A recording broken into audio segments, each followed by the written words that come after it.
Ty. Danny. I kind of just wanted to surprise you there. Hey, how's life? How you doing? I'm good, man. How are you? Good. I'm hydrating, but I also have, I don't have my bells today, but I'm Fist City, Ty, which is, I guess, what you called your basement in high school. Right.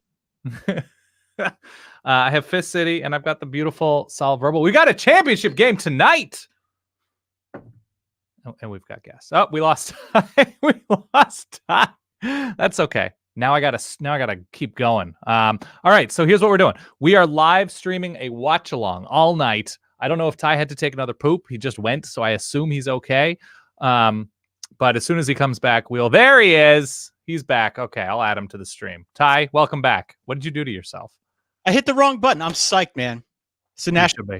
I told everybody you just pooped. So you're like especially in a good place physiologically. No, I'm good. I'm lighter than I was a few seconds ago, and I am ready for this, man. I am ready. Even though neither of our teams is actually in it, we have a star-studded evening planned here. We do. Yeah. We've got Merv Griffin style pop-ins. I don't know if you grabbed the Merv Griffin show theme. I can get it.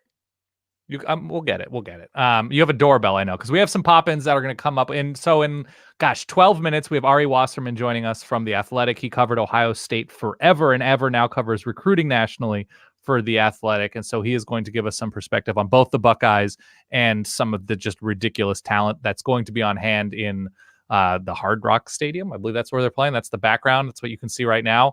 At about 7:50 is when I told him Bill Connelly from ESPN will be joining us to talk about both Alabama and maybe some of the advanced stats on hand. Ty, are you privately chatting with me? Is this what I'm supposed to be? Ty, we are live. Yeah, no, I'm aware of that now. Oh, okay. Warning before you hit the button. I let you know I was going. It's all good, man. Yeah. And I'm so ready. We've got a bunch of comments. Keep commenting, asking questions. We're going to try to let you know exactly our timing for the broadcast. So we're going to say, okay, Ty, pause it whenever you see you're going to tell me what you pause, because I'm going to be behind you watching the ESPN feed on, a web browser, just because that's what I have in front of me. So we're going to time it up, and hopefully you can time it up with us as we watch along and behave as your second screen. Ty, what else do I need to cover here? Look, tell people that you're watching the stream. We're trying to get as many people as possible to watch this. We're going to see if we can crash the home pages of some of these platforms. It's inevitable. We're going to see what we can do here if we can drum up enough support. I am pretty excited. What are you drinking? I've got, I don't know if you're allowed to I don't know what the rules are on any of these platforms, but I've got this. Okay. This Loose Cannon IPA from Heavy Seas. I talked about it on one of our recent episodes. Yeah. Did have an experience where the seas were a little too heavy for me, but we've recovered from that now. And I have poured it in my special edition Solid Verbal pint glass. Nice. I do have a backup up here as well, presumably making it through this one at some point over the course of the next hour. And might nurse it a little bit, but I'm ready. I'm locked and loaded. If we got to take a break, and if you want to tell people I'm going to take another poop, you're more than welcome to. I absolutely will. I will be going to get a refill. Here's what you need to know. Here is your awkward transition, your awkward segue. You're a little bit lighter. Ohio State's a little bit lighter because starting defensive tackle Tommy Tungiai, Tyreek Smith, another defensive lineman. Ohio State's down 2 kickers. They are down to a kicker who is 0 for 1 on the season. And so we'll see how that affects them depth-wise throughout the game, especially later on in the game when guys are worn down. Now suddenly they're relying on a third-string dude to try and stop Najee Harris if in a close game in the trenches. That's tough. That seems difficult. The good news, Ohio State recruits like crazy. And we'll find out from Ari Wasserman, who is, in that rotation, for the Bucks. Keep dropping questions and we're going to answer them momentarily. Give us your picks. Give us your picks against the spread. I'm seeing 8.5 to 9 points, Ty. Have you seen upwards? It went up to 9.5. I follow such things. Yeah, of course. As you know, a little too closely. So here is what we put as part of our Solid Verbal Winter Wonders game, right? So we have a Patreon at forballers.com. We're not necessarily here to promote that over the course of however many hours we do this. But it is worth noting that we have this big prop game going called Winter Wonders, and we've been drizzling in some fun prop bets, some real ones, some fake ones. So in looking now at this game in particular, we had a total of 10 picks that our participants had to make. Let me pose those to you now, and you can tell me what you think. Are you ready? Okay. I'm ready. It up. So you and I came up with some of these together because we're just trying to have fun with it. It's very much in the spirit of the fantasy things stuff that we do. Here is what people had to select from. Okay, let's keep it nice and simple for the first few. The spread here that we have listed on our game is Alabama minus 8.5 points. Who's your pick?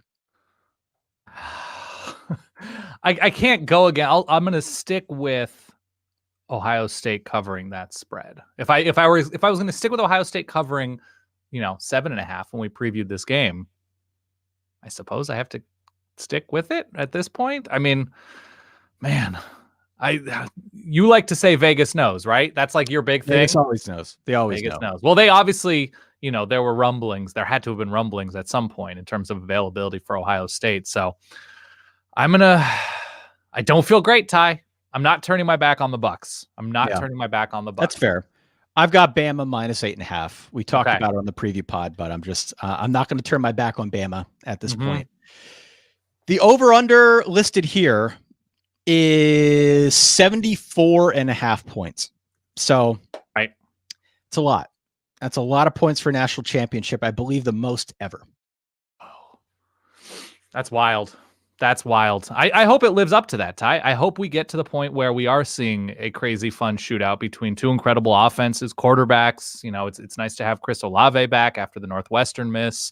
That tandem is pretty lethal. Obviously, in terms of receiver, Devontae Smith and a couple guys throughout the SEC have gotten a ton of attention, but Olave and Garrett Wilson, special, Ty. Extremely special. I'm going to go under just because this is my unscientific view of the situation. Games where you have a disproportionately high over-under, in my experience, they always go under. So I'm going to stick with under, even though I'd love for it to be like a 55-52 game. The last truly explosive offense Bama played, I believe the combined total was 96 points. Yeah, at Florida. Nothing against the fine Notre Dame Irish, who had a very, very good season. But explosive offense, they were not against Alabama. 17 points. Yeah. Yeah. But 96 points is many points against the Florida Gators, who have really strong receivers like Ohio State does, a strong quarterback like Ohio State does. I would claim Justin Fields is better than Kyle Trask. Also, hit pointer for Justin Fields is the official injury listed. Okay. He's obviously playing in this game, but they couldn't list entire side of body on the injury chart. So the hip takes up a lot of there. But yeah, I honestly, I am hoping he looks like himself physically, because a near 100% Justin Fields is incredible to watch. But that's a hit, man. That is a hit that he took. Will there be more camera shots of famous Alabama alums or more camera shots of famous Ohio State alums? Ohio State, because we have to count Kirk Herbstreit in that list of famous. I don't think we can count. We cannot count Kirk Herbstreit. It has to be sideline. It has to be in the crowd. Mm-hmm. Man, I don't know. I don't know Tough who one, that. Right? LeBron's not going to be there. Maybe in a normal season, if the schedule worked out, he would have been. But no, not tonight. Man, I don't know. That's a low key, very difficult one. I'm going to go. It might be a 1-0 situation too. I don't know. How many people are there? Yeah, I think I'm going to go Ohio State.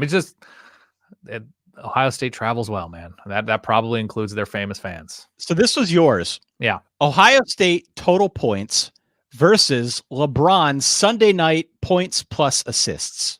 Yes. So how many points and assists did LeBron have last night? Yeah, we're looking it up now.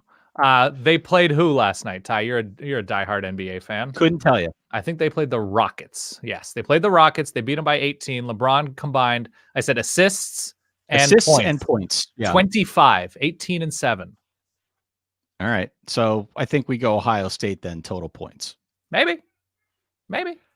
Announcer puns while referencing Trey Sermon. This is maybe my favorite one on the entire list. Okay. Because so many different directions you can go with this. Chris Fowler, he doesn't lean too much into the whole pun gun thing. Right. But it's there. And, if Trey Sermon breaks one off, there's an opportunity for Trey Sermon preach. Trey Sermon, trying to pep up his team, gave a sermon. Just so much potential there with a name like Trey Sermon that I'm going to go over. We had 1/2 as the line. Yeah, I think Fowler's the right guy. If this were, I don't think Gus Johnson is punny as much as he is. Oh, yes, he is. I guess. He's just more. Here's what you'll get out of Fowler. You're going to get a vocab word. So like a rapturous sermon from the Ohio State back. A sermon worth remembering. Yeah. Okay. Yeah, that I think is going to be what we get if we get a sermon pun. Okay, let's answer some questions. How about we answer some questions? Let's do it. Okay. What's good, Dan? Not too much. I'm going to have a beer, maybe 2. I have sushi next to me, Ty. Sushi. Beer and sushi. Wow, you are a real man, aren't you? A real man's man over there. What's wrong with? Come on, Ty. Beer and sushi is delicious. Ty's out already. I think that was when you pooped for a second. Got to poo like a champion, especially on Natty Day. Pod. We have hello, Di and Tan. What's up, Capital Chowder? I had to take a break from your podcast after the Clemson loss, but I'm back. All right, welcome back, Ben. Glad to have you. Togiai. If we're going to be referencing the defensive tackle who's out, Togiai. Okay. Interesting. I'm seeing right here. This is from Aaron Suttles, I believe, who covers Alabama for The Athletic. He does. Landon Dickerson, the center who hurt himself late in the season for Alabama. The heartbeat of that Alabama offensive line. Dressed and snapping the ball in warmups. Whoa. He's snapping the ball to Bryce Young, the Bama backup. So okay. But he's snapping the ball, which is significant unto itself. Yeah. I mean, maybe it's just let's see how he feels, and we don't feel great about it, but let's give him the chance to see how he feels. Who knows? We got a lot of Bama -9, -8. I like this. Waddle is playing. Waddle's in warm up. Togiai once again. Togiai. Okay. Togiai. Okay. Good point here. LeBron is not an alum, so he would not even count as famous alum. Okay, fine. He would have gone to Ohio State, but you're right. That does not count as an alum. Any beans tonight, Ty? No beans tonight. No. The solid toddler had. You know what? I had some pad thai, and I think they had bean sprouts in there. I thought you were getting Korean rice bowl. Nah, I'll tell you about that later. I forgot to place the order. Oh, Ty, such an amateur. Yeah. All right. We should have Ari Wasserman jumping in here momentarily, which I'm pretty excited for, to weigh in on what Togiai brings to the table and what the kicking situation is, and just in general how Ohio State, who, I mean, you could argue, just given how they've recruited, the most talented team by recruiting rankings in the country, not necessarily in performance, but possibly performance. We'll see tonight in the country. So he'll be joining us momentarily. Ty. Yeah. Have your thoughts evolved at all? You asked me how I felt about that 8.5, 9. Have your thoughts evolved at all as it relates to the spread, knowing who may or may not be playing? Well, if memory serves, Alabama's gone in one direction with potentially 2 stars coming back. Right. Waddle and Dickerson. Waddle, right. And on the Ohio State side, they're going to be without some guys. Now, to what end that actually makes a difference, I don't know. But no, I think if anything, my thoughts in Alabama have strengthened over the course of the last week and a half. I think Ohio State's obviously very, very good. Hey, there's Ari. There's Ari. Hey guys, how are you? What's up, man? Can you hear me? Can you hear me okay? Loud and clear. Yeah, we can. Great. We'll do 3 wide, like a NASCAR race here. Ari, we're gonna get into some fun stuff, but some not so fun stuff. Ohio State down a starting defensive tackle and Tommy Togiai, down a couple kickers, down a bunch of dudes. What was your reaction when you saw that? Yeah, I mean, it's been kind of out there, but not out there for the week. And I think that's part of the reason why you saw the line start creeping from 7 closer to 10.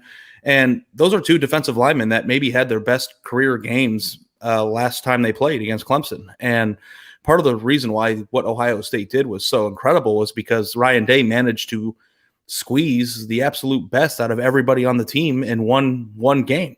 And the defensive line had been solid in the rush game and, had applied pressure, but everybody got home against Clemson.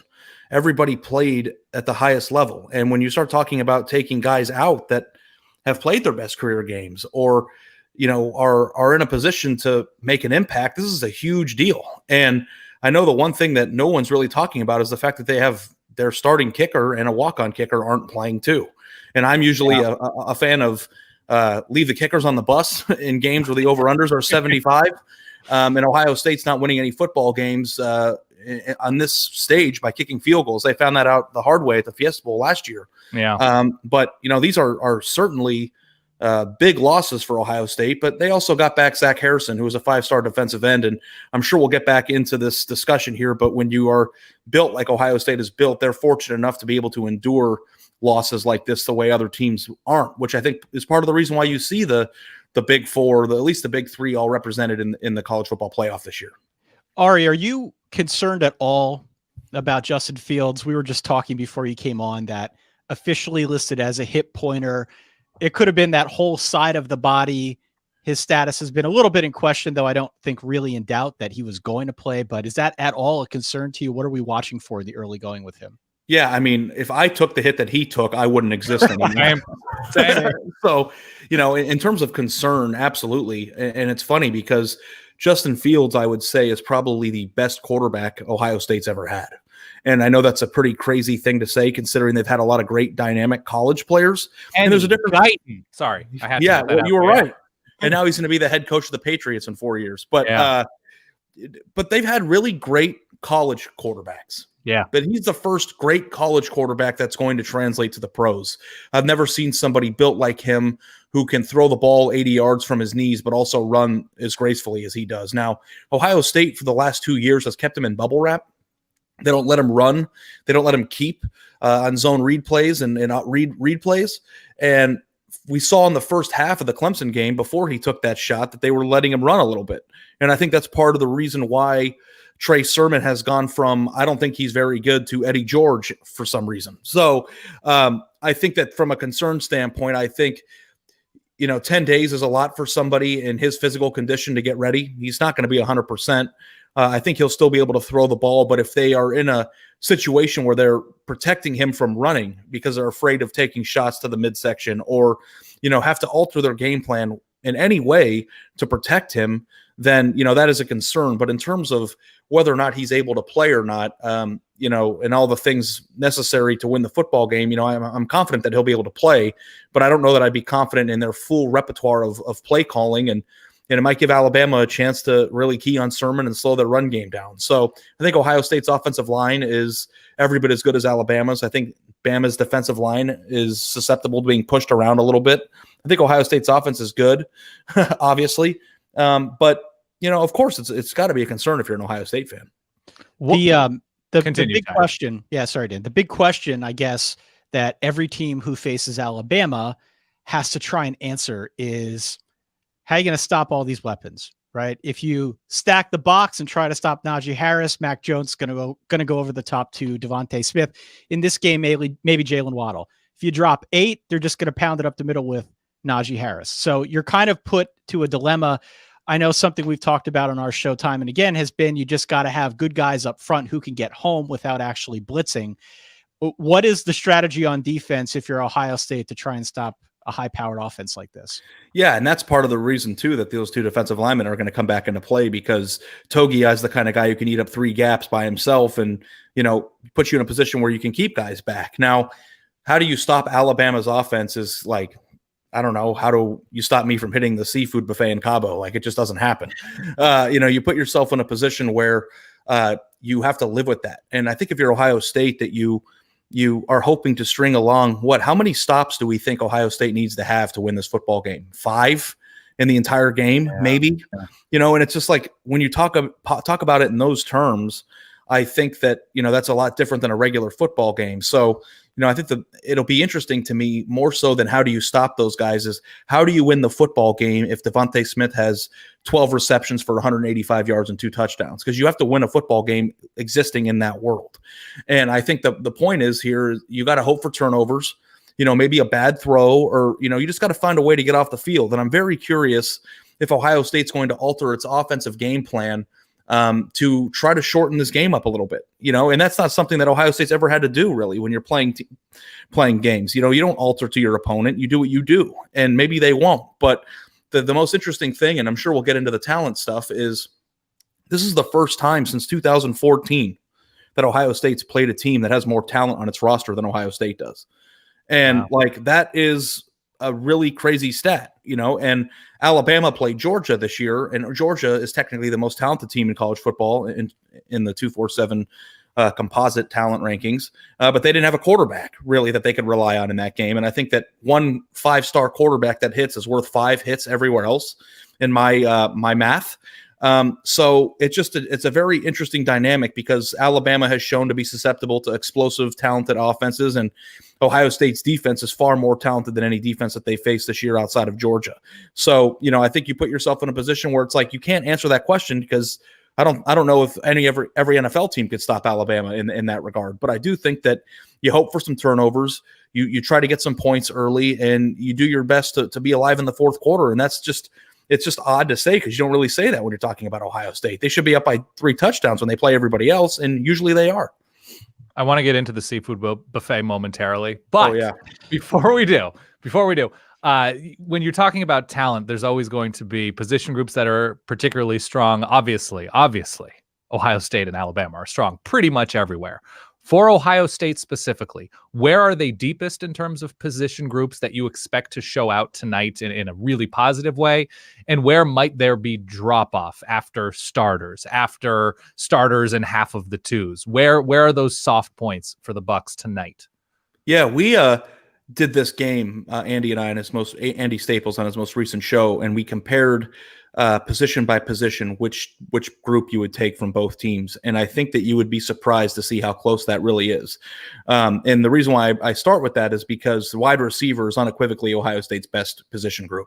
They have Chris Olave and Garrett Wilson, 2 guys who are NFL draft picks, potentially first-round NFL draft picks, and they have 4 freshmen on their roster who are all top 60 national players last year in the same position group. So they are stacked there, and their tight ends are very good too. But nobody cares about tight ends until you have to care about them, right? And they're susceptible in the secondary. And I think a lot of people think Ohio State has an advantage right now because they've only played 7 or 8 games, or 7 games, and they might get to 8. They're going to get to 8. They might win 8. And you might put yourself in a position to think, hey, they're far fresher and far more ready to play this football game. But on the flip side, they didn't have a lot of time to work through personnel issues that they had all year. Yeah. And those personnel issues were in the secondary. And they lost Cam Brown, who was supposed to be one of their most important contributors in the defensive backfield. And, they've had true freshmen on the field against Clemson covering Amari Rodgers in the second quarter. And, again, they had some personnel things that they're working through. So, when you ask the question, is Ohio State there from the secondary? Are things better since they gave up 100 points to Indiana? Are they better since, they've let plays leak out behind them? And the question is, was the Clemson game proof that it was better, or was it an anomaly because everybody played the perfect game? Right. And, to me, I think that there's no question that Ohio State's going to be able to throw the ball. And I think that their receivers will get open and score quite a bit. But I don't know that if you're an Ohio State fan, I thought even if Waddle is playing, it blows my mind. Because before the year, wouldn't we all just said Waddle's the best receiver on their team? It's like, if you get 80% of Waddle on top of that, I don't know. Who's stopping that? Well, and Ari, we talked about this on our show. Even if Waddle plays 25% of the snaps, it's still kind of a masterstroke from Nick Saban to have it get out there that he's been practicing, because it's another thing that the Ohio State staff has to think about, has to worry about. Right. Like you said, look, at the beginning of the year, we all figured Jalen Waddle as being the best receiver for Alabama. We knew about the other guys, but Waddle was the one that everyone had targeted. And when he went down, it was like, well, what are they going to be like now? What is Devontae Smith going to be able to step up? Obviously did. He won the Heisman Trophy, but on some level, I don't know how much is 3-dimensional chess here from Nick Saban, but even if Waddle doesn't step out on the field at all, it still has an impact. Yeah, I know. And the thing too is once you get to a certain point of awesome, like how much more awesome can you be? It's just, right. How much did Ohio State lose sleep over Waddle? I mean, I don't know. I mean, they're probably losing sleep over their entire receiver room. They're all top 100 players. And you have to figure out a way to get Sean Wade, their cornerback, who surprisingly spurred in the NFL draft last year, came back and would have probably been a first-round pick or at least an early second-round pick last year, and put him in a place to try to at least slow Devontae Smith down. But if you put that other freak on the field, I mean, that's just another freak that's on Alabama's roster full of freaks. And it's just at a certain point, it's just if we're expecting this team to score 41 points, is Jalen Waddle going to be the reason they score 60, or are they just going to score 41 again? Because we're already expecting Alabama's offense to reach the maximum output, and somebody brought up a good point to me too of you talk about these games and you analyze them and analyze them and analyze them, and everybody thinks it's going to be 41-35. That was my score that I picked.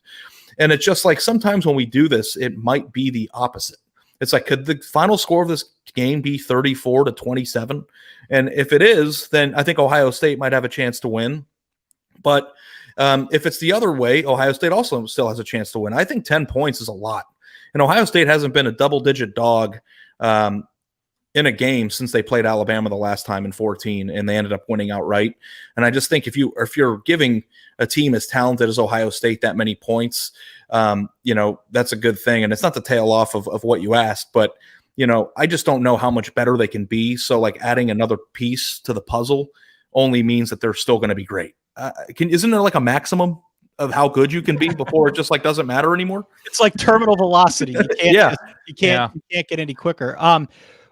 Dan and I have talked at great length about Ryan Day. Ryan Day takes over for a legend in Urban Meyer. And anytime you've got a guy stepping in, the next coaching hire, whether it's in place of a legend or just in place of someone who's the athletic department's decided to replace, it's always a bit of a coin flip, right? You never quite know what you're going to get. Ryan Day now, 2 consecutive years, has obviously done a very good job, but this is his first time on this very stage.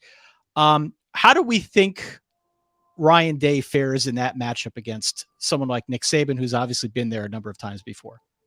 Nick Saban is levitating above the rest of us. So like, I mean, I don't know that I would do a direct comparison to them because I would take Saban in recruiting. I would take him in staff assembly. I would take him in game day motivation. I would take him in every regard. Pickleball. Yeah, I would take Nick Saban to out-eat me at the seafood buffet. I think that what is interesting is people, this is kind of an interesting dynamic because people like to ask, how will a first-time head coach be on this stage or his first appearance in this stage? Always. And it's just like, is this stage that much bigger than the thing that they just prepared for the last 365 days?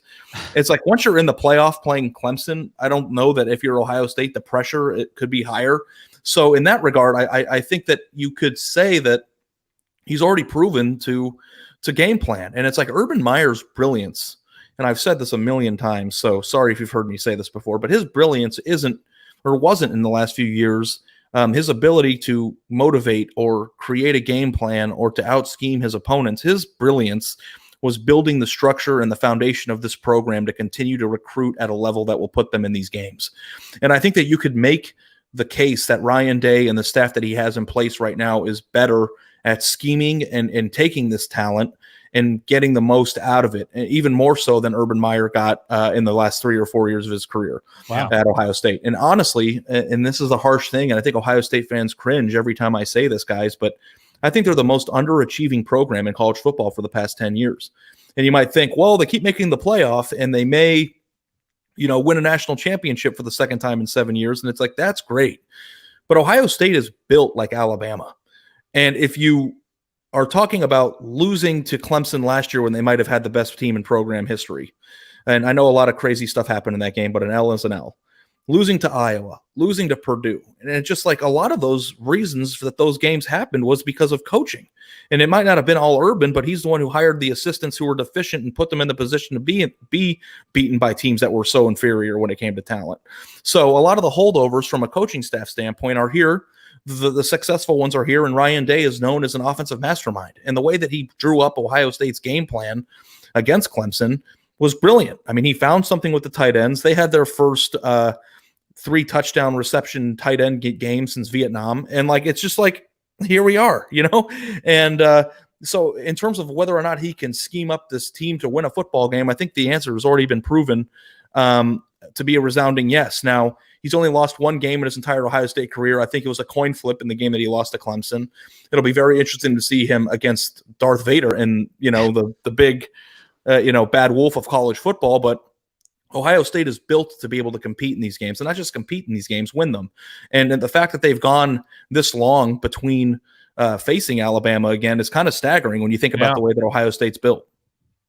Fair enough. By the way, what is the best thing you've eaten down in Mexico, seafood wise specifically? Because as you'll notice, we have a scroll for you about your love of I guess it's not a scroll, but we've got a love of the fish fillet going on. Yeah, that's the best sandwich in fast food, and I've had a lot of great seafood experiences here in Cabo, but Filet-O-Fish 100 times out of 100. So here's the deal, guys. I'm going to be frank with you, and I don't know if you can't tell this because I'm bloated as hell, and I've been drinking tequila, and I've been laying by the pool and eating whatever in front of my face. But I've lost like 85 pounds in the last 6 months, and part of the reason why is because is that true? Yeah, that's true. Yeah. 85 pounds? Congratulations, dude. That's incredible. And I look terrible right now, so forgive me. But I'm here. Great. I'm here with my girlfriend, yeah, and she is a fitness freak, and she has been looking over at my shoulder this entire time because it's like, you don't want to lose the momentum. You don't want to cheat. And it's like, we even had a discussion before I came on the show here. What are we having for dinner? I'm like, can we just go to the Italian place and get some pizzas in here? I mean, the national title game in Spanish commentary is going to be on. What am I going to eat? Eat rabbit food? Like, come on, let's get some stuff in here. So we've eaten a lot of fresh fish without carbs in it. So like shrimp, the shrimp here is incredible. And this is my first time ever in Mexico, and I'm a big shrimp guy. And we had tuna tartare, which I didn't know what it was until I got here. Right. Also good. Cabo food is a great topic, but like, can we talk about this pizza stone? Like, how long have I been on this show for? 10, 15 minutes? And we haven't. I'm like in Cabo sitting at a 5-star restaurant watching the sun land. And then I'm looking at my Twitter and I'm like, oh my goodness, I'm in the wrong place. The pizza steal is fantastic. I want you to hit your goal weight before I make you pies. I don't want to contribute to a reversal of all this work that you've done these past few months, because you've gone the correct direction during quarantine and during COVID madness, whereas a lot of us have not necessarily gone that way. So I want you to keep hitting the fresh seafood. Are you a ceviche fan? Yeah. So we've had all that stuff, and it is dramatically different than what I would get in the States. Yes. And it's so fresh. And like, these people are out here catching their own fish. And they're part of the deal is you go on this boat, you catch your own fish, and then they prepare it for you. And I didn't do that, and I regret it. But so I'm like every other sports writer on planet Earth, I'm a big Marriott Rewards guy. Sure, and it's like Marriott Rewards is right above Bible for me, and then recruiting rankings. Those are all. Yeah, actually, Bible's probably third, to be honest. My general rule with seafood is if there's somebody offering to catch and prepare it for you on demand, you always take advantage. Yeah. Some dude got like 150-pound marlin yesterday, and I was just out laying by the pool. But, it's been great, and I love it here, and I don't know what this football game is going to be like. I'm kind of nervous about this commentary, and I'm actually kind of nervous that it's going to come on. So, but the food here is fantastic. But I will say I'm a pizza. If you want to just veer from the Filet-O-Fish thing, please. I'm a pizza fanatic. I love pizza, and I can't tell you the biggest gripe in my life really is the amount of mediocre pizza just that is out there. It's like 85% mediocre, and these businesses are thriving, and I'm getting pizza tips from people. Go to this place, and frankly, it's awful a lot of the time. What is your go-to preferred style of pizza and or topping preference? Okay, so that's by the way, I'm throwing Bill Connelly on here because he's a big pizza gentleman as well. So this is a good transition. We got Bill, we got Ari Wasserman, Bill Connelly, ESPN. I hope you guys don't have some sort of feud I don't know about. Blood feud, now that we're going 4 wide. But talk to me about pizza, Ari. People get so passionate about this, and like I don't discriminate. And I like Chicago deep dish. I like New York style that you can fold. But my favorite is the Midwest style of just squares, the little squares. Oh, sure. And a lot of times, sweet sauce is always a plus for me. And like I will pay $30 for a pie. Sure. If this pie is made well, you know, and the reason why I wanted to bring this up to you is because I'm looking at your pictures and your pizza looks better than what I'm seeing at 85% of the restaurants out there. Don't encourage him, Ari. Don't encourage him. It looks incredible. It looks absolutely incredible. And I'm like, I don't know. What's the goal here? Is it to open up a place? Because I will go into debt to invest in whatever it is that you're doing. And I, you know, when it comes to pizza, I think I've always thought that pepperoni, sausage, and high quality balled sausage. I don't like it crumbled. And mushrooms is the dream team of pizza. But as I've been trying to eat healthy over the course of the past 6 months, we've been eating a lot of this homemade cauliflower crust pizza to kind of give me my taste of it. I does that and too. My girlfriend puts onion on it. And I think that onion, as I found out in the last 6 months, might be the most underrated pizza topping there is. Very underrated. I couldn't agree more. Very underrated. Yeah. And you can do it in different forms. You can pre-roast it to get rid of some of the water and get some char to it. You could do a caramelized onion. I'm right there with you. Yeah, it's crunchy. It adds some flavor to it. And you know, when I navigate back out, she just walked by. I'm gonna get killed here. But when I navigate back into the waters of real legit pizza, I think that's gonna be a mainstay on legit pizza. So there's a place in Phoenix, Arizona called Spinato's Pizza, and it's the pizza I grew up eating. And I don't know if it's a nostalgia or whatever, but everybody I take to this place says it's amazing, and it's square cut, the little pieces. It's got sweet sauce, high quality cheese. And as I get older, I don't know if it's just me getting older, but cheese pizza's hitting the spot for me more than it ever has before too. Just plain cheese. If it's a great pie, I'll take plain cheese all day too. So I know we talked about sports and I just hope that I like lived up to your pizza standard. Cause like, you absolutely did. Yeah. Ari Wasserman's first appearance on the Solid Verbal family of networks. That we don't have a family of networks. I just like saying that. Yeah. Well, it's been a lifelong goal of mine to be on the podcast. Does this count? Consider yourself a new friend, and you will be in audio and video form moving forward. I love Ari Wasserman. Thanks, I love Ari Wasserman as much as Bill Connelly? TBD. But Ari, thanks for joining the show. Enjoy your eating and the football and the excitement of tonight. Thanks again. All right, guys. Enjoy the game. Go kill it. All right. Okay. Thank you. Bill Connelly. Bill Connelly. We're going to talk pizza, but not before we talk about the college football. That's beginning in 20 minutes. Look at what I did for you. I haven't even revealed this. Ty has seen this. I've seen this. Yeah. I created an advanced stat profile of both of these teams with your stats and Pitbull because the game's in Miami. The game's in Miami, so I wanted to do that for you. Right. So you see a lot of things here, and the thing that obviously I think will jump out to us and anybody watching is where Ohio State doesn't necessarily match up defensively with Alabama. They don't, but I'm really... I don't have a question. That was just a comment. Sorry. No. I mean, I've been complaining all year. Like when you got a bunch of 5 stars like Ohio State does, I want you to attack. I don't want to see a bend don't break. I see bend don't break from the 3-star overachiever defenses, and that's fine. They basically play a bend don't break defense. That might be the absolute perfect thing to do tonight. Don't try to attack. Don't do anything. Just try to hold them to field goals. If you hold Alabama to a field goal, it is a win, and your offense is good enough that might be enough. That's kind of my attitude. Be your high end bend don't break defense. Tackle. Don't give up the 60-yard bomb, and just try to field goals are your friend. You talked about that, if I remember correctly, in your preview of the Alabama Notre Dame game. And you said, and we just talked about it with Ari before he came on, that dilemma. How many guys you put in the box? How many guys you drop back? The key for you, and as many have noted before, it's trying to get home with your defenders. But, you know, when we look at that screen that Dan drew up, the pass defense for Ohio State is something that jumps off the screen at you. 71st, right? That is not an ideal matchup going into a game like this. No, and it's all efficiency. It's completion rate. It's well, they're playing cover 3, and so they're going to let you throw for 8 yards. They just don't want you to throw for 50 yards. And honestly, yeah, I mean, pretend you're Northwestern here, basically, and tackle well. Give them 5 yards between the tackles. They don't make big plays up the middle. Najee Harris's big runs come on the outside. If you just, I mean, it's frustrating if you're a defender, but if you can just get that patience message across, let them work the way methodically down the field, among other things, that if they take longer to score, that's fewer possessions they get.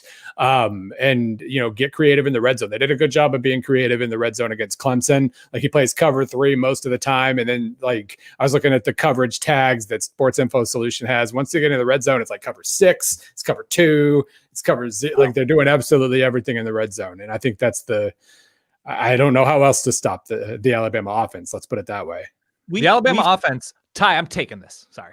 Go for it. Just because we talked a lot about Ohio State, you can jump in after this. I just wanted to tag this. You have mentioned Alabama's offensive 2020 was historic in its performance.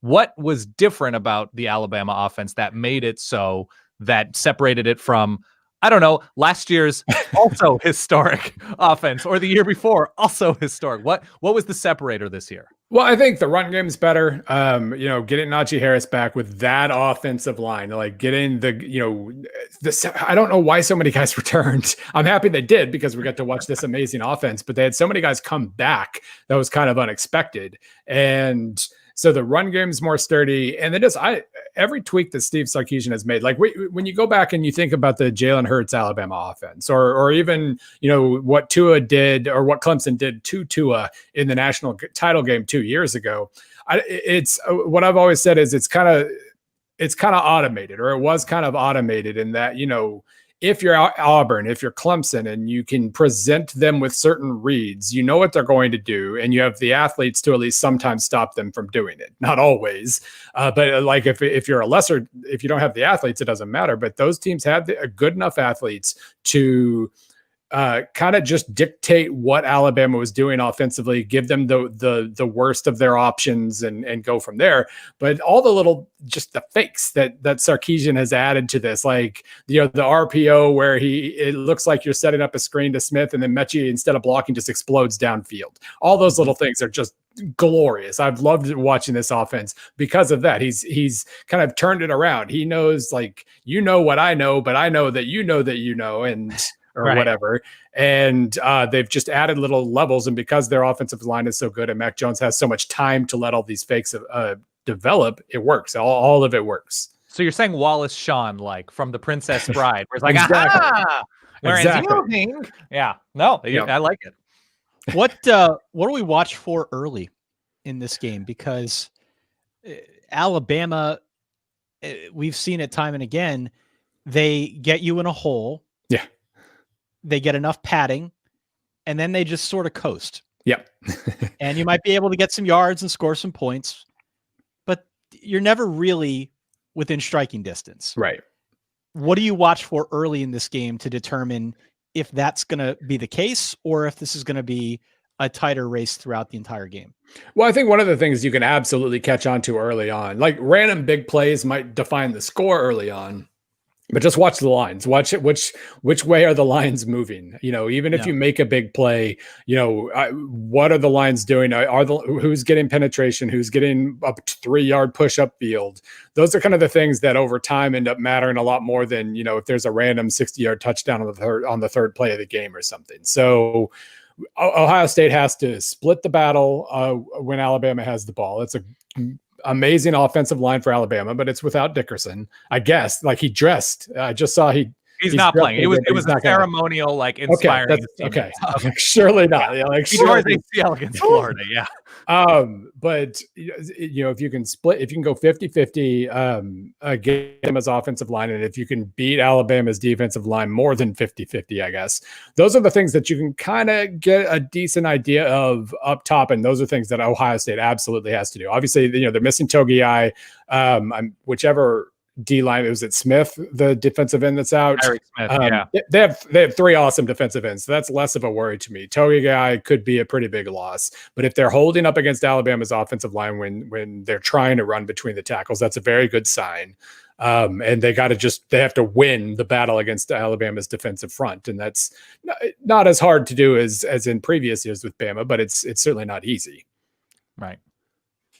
Ty? Go ahead, Dan. Go ahead, Dan. I was just going to ask about pizza. So you've done pizza theme weeks. You've done taco theme weeks where you turn an entire meal into a pie or an entire meal into a folded treat. What was your most out there pizza?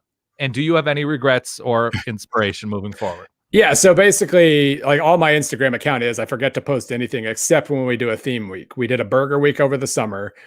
We did, because we were by ourselves for Thanksgiving, we did pizza week during Thanksgiving, and then we did taco week leading up to Christmas. It's like it's a little equation. So of course I like it. Let's name 5 different crusts or 5 different types of tortilla related things. 5 proteins, let's match them together. The most out there thing we did by far was the pizza we made for Thanksgiving Day, which was a Thanksgiving pizza. It was there was a cream sauce, there was smoked turkey from Joe's Kansas City, which glorious. There was, I don't remember what kind of cheese was on there. I think it was like a Gouda type of cheese. There was, for sweet, we did sliced apples, really thinly sliced apples to do the cranberry sauce type thing. And then for the sweet potato, we just took, there are these organic tater puff or sweet potato puffs that you can get at the grocery store. We literally we put them on top of everything. It was really weird, but it was absolutely what we were going for. It was a hit. I love that. I love rethinking Thanksgiving. I'm just a big fan of your theme weeks, and I'm going to completely steal them moving forward. Do you have a prediction? Do you have a way that the game is going to go? Do you have, I don't necessarily need a score, but like, what is the wavelength of this game to you?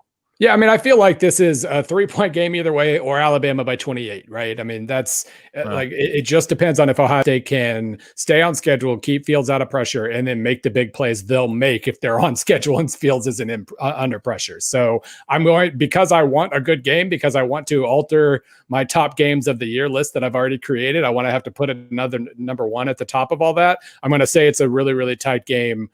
3 to 7 points either way. Like it absolutely could be that. It's just, Alabama's been the best team of the season all year. So I'm of course going to pick them. What was for dinner tonight, by the way? I need to know these things. It's the biggest game of the year. I had a bunch of radio stuff. We didn't go crazy. I had a bunch of radio stuff, but we had a Gino's East pizza in the freezer. So we did that. It was more than good enough. More than good enough. So I've got 5 real quick ones for you, Bill. Rapid fire. Devontae Smith receiving yards. Over under 114.5. Under. I think maybe they spread it. Maybe it gets spread around a little more. They go to Mechie and or maybe Waddle, who was, by the way, the best receiver in the country before he got hurt. So maybe it gets spread out a little more. I say under. Jalen Waddle receiving yards. The over-under is 110.5. Whoa. Ooh. Okay, well, I'm saying under that too, because like if he can just get like 4 for 70, that's a great contribution, and that's probably too much for Ohio State. Justin Fields passing and rushing yards. Okay. Over-under 330.5. Over. Because he'll hit, I think, mid-2s no matter what, and even if they're behind, that probably just means more passing yards for him. So I say over. And now 2 fun ones. Announcer references to Paul Bear Bryant. Over under 1.5. Ooh. Now keep in mind there's some significance with Nick Saban going for a championship in Alabama. So well, if I picked Alabama to win, then I guess I have to say over, because there would in that case be at least 2. And then finally, references to Zeke Elliott's classic game against Alabama back in 2014. 85 yards through the heart of the South. Over-under is just 1/2. Oh, like we'll hit that in the pregame. Like I'm pretty sure it's been like 14 today. So yeah, we'll go over that one pretty easily, I think. Nice. There we go. Is that it? Are those all the props? Those are all the props. We did the other 5 before Bill came on. Those are the last 5 that we have now. Bill Connelly, thank you very much for your time. Enjoyed digesting deep dish pizza. Everybody read. Bill, look, what is in the background? What am I looking at? This is what used to be the 9-year-old's playroom. Now she calls it her office. So she does Whoa. I didn't want to go downstairs. It's cold downstairs. I wanted to stay upstairs, so I just came in here. I like it. Everybody read Bill Connelly and everything he does for ESPN, ESPN Plus. Watch him, listen to him, do whatever you can to find Bill Connelly in your life. He will make you a smarter college football fan. And then send those links to your friends and make sure they send it to their friends and so forth and so forth. Known Bill forever. He's the best of the best. Bill, thank you very much and enjoy your evening. You, Bill. You too. Yay. Here, man. All right, Ty. Wow. We've had a That's information. Star-studded cast so far. We've got more folks to come. Yeah, I just got 3 people confirm Poppins. Okay. I got confirmed Poppins. Do you have the doorbell at the ready? Tell me if you can hear this. It's a little soft. I can't hear anything. I can't hear anything. We have a guest ready to pop in, and Ty, you're screwing this up. Ding dong. Okay, good. Rousing start, my friends. Oh my gosh. Okay. So this is the first time. Okay. Adam Amin is the voice of one of the voices of the NFL on Fox. You know, Adam Amin is a dear friend of the show. We met through milkshakes. He's also the voice of the Chicago Bulls. He did stuff for VR in the bubble for the NBA. He is all, I assume he's gonna be doing college basketball. He's just baseball. You know him, you love him. He has a wonderful beard and is matching me with red in Chicago. How's life? That is a chicken or a rooster. I don't know on my shirt. I have a prospect. Old-timey college football podcast. Yeah. So happy to see you, gentlemen. The energy is very high for both of you. When did each of you drink your coffee today? Or how recently have you had a cup? No, I don't really do coffee. 2 cold brews. The second one was about 2:30, 2:45. I'm pacing myself, but I can sense it. I feel like it a little bit. I feel like if I drink too much coffee, especially on a night when I'm already all geared up, I feel like I'm going into AFib. So I gotta stop. I've throttled it back. I'm drinking a heavier, definitely more potent beer than usual, but just trying to maintain a nice steady pace here. Trying to slow down that heart rate a little bit. You gotta get leveled in. You gotta start to lock in terms of focus. What are you guys focused on for this? I'm very excited. As somebody who's a little bit more on the outside looking in this year. Yeah. I haven't had as much dedication to it. It's weird. I got a text. You've been on the sideline for this game, like the last 3, 4, 5 years. Yeah, for the last 4 years now, I've gotten used to being there and being a part of the MegaCast. I got a text. I'll give you guys a story. Steve Levy, who was on the sidelines with me for the last couple of years, now the voice of Monday Night Football, who just called a very impressive and very fun Baltimore-Tennessee playoff game a day ago, texted me this morning and said, it's weird not to not be getting ready to do the national championship with you. And it's a weird feeling to not be a part of this. So I'm on the outside looking in, and I ask you, gents, for let's call me a layman here. What should I be looking at in the next couple of minutes as we kick off? He's a pro. Look at that segue. Look at that segue, folks. This is not unbelievable. Dripping professionalism. No, I'm my curious. Chicken shirt on. I'm curious to see how Alabama starts, because very quickly it could be like sudden doom for Ohio State. It's been that case over the last however many years, Adam. It's just a quick death. They kill you early.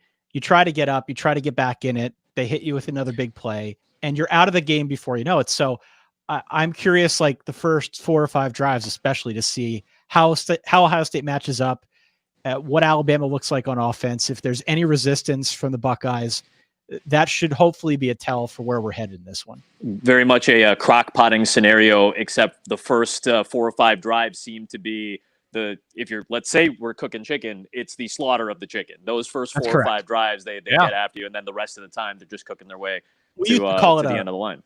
We used to call it a flash fry, right, Dan? Mm-hmm. Yeah, there was air fry, but apparently air fryers don't use oil. That was very new to me. So I don't know. Maybe it's an air fryer. I feel like I have an air fryer. Apparently, it's just a mini portable convection oven, and my oven has a convection ability to it. So I don't think I need one, but maybe That's I do. fair. I don't know. That's fair. I haven't found a need for it yet. I'm looking forward to Ohio State and what they look like on offense. So I'll take the flip side just because, and I'm sure you've seen it by now, Justin Fields was hit very violently last weekend. And it hurt me watching it hundreds of thousands of, I don't know how, thousands of miles away. And you don't know how geography and 93 million miles away. The game kicked off incredible on the climatography here. Yeah. Incredible. No, what I like the hit, it just the side of the body feels crucial as for like running the ball, throwing the ball, and generally feeling comfortable. So what does Justin Fields look like? He has Chris Olave back, who obviously missed the Big Ten championship game against the one true team of the Big Ten, Northwestern Wildcats. And I'm just curious, what physically, what does Justin Fields look like? What is his comfort level? I know that's going to be that's the talking point that I'm sure is what we're all hearing unfold if we're watching the broadcast. I have the broadcast on, by the way. We need to sync this up. Do you have to see your room, Adam? I can pause it right now. I have Justin Fields with his forehead or his fist in his forehead, saying a couple prayers. I'm a little ahead of you guys. I'm a little ahead of you right now. Where are you? I'm going to pause it. Okay. What do you see? I paused it on number 8 of Ohio State, doing the same thing that Justin Fields was just doing. Okay, I'll tell you when I see that. Yeah, we're going to sync this up. Number 8. I got it. I'm on pause. And no, that's not 8. It's on his shoulder pad, Dan. It'll be in the upper right of your screen. You'll see number 8. And come on. Got it. Dan's watching his feed via the space station mirror tonight. A little bit behind the rest of us, but it's okay. I'm FaceTiming my dad, and he's showing me the broadcast. Are we just doing this somehow through Periscope? Like I used to watch like UFC fights and boxing matches via somebody streaming it on Periscope. Floyd Mayweather's going to sue all of us for this. You know? I think it was. I'm pretty sure it was a Pacquiao Mayweather fight that I was like, I won't buy it, but I'll Periscope somebody else's feed for sure. Right. I remember the storyline after that was Floyd's people are pissed that folks were watching on the internet. That's right. Sue everybody. And for a split second, I'm like, wow, I watched it. But then it's like, everybody? That's a lot of people. That's so many people you have to sue. They're really zooming in on this coin right now. I appreciate that. It's a big one. Hey, let me ask you a question. So now you've graduated to the pro game. And obviously, anytime you're talking about a game like Alabama, Ohio State, you got a lot of pro prospects. Yep. Outside of Trevor Lawrence, Justin Fields is really that top quarterback prospect. There are some others who have thrown their hats in the ring, but have you heard anything from folks on the pro level about Justin Fields? I've heard enough from a couple of scouts, a couple of assistant GMs and things of that nature, but not anything overly nothing that would kind of overthrow Trevor Lawrence as the number 1 pick. I think Justin Fields opened up a lot of eyes with his semifinal performance. Obviously, when you do it on that stage, when everybody's watching, and you do it against a team and a defense like Clemson, of course, you're going to garner a significant level of attention. So I think it's still pretty fair to say it's 1 and 2, Lawrence and Fields. I think I think Fields put himself into a stratosphere that would make a general manager or an organization comfortable with maybe going away from an initial plan and decide, hey, well, maybe just because we can't get Trevor Lawrence doesn't mean we can't get a generational quarterback type. Now, is it going to be an overwhelming majority of teams that are willing to do that? No, but I do think he opened up some eyes, and some organizations would be willing to, let's say they were thinking, all right, we need a defensive end, we need a rush guy, or we need a defensive back or a lockdown corner or a middle linebacker to run our defense, and they see that performance. Let's say Fields does a great job tonight. I think then you have some GMs and organizations saying, I'm willing to divert from my original plan and say, this kid may be worth going after. I don't need Adam to be professional anymore. I just want him to watch a game. I don't need him to be on. Because the game's about to start, right? The ball is on the tee. It's on the tee. It's ready. They got make noise that looks very interesting coming out of those jumbotrons and at Hard Rock. Those are very impressive jumbotrons at Hard Rock Stadium. That's how we would call the game from the sidelines for the field pass. We would just look up at those jumbotrons. What was that process like, getting ready for that? Because did you have like all your paperwork with you? Or yes. were you traveling light? What was that process? I prepped the exact same way. Granted, a little bit more streamlined, but I prepped the exact same way that I would have if I were in the booth for it. And I had my boards and I had my phone that had just some notes on it, because our phones are always out anyway, and we're kind of running around, and during breaks we can go ahead and check stuff out. So I had some notes in my phone, but I have my like charts, I use a manila folder and double-sided, and I use that while I'm walking around trying to identify guys while we're watching these jumbotrons, or if the game's right in front of us on the sideline or on our side of the field. That's how we'd navigate through using our notes. So Trey first Sermon, play of the game, Trey Sermon goes for about 1.5 yards. Okay.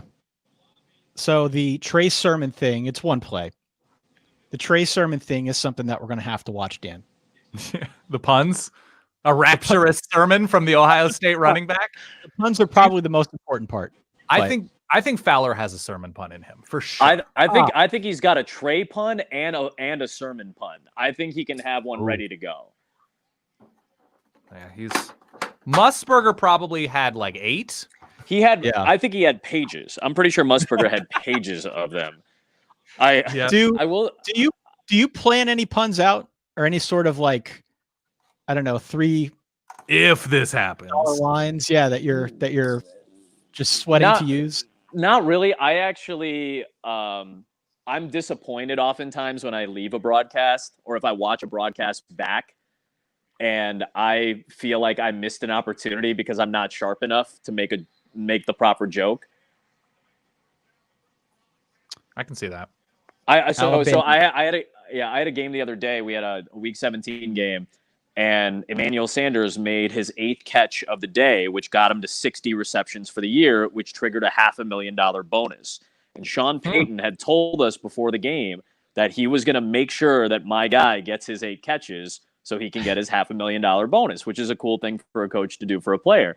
So he makes the catch, and then we have these great replays because Sean told us it was going to happen.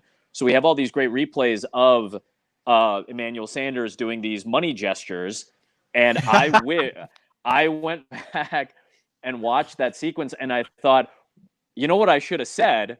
I should have said, where the money reside, in reference to that great, and I mean delightful, young person who was a car salesman and did that TikTok video. I looked and I thought, that was a golden opportunity that has slipped through my fingers. Throw it out there for the Utes.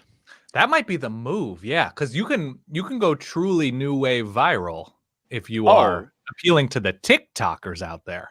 We had Lil Dicky just kind of retweeted a portion of one of our broadcasts from this past week for the Bulls. Whoa! So which was a big deal for us, because we said, "Oh, look at these fancy Mac Jones graphics." Oh, I like this. Oh, look how happy he is. That's nice. Look, they're humanizing him to me already. I'm already feeling a connection with this young man. I'm a little disappointed that we didn't get more Big Mac puns this year. He's not that big. There's my God, he is so fast. Wow. So they're getting Devontae Smith in early. Yeah, they did this against Notre Dame. Yeah. Yep. A little smoke action there. We saw that play a couple times against Notre Dame, and Ohio State has better athletes on defense who can cover. If you missed that game, it worked against Notre Dame. Yeah. Much like insert concept / play here, it worked against Notre Dame. Did I say it was Allison Williams, and who was on the sideline? Is it a double sideline? It's Maria's on the Ohio State, and Allison. Oh my gosh, Najee Harris. Allison is on the Alabama sideline. Congrats to Allison. She's a good friend, and I'm very happy for her because she deserves a chance like this. I like both of these people very much. Oh, somebody's coming up. Number 8. Oh, who we paused on. Is that Trey? I believe it is. Oh, he's walking He's not being carried. Yep, that's Trey Sermon. Yeah. Well, that just That knocked arm- our that arm- Sermon. that There goes the pun. There goes the pun. I hope he's all right though. God. No Tom Rinaldi though, so Rinaldi would usually be doing That's this game, right. and that's why Allison got the nod. But Tommy Rinalds, that's a horrible nickname, by the way. Who gave him that nickname? Yeah, it's like Tom Rinaldi. Watching him on a Fox NFL playoff game this past weekend, a little jarring, admittedly. And I know he's a teammate of mine now, again, and I've worked with Tom on a handful of occasions, and he is an absolute delight. But it was a little jarring to see him on an NFL playoff game. Hold on. We got to play here. Oh my gosh, this guy, guys, this guy with his running and his skill and hurdling and whatnot. Bruce Feldman. Yeah, Bruce Feldman wrote a piece for The Athletic where he talked to other coaches that have played against Alabama, and there were a few that said Najee Harris is in their opinion, the best back that Nick Saban's ever had. It's high praise considering one of his guys just ran for 2,000 yards, and that says a lot. That speaks volumes. Man, there's a lot of room. They're just getting they're playing really far off Devontae Smith, so he's just sure I'll catch a 7-yard out and then pick up 9. Yeah, they're giving him a lot of cushion. I found it interesting, again, going back to that Bruce piece. He talks about Devontae Smith and a little bit this notion that Jalen Waddle was the better of the two receivers going into the year. But people underestimate Devontae Smith. You know, he's not that big. If you time him out, how quick he runs the 40, he's not like the fastest guy in the field. Nice but tackle. Yeah, good play. His skills translate so well to the field of play that it's really easy to overlook him, which I thought was a really valid point. Obviously, he had an incredible year, won the Heisman Trophy. I'm pretty happy for Kirk Herbstreit that he's not at home calling this game, actually. Happy for him. He was actually in the booth, which was nice. Mm-hmm. You've done the remote broadcast. How does it compare to the real thing? It is, in a lot of ways, miserable. I don't think you can tell. You can't tell in the moment. I can't tell in the moment because we're working off whatever we see in front of us. Well, if you go back and see it, it's very legitimately upsetting to watch a game and have. That was a nice play as well. He's already limping a little bit. Jalen Waddle is. Got a little bit of a limp there. He's calling for the sideline. Hey, you know what? A little Willis Reed type moment here. Let me make a catch. Get excited. Everybody pumped up because he didn't take it. Oh, he came up a little bit. Yeah. But still, to have done what he did against Tennessee and to be back tonight. Yeah. He doesn't look like 3 months ago. Mm-hmm. Yeah. So here's the red zone. We talked to Ari Wasserman to Bill about wrinkles. Oh, okay. Missed one. Missed one right there. If you have any questions for Adam Amin about anything, literally anything, drop them in the comments. He's here for you. I wonder if you would do well on Cameo. I feel very uncomfortable with the concept of Cameo for me, not for everybody. For me, I've been asked to jump on Cameo. Same with us. I think the CEO of Cameo that was like, "Hey, do you want to be on Cameo?" And he's local, right? That's he's a Chicago. They're based in Chicago. So I was like, I don't know how to feel about this. So for now, I'm just going to ignore it. What would you charge? Yeah, that's the question. That's why I don't feel comfortable because I don't want to put a price on like I don't know. I feel weird. What if I said, "Hey, it's $40 for Cameo," and nobody wanted it? Nobody on the planet. Nobody on the planet decided. No, or everybody on the planet decided $40. Definitely not worth it. I fear that what that would do to my psyche. Do you think they have a person recommending, studying how famous they think is that touchdown? They're saying short. They're saying he was short. Yeah, short. I think you go like that's in the actuarial they're sizing version. you up. Yeah, that's like an actuary decides how much insurance rates should be.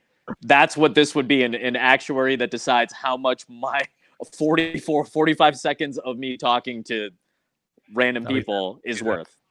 That's got to be. I would not take for you. I would not take less than 65. That seems like so much money, though. It does seem like a lot of money, but It you seems could like also way like, too much money. I'm donating the proceeds to like Chicago Public Schools. Like that I'll do. That I'll happily do. That Right. I can do. That seems like the right thing to do. It's a question of, do you want to go super low, like 15, and Right. have it be more of a volume play, or do you want to go 65 and promise a higher level of quality? Well, I'd have to get like the ring light. You know, I'd have to. I would set you up. The way that you guys have your digs dressed up, which by the way, incredibly aesthetic, like a high level of aesthetic appeal for both of your setups. Like I feel stupid right now. Just I'm sitting on my couch and there's blinds open there, and I don't even know what direction this is going. Okay. Debo Jr. from Twitch wants to know, Adam, how hard was it to call a game with Pat McAfee distracting you the whole time with his quote, I quote, incredible goofy ass? I think he means that lovingly. Yeah, I think that's a very endearing way to speak of our friend. So it's fine. I think Pat McAfee is great. He does a great job. It was not really that difficult. He is who he is, and because I got to work with him all year, last season, it felt very easy. And he's not as manic as people would make him out to be. I think there's like this misconception that he's just at an 11 all the time. That's not really true. He really ratchets it up for being on TV the way all of us do. His just energy is so refreshing that it seems bigger than it is. Like he's just like a nice solid level of higher energy, and I don't think it's that hard to work with him. I think he's super easy to work with, in all honesty. We've talked about this before. What you want, or one of the things you want out of an analyst that's standing next to you, or a couple analysts, whatever, you want somebody matching your energy. And that seems like it would never be an issue with Pat McAfee. He will always rise to wherever you are if there's an exciting play, if there's a crazy moment. And that's something I feel like you would look for.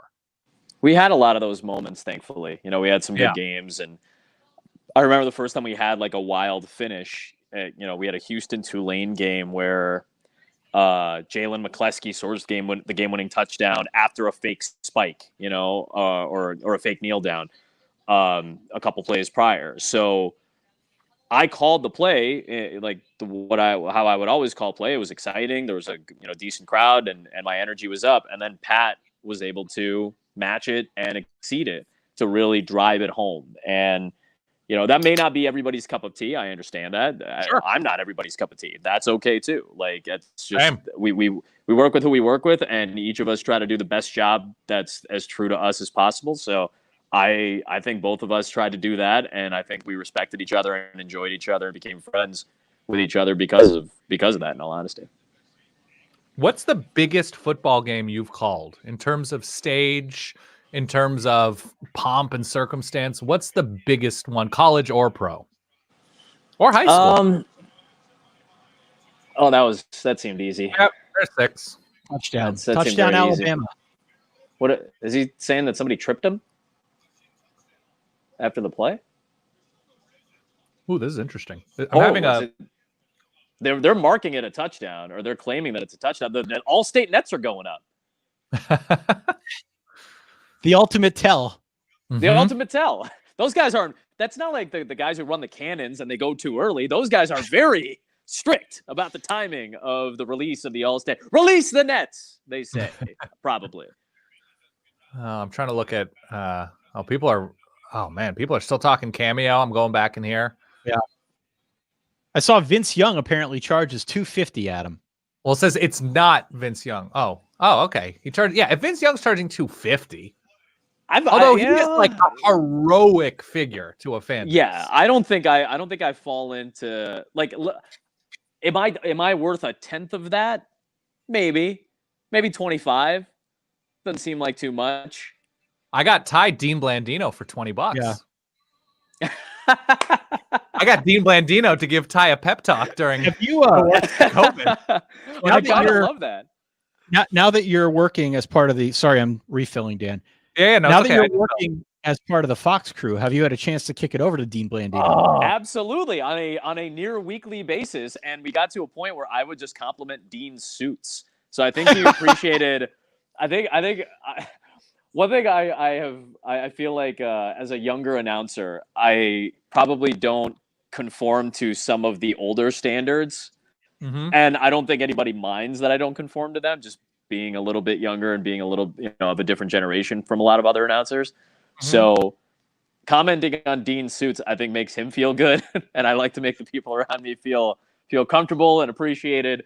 And the easiest way to do that was, Dean, this seems pretty cut and dry. You know what? Speaking of cuts, that is a well-cut suit. Man, well if done, Blandino's on Cameo, if he's charging what, 25, Dan? Is that what you said? 20-25, something like that. You get at least 50. So I'm 1/5. I could qualify for 1/5 of Vince Young's 20% demand. of Vince Young. 20% of Vince Young. I think that doesn't seem too awful. I don't think I would feel Honestly, terrible doing that. If the Bulls, because I think the Bulls have some promising pieces, if they continue to grow, I think they've been somewhat of a pleasant surprise in some ways early on in the season. I don't know a lot about the NBA. That's okay. But your profile is only going to get bigger locally. So maybe we're talking about getting a steal of a deal at $50. Here's the thing, though. Now it's a content play, right? Maybe that's a very good point, but I feel like it's a content issue. Like, what content am I gonna churn out that's gonna make people happy? You commit to the bits. I'm Marty Smith it a little bit. I'm definitely Marty Smithing it a little bit. I do commit to the bit. I got my family and I got a cameo for my father-in-law. We got Andre Dawson, the Hawk. Oh, the Hawk. Dude freaking nailed it. He was great. Can I correct me if I'm wrong? Is he not like a funeral director now? Oh, he did have that air about him for sure. He was pretty serious. And admittedly, I feel like I do need to morbid check this way out. though. Please do. I might be Somebody, we have a misfiring we have here. a confirmation. Enly822 says he can confirm. Yeah, the Baseball Hall of Famer who runs a funeral home. It is indeed the Hawk. ESPN did a long story about him, and I thought it was fascinating. Wow. All right, Locally, in the Chicagoland area or somewhere else? See, I got to go back and get some details. Yeah, here. sorry. Oh, here it is. Yeah, it's in Miami. Ironically enough, okay. now that we're watching the national championship from Hard Rock. So here we go. Might be the official funeral home of Hard Rock Stadium. I don't know. If we want perhaps a means of comparison, former coach Dave Wanstead is on Cameo. Let's get some. Bringing it downtown. He charges $50. $50.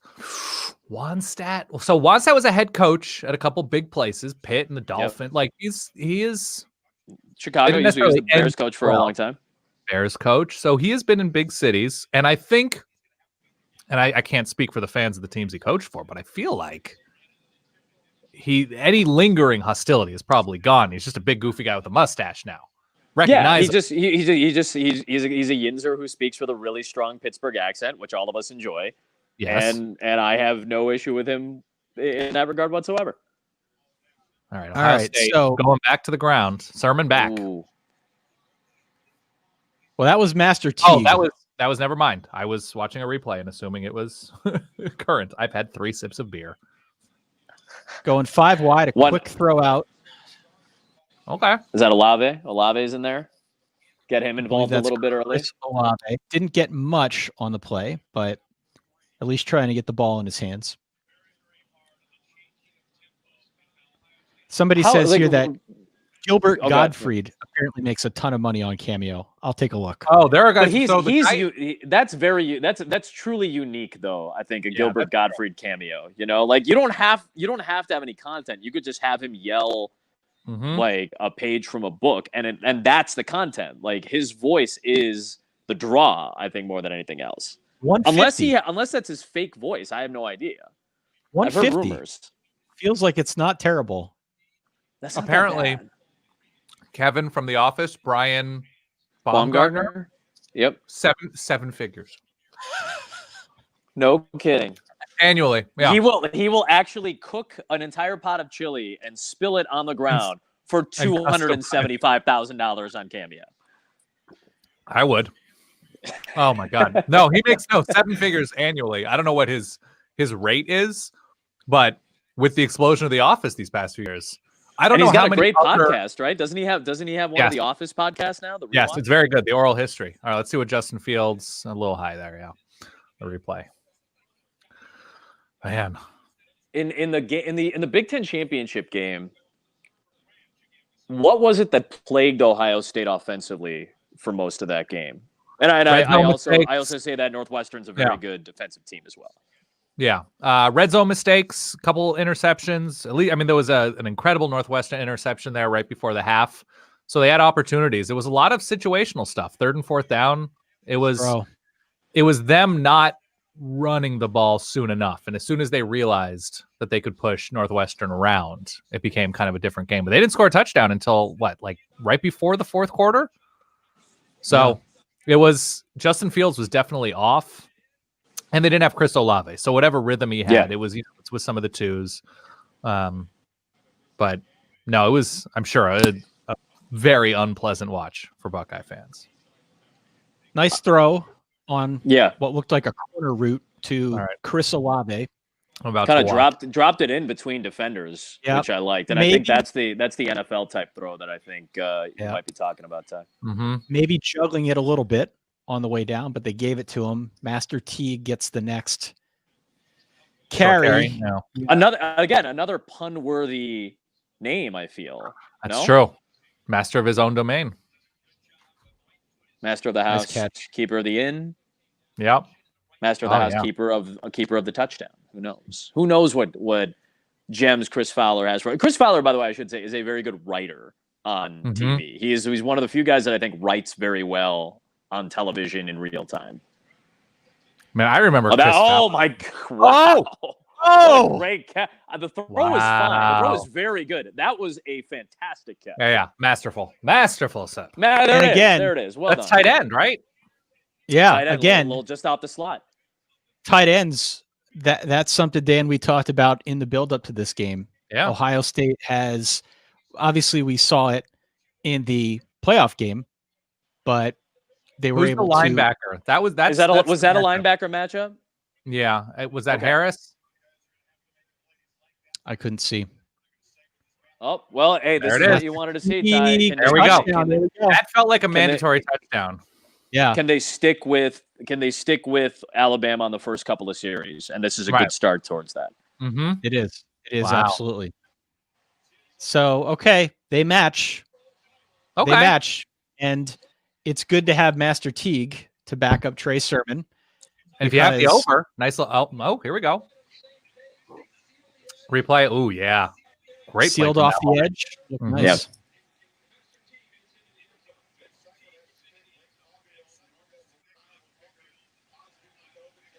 Oh, we have our first bot. I don't know if you've noticed this. Our first Twitch bot in the comments with some ASCII. All right, let me see what I can do about that. Yeah. Hit that ban hammer. Come on, Ty. Hit that ban hammer. I got it. I'm just learning how to do this. Voice of an NBA team here. We're talking about the dozens of dollars he might be worth to various strangers. How fast would it be before I just said, I can't do this anymore? I can't keep churning out the content. Oh, man. Oh, I imagine there has to be something like you only get paid once, upon delivery of the video. Because I just can't accept $20 from everybody and then be like, I don't feel like getting back to this. I'll get back to it 6 months from now. So I was thinking about which sports media personality would be the most popular, not based on money, not based on results. Just based on number of orders. I might say, I think Tony Romo's very popular, obviously. Sure. Jim Nantz is known, but I don't think people are like Jim Nantz. It's gotta like, be. It's gotta be fan. an analyst. It can't be. It's gotta be somebody who played, because just that's a bigger tent for Right. people. Aikman charges like 500 apparently. Somebody said that in our comment. I got one for you. What about? Okay, go. What about Terry Bradshaw? I see he's listed at 500. That seems he would about do right. very well. Right? I think people about right. generally just like Terry. A name that I think could do very well, but I don't think he'll ever do it, is Chris Berman. Because he has the catch phrase. I wouldn't put it past Chris Berman to do it someday. I think you could convince him to do it and be like, you'd make a lot of people happy. That's if you true. Did this. I think you'd make a lot of people happy. Like, because again, there is a built-in. I don't want to use the word shtick in a negative way. I'm using it just as an identifier. There's a built-in shtick to it that is appealing to a lot. The same thing with Godfrey. The shtick is the voice, and he said whatever he says, as mundane as the sentence may be, it sounds funny coming from him. I think Berman, if he writes to the situation with a good, he'd be great with Trey Sermon and or Master Teague in terms of the highlight package. So I think the shtick is built in, and he'd do very well because of it. We're getting a lot of Charles Barkley comments, which actually is probably the right answer. That's a great answer. That's an outstanding answer. I've been around a good amount of athletes in various situations. I've never seen anybody get freaked out over by people in the public like they do for Charles Barkley. I will agree with that. I've been around him at in a post-game situation at a bar, and it's funny you bring up Pat McAfee. Being around Pat and Charles, they are the two most graceful humans I think I know of that stature, who, in terms of handling a lot of people approaching them all at once. And Chuck is one of those guys who just says yes to everybody. Yeah, man, I'll take. I'm not gonna do the voice. I'll take a photo with you. No, it's terrible. No, I'll take a photo with you. I'll talk to you about anything as long as you are respectful. You don't come in hot like, man, I used to hate watching you on like, hey man, you don't have to start with that. You can ease your way into telling somebody that you hated them as a player because they beat your team all the time. You don't have to start there. Correct. Work to that. Barkley used to be a frequent golfer at the golf course that he used to caddy at throughout college. And Barkley was with the 76ers when you were in college in the early 80s. Yeah, exactly. But he was obviously not the best golfer out there, and everyone would love caddying for him because he was a personality out there. Yep. And he would tip very, very well. That's the other thing. He is a very generous guy too. Like it's hard to buy drinks around Charles or pick up the tab or anything. Like he's one of those guys. Like, no, man, I already got it. And he's just a genuinely good-hearted dude. And as long as you're respectful, he is as kind to anybody as you'll find. Hey, that's a hell of a throw right there by Mac Jones. Wow. What's the factor? I only watched maybe one or two Alabama games and just chunks of them. So what's the factor? I called the Citrus Bowl last year. I got to watch Mac Jones play well. But in this now as the guy, what is the biggest appeal about Mac Jones? I think he makes the right decision. Yeah. Like he's accurate and he's like, this guy should be open against this defense. Mac Jones hit him in rhythm. Like there's nothing lethal in the way that we would look at Justin Fields or Cam Newton or Johnny Manziel or any of these guys that have succeeded in like dual threat ways or just like crazy playmakers. Just like, yep, this is the guy and I'm going to get it to him when he's supposed to get it. Those are two very good passes back to back. Yeah. He's really accurate.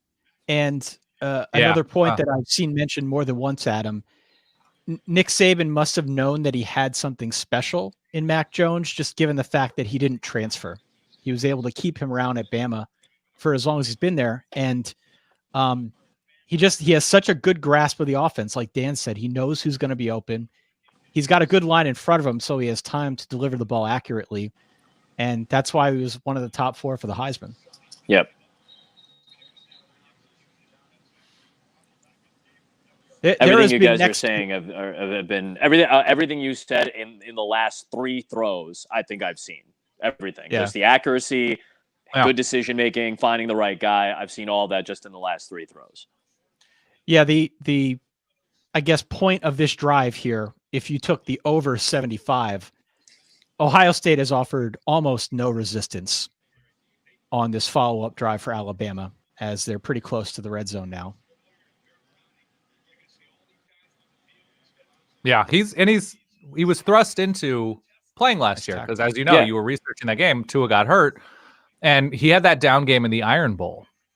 Yeah, but the learning curve never seemed crazy steep. He had I think it was two pick sixes in the Iron Bowl, which was, it led to their loss. But otherwise, I mean, he was handed the keys to a Maserati, and it turns out his dad was like an Italian mechanic, and he was like, "Oh, I can drive stick, sure."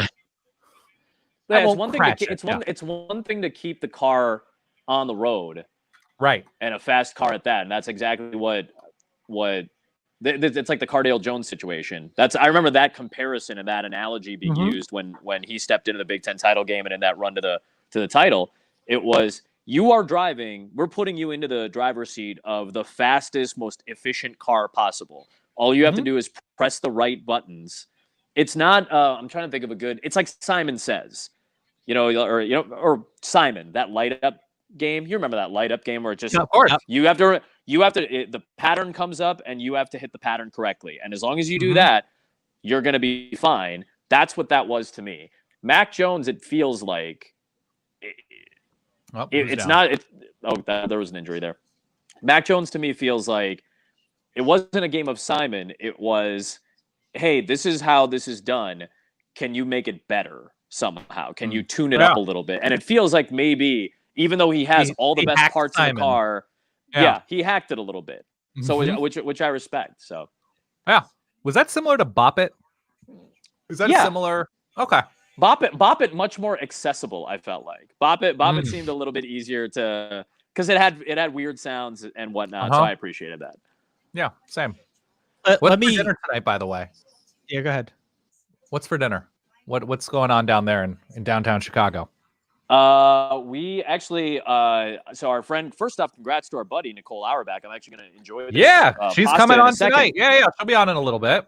So Nicole wins National Sports Writer of the Year today, which is a major, major accomplishment.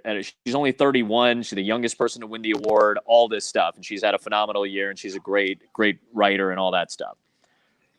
That it is a heck of a jump to be there and to realize that a day before we were cooking pasta, like making fresh pasta.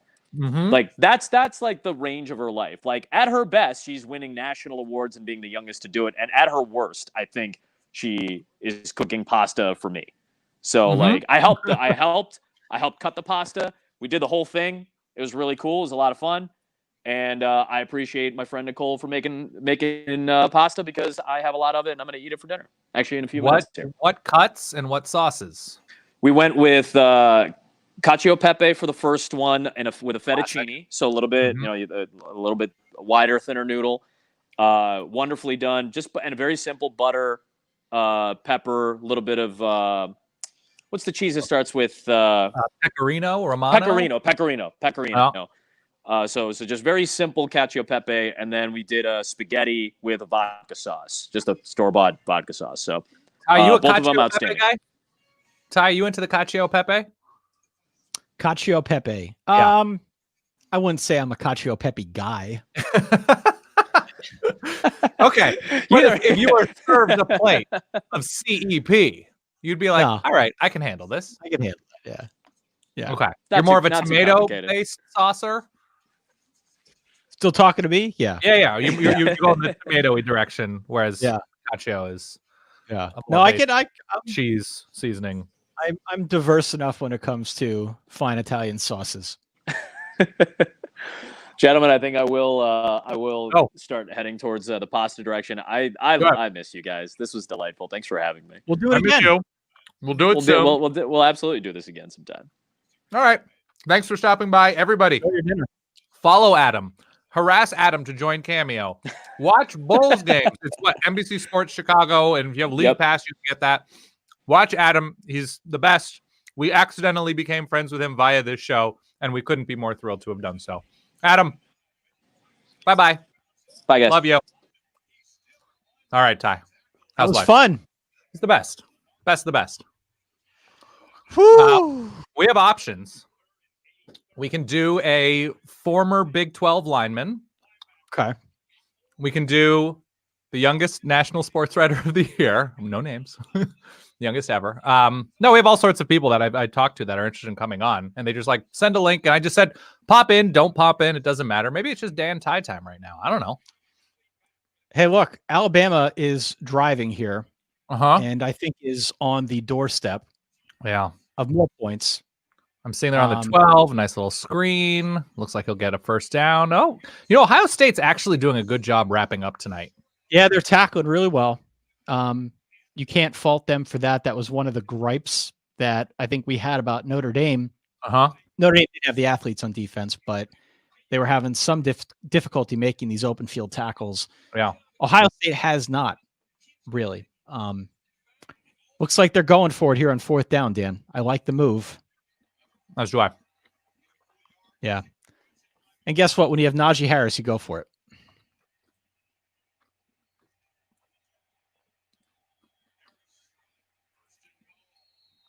It's a first down. First down, probably the last play of the first quarter. I had a great time that first quarter. Yeah. I got good football. Got Adam Amin. I like the fact that Alabama was put to a decision twice in the red zone, 2 consecutive drives, and in both instances they decided we're going for it, and they got it. Well, here's the thing. Steve Sarkisian doesn't have to answer for anything. He's on a different flight out of Miami than the rest of this team. He's like, F it. And I like that. Yeah, of course. How many columns have you and I read from stat geeks who know and love who say more teams need to go for it on fourth down? Nice tackle. Didn't the Steelers screw that up yesterday? I didn't watch that game against the Browns. I think they screwed a lot more than just that up. Right. But I think they had a moment, a 4th and 1, where they couldn't stop Cleveland. Oh, okay. I think I'm ahead of you a little bit again. Okay. Pause for a little bit. Yeah, give it 5 or 6 seconds. Let me know when you see the overhead stadium shot. Okay. I just saw a replay of the stop of the stuff. Overhead. Okay. All you want to really do is on that 4th and 1, like even though USC messed up against Texas with that 4th and 1, they were not super creative. You want to avoid a writer, a podcaster, a radio host, a TV host saying, you have Najee Harris. You have the best offensive line in the country. What are you doing? You can't get a yard? You want to avoid that reaction. Sometimes you just don't overthink it. Wow. And there's a lot of value in that. That was part of, I thought, the brilliance of Alabama's game plan against Notre Dame. They knew they had better athletes. They just got on the ball. It wasn't any bombs down the field. They're not forcing it over the middle into the seam, into triple coverage. It's, we're going to get Devontae Smith out in space. We're going to throw him the ball and we're going to let him run with it. And then we're going to do the same with Najee Harris. And that was enough to win resoundingly. Yeah. They've done that all year. Now it is easy to say, let's not overthink it when you have that level of player available to you all over the field. You don't have to say, yeah, I'm sorry, Dan. No, continue. I want to say hello to some of our new followers. Let's do it. On Twitch. Announcer Mark 98. Doogie, I can't say this. I'll just say Doogie. Branquino. SD Quinn. Brian 502. Swilbo Jaggins. Nice. Mega Daryl is my favorite name. Followed us about 3 minutes ago. Nice. Welcome. Nate Hennessy. Bears Joe 411. ER Duck 96. Tyler 4825. Notre Dame football about an hour ago. Was that the official Twitch account of Notre Dame football? Is there a verification? Who's to say? I can't see it here. Hey, look, Notre Dame getting involved in the national championship. Stop it. We had Benny 15-9-10. I got a whole slew of new followers. Thank you so much. Yeah. For following along here. I think the plan is probably going to be to do this for most of the game. And, yeah, I have nowhere to be. Nor do I. Maybe we take a brief Halftime. 10-minute halftime to kind of collect ourselves, get refills. By the way, this is delicious. Fist City. It's Revolution Brewing, which is nice. I mean, it's local, nice and local. Proudly brewed only in Chicago, not a sponsor, using pure Lake Michigan water. All right. Wow, that's a thing. That's local. I didn't know. Who knew? You need to get one of those shirts from What About Bob, I think. Yeah. Don't hassle me, I'm local. Yeah.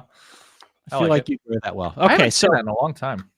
look, we've got Alabama deep in the red zone. Some of you 3rd and goal. following along the stream have probably already seen the play, but Let's see what happens. Lined up in the eye. Tight end in motion. oh my gosh, what a Play play. action. Little swing. Must be Wow. nice. Wow. So they fake like an end around there. He hits the brakes, goes back on a swing, touchdown.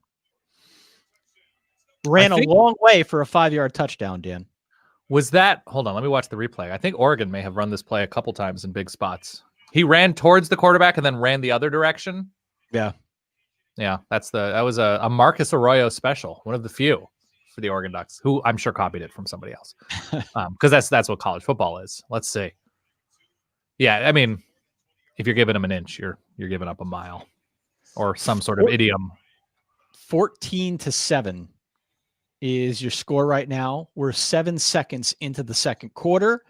Looking good for that over. Some of you may be ahead of us. If you want to pause your TVs and watch along with us, you're more than welcome to. But I see what he did. I like this angle. Yeah. Oh my God. Look at that cush. He's so quick too. And he does sort of glide, doesn't he? Mm-hmm. It's like a shark. There's no wasted motion. It's just very efficient. I like that. How's your beer? It's good. It's a little warm, Mm-hmm. but it's good. It's good. It says fearless, bold, and independent on the back. This is brewed. Let me see where this is brewed. I think this might be. By the way, Jigga Joe, of course, just treasured patron, Jigga Joe, has mentioned that Kirk has gotten dangerously close to drawing a wiener with the telestrator a number of times.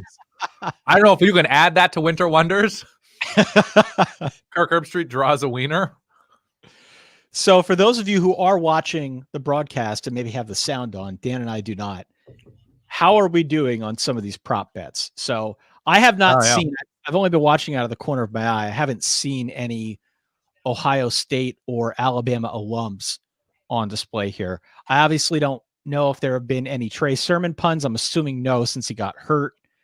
I haven't heard anything about Bear Bryant, Zeke Elliott. I haven't seen any clips there. So Right. keep us in the loop on how we're doing on that front.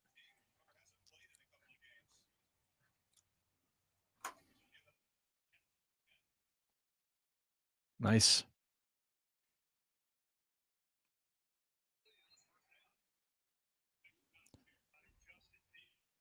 You know, Fields has time like that.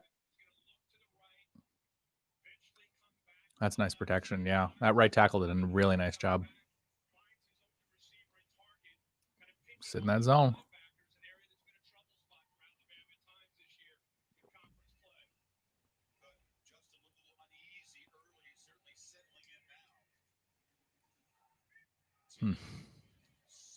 I haven't been paying specific attention. What personnel has Ohio State been in? 11, I assume? I think so. Yeah. That's what it looks like.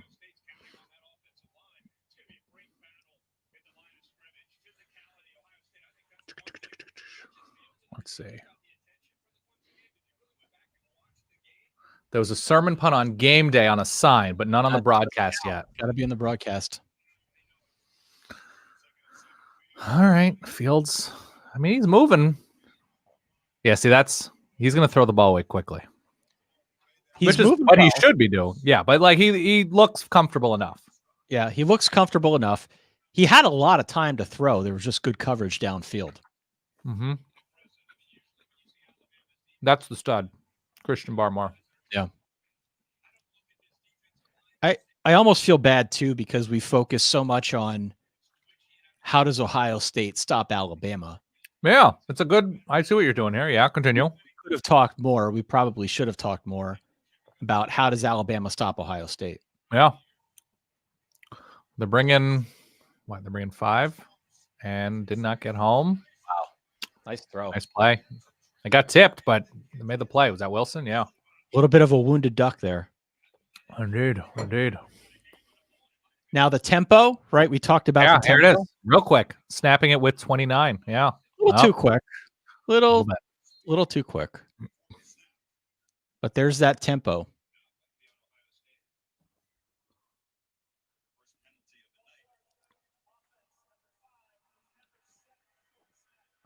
Huh. Garrett Wilson.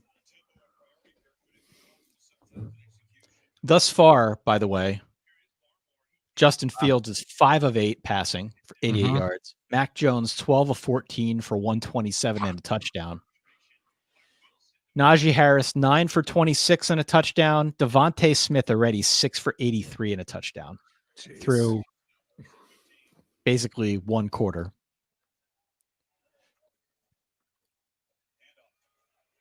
Nice run. I love those. Yeah. Falling forward, turning 3 into 6.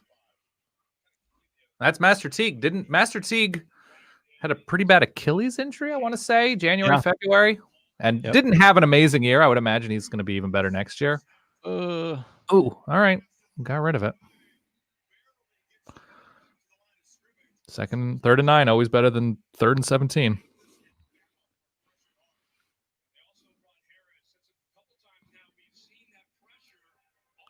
We've got C-Mig, who's now, I guess, moderating for us. Correct. Impressed with Alabama's defense, and I agree. All things considered, what Ohio State offers.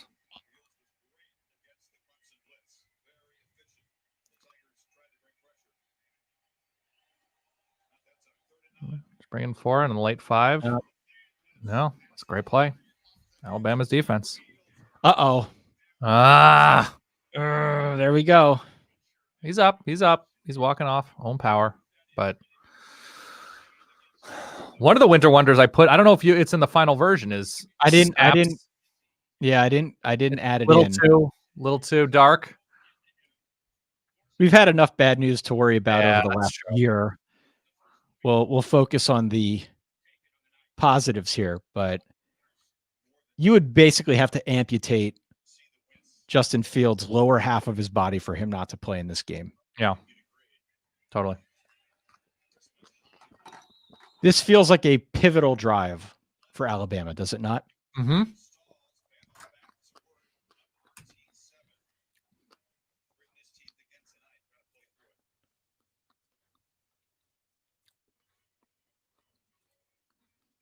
Okay, we've got Mike from Twitch. What up, Hot Mike? take: Justin Fields will have a better NFL career than Trevor Lawrence. The leadership and toughness he shows on the big stage and not having to play for the Jaguars. I mean, not playing for the Jets either seems to be a good thing. Right. How is the greater Eastern PA area dealing with the loss of Doug Peterson, huh?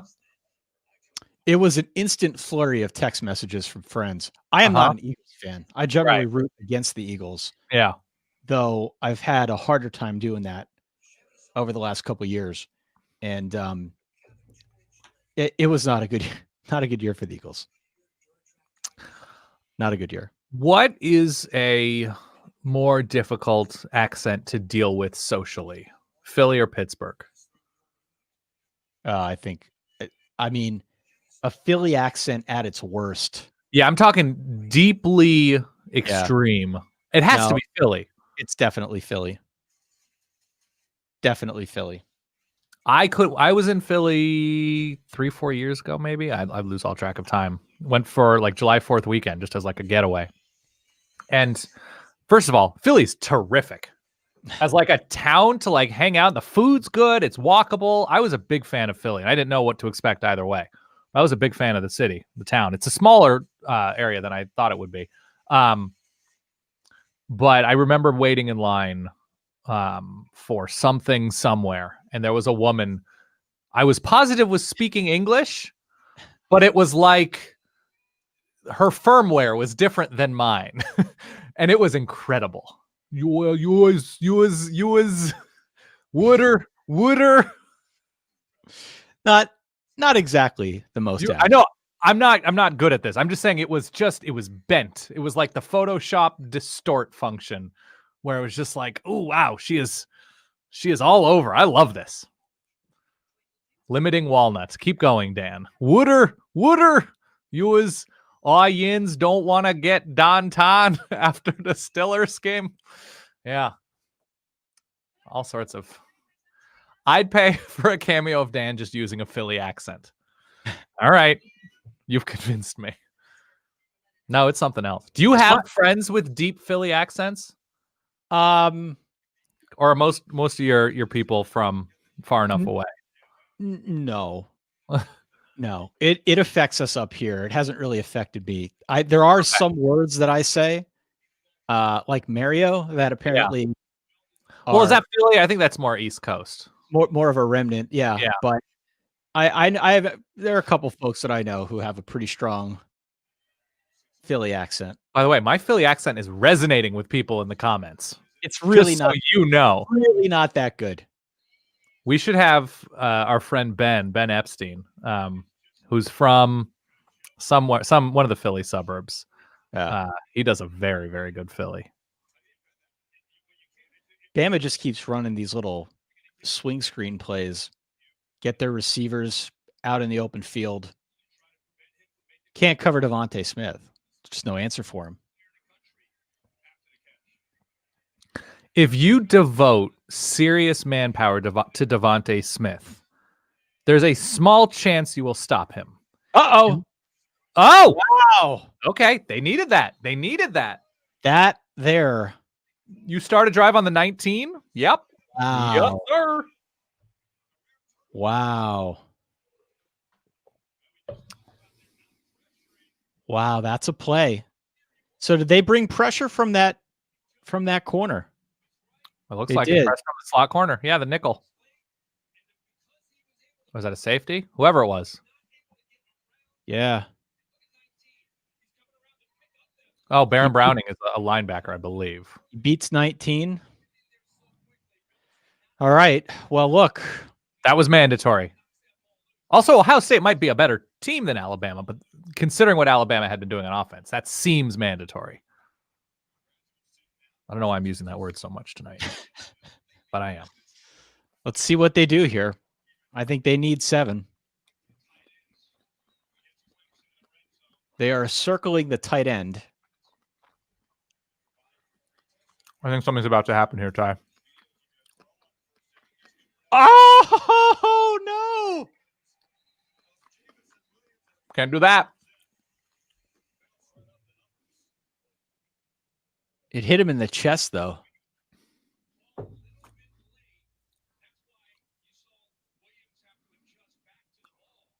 They're calling pass interference. Is that Garrett Wilson? Oh, he still should have caught it, but they will take the flag, I'm sure. Or no, it's Williams. I'm sorry.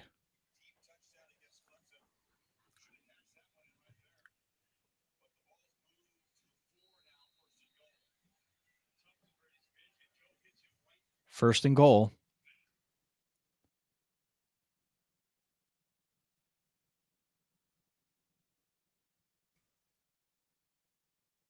That's touchdown. Okay.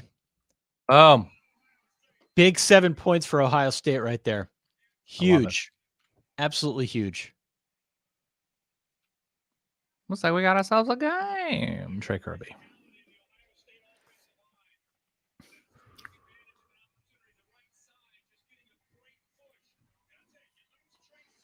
I've been impressed with this game so far, Dan.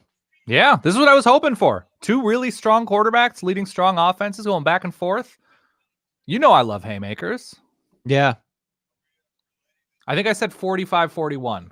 I think.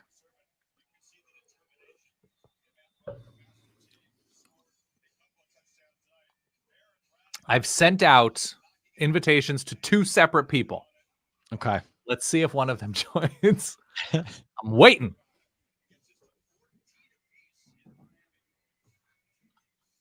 Hello again to everybody out there watching on Twitch. Yeah. Watching on YouTube, watching on Periscope. Mm-hmm. Got a nice turnout for this. We're excited to keep going with it. ESPN played the Foo Fighters going into there. Notre Dame football. Sup. Sup, baby? I doubt it's an official account. Up. Here we go. We have ourselves a guest. Oh. Oh. Marshall Newhouse. Oh. Recently of the Tennessee Titans. This is working. Isn't it pretty good? It's good tech, right? This is really easy. I'm Yeah. shocked. Marshall Newhouse, not long time, but forever TCU Horned Frog. Forever, for sure. Forever TCU Horned Frog. How's it going, Ty, Dan? How you guys doing? What's going on, Marshall? Thanks for coming on, man. We're great. Appreciate it. Does watching a game like this, does it make you miss college at all? Yeah, for sure. Like, I got to play in the Fiesta Bowl, so it brings me back to that moment. Just like the grandiosity of it all. Of course. Yeah. The sponsored bowl games, always good to get swag. Have fun with your What was the teammates. best swag you got? We had, I think I was on the cusp of the gifting suites, so you can kind of pick your gift. So I think I got like a digital camera that I obviously don't use anymore. Some guys got like TVs that they don't use anymore. So it's, not bad. For a college kid, not terrible at all. Who did you play? That was a Boise Fiesta? Yeah, Boise. Don't get me started. You played left tackle. Left tackle, yeah. Left tackle for that TCU team. You overlapped with Andy Dalton.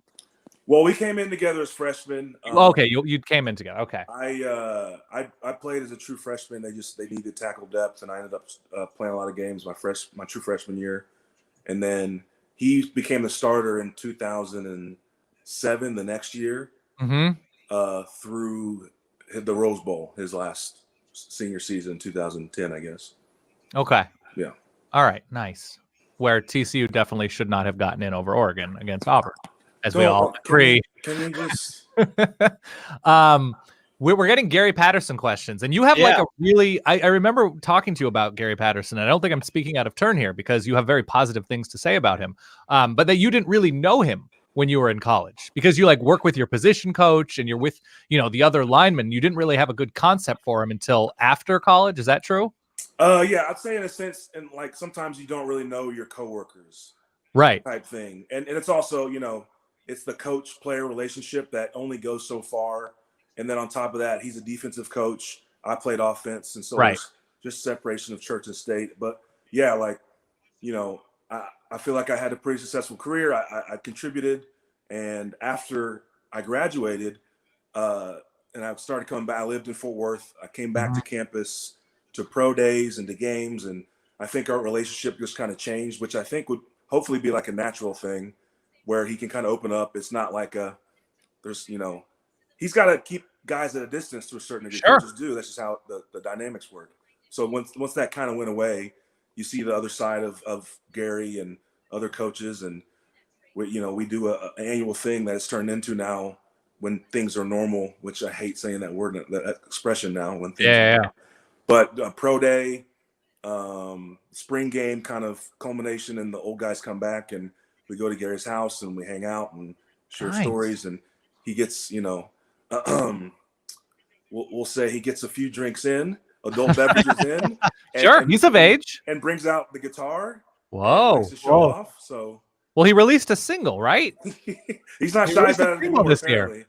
I didn't see that coming, but well, great catch, by the way.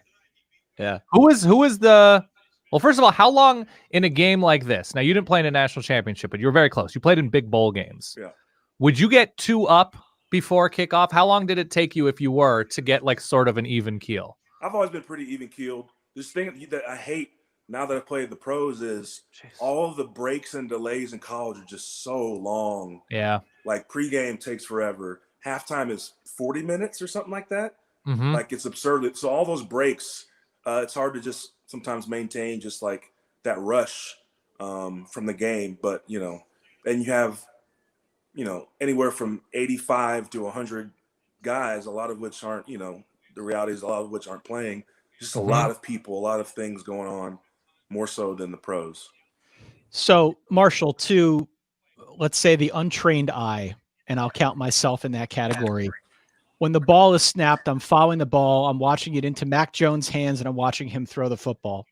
As a player, as someone who's played in the trenches, does your eye track the ball, or are you focused on the line? When I'm watching like the broadcast. So normally I watch like the two tackles kind of in my periphery, and then I see the flow of the play. So like I kind of anticipate, I got kind of guess in my head just as if I'm doing like a color analysis in game, play action pass. Is it a screen? Oh, that's a quick out. That's an outside zone. And I'm also watching kind of the edge guys, both on offense and defense, all at once, I guess. Yeah. Nicole just popped in. We'll get Nicole momentarily, perhaps when Marshall is done being excellent, which I don't know when that happens. But Dan, what have you seen tonight in this game? Is this new football in any way to you, or is this just football dressed up in an interesting way? What does it look like to you? I mean, these are just the same concepts you've seen. They're dressed up. I mean, the Devontae touchdown where he goes in the quick short motion and reverses field, that's a man beater. I saw that for the first time. I think a college team ran it. It might have been like Kingsbury, or when he was at A&M maybe. Okay. I saw it years ago where, it's, you have man, you have a good quick change of direction receiver. It's a red zone call because, as you saw, Devontae was going to get caught, but I just got to beat him to the pylon. So you go in that quick motion. You hopefully get two guys looking in the backfield or just taking off, trying to keep up with him. Versus field, it's a quick, extended run almost. And, so, I mean, you see stuff like that. It's just repurposed. And football, there's not much new in football. It's just, and Sark has been around. So, obviously, a lot of these calls are, his from old ones or things he's seen. Still football. All right. We're now bringing in Nicole. Can you hear me? Yes. Nicole Auerbach, who was named, sorry, Marshall, you were not named the National Sports Writer of the Year today, but Nicole Auerbach of The Athletic was. Nicole, what have you seen? We have Marshall, who played left tackle for TCU and is a multi-year veteran in the NFL, of course. Nicole, an All-American safety. Ty and I, nose tackles, respectively. Nicole, what has been interesting to you tonight? Well, first of all, it sucks that Trey Sermon got hurt. I think that was something we'd all been really excited about, and was one of the big parallels to that 2014 team was what Ezekiel Elliott did. So that's a bummer. But the main thing that is, kind of overwhelming right now is that this is a game of touchdowns, as we all predicted. No field goals. You got to go for it. You got to be aggressive. And I think, too, basically the way I'm watching this is, it's holding serve. You can't. Yeah. You can't break or you need to break back if you're going to, go second. And that's what's challenging in tennis is to go second and to have that pressure of, you need to match this. So that's a tough spot for Ohio State to start in. But Alabama looks as good as always. I mean, I feel like the mark of this good Alabama team is they take very basic plays or what looks like very basic plays, and then they get way more yardage than anybody else would in that particular set. Yeah. Marshall was just talking about that, just running some concepts that we've seen before, but running it with Maseratis, running it with, dressing it up with incredible athletes, superior athletes. I also really liked when they ran the play of just like, Devontae Smith is really wide open. That was, it's effective. It was. Marshall, have won some award recently. I can't put my finger on it. Yeah. But don't worry, you don't have to. He's just not in the, in the game plan because he'll sneak up on you. So he's going to retire after this, right? He's not going Yeah, that's it. That's it for Nicole, did you have a prediction before this game? Were you on the Alabama train? Yes. I think my official score prediction was 45-37. But at this point, maybe that's low scoring. I think we may get into the 50s. What was the over? Was 70-something points? 75. 75. Yeah. So a lot of points are on the menu here for sure. Yeah. The live over-under, as someone says here in our chat, has ballooned up to 86.5. Oh gosh. It's a big number, and I might have to get out my phone and go under because that seems like a lot. But like you said, this back and forth, Nicole, tends to lead to a lot of points. And it doesn't seem like, short of any turnovers, Ohio State's offered a lot of resistance. They're tackling well in the open field, which will help them. But I still haven't seen any. Or is somebody very hungry? Red is whining. He is. Oh, okay. Here, come here. Oh, no, he's hiding. Here, let's try to get him to come up. Come on. Marshall, do you have a dog? I do. I'm not with him right now. So it's not. What kind of dog do you have? He's a mutt, like a shepherd mix. I'm not sure how else to describe him, but he's great. Are you in Nashville right now, or are you back in Austin? I'm still in Nashville. You're still in Nashville. Taking a few days, and I'm with a friend at his house and kind of taking some time. Love it. Yeah. No rush. Yeah, absolutely. Not when you're in Nashville. Maybe if you're somewhere cold, or I guess Nashville. Exactly. But come on. I got out of Green Bay pretty quickly, but Nashville not so quickly. You know what I mean? What has been the best thing you've eaten in Nashville in your short time there? Well, yeah, it's been hard to kind of go out and about, like That's true, yeah. But I got some husk gumbo that lit me up. It was just really good. Mm-hmm. Shouts to Sean Brock. Always. Hey, Marshall, we got a question here in our chat to get your thoughts on Ryan Tannehill and his resurgence in Tennessee. Yeah, I've paid attention since he kind of resurged as went from that flip from receiver to quarterback, and everyone was like, "What?" Yep. And then next thing you know, his first round pick, and they're like, "What?" And then I think he was confirming a lot of naysayers in Miami, but as we kind of see, it wasn't all his fault. And it's been really cool to see him in person, how he operates, his efficiency, his just knowledge of football, and then his just like he's a dynamic player, and it's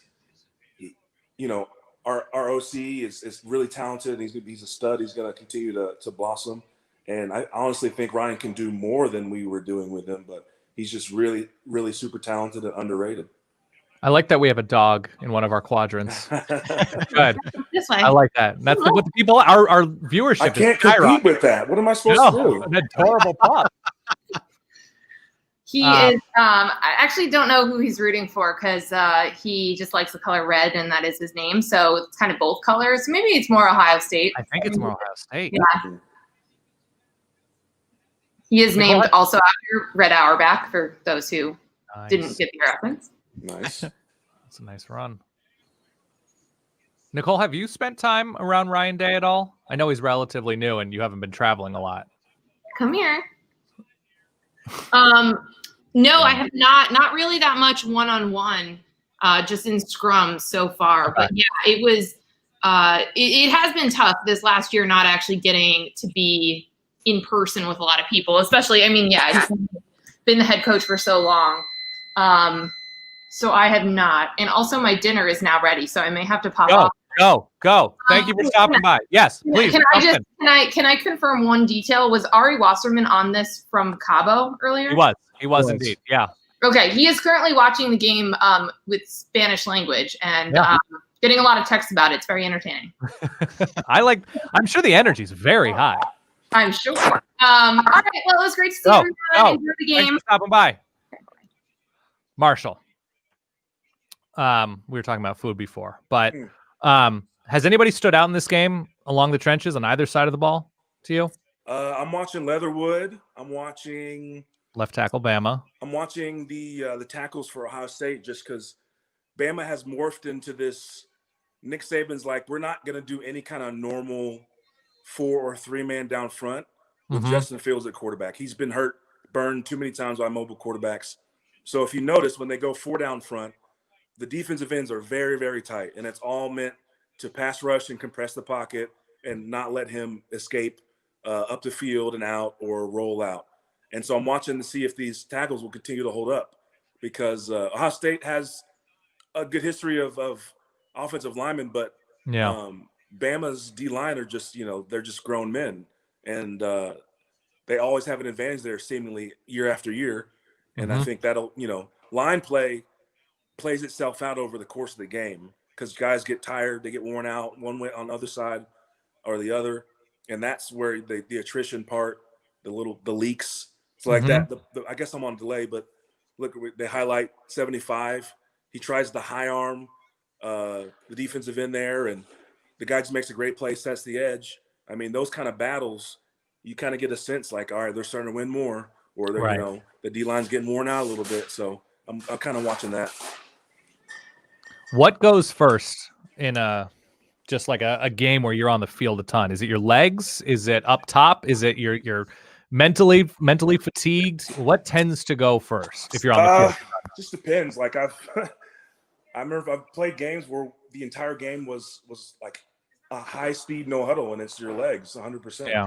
And then other times where it's, you know, methodical running the ball, and it's just a grind mentally for 4 quarters. So it kind of just depends.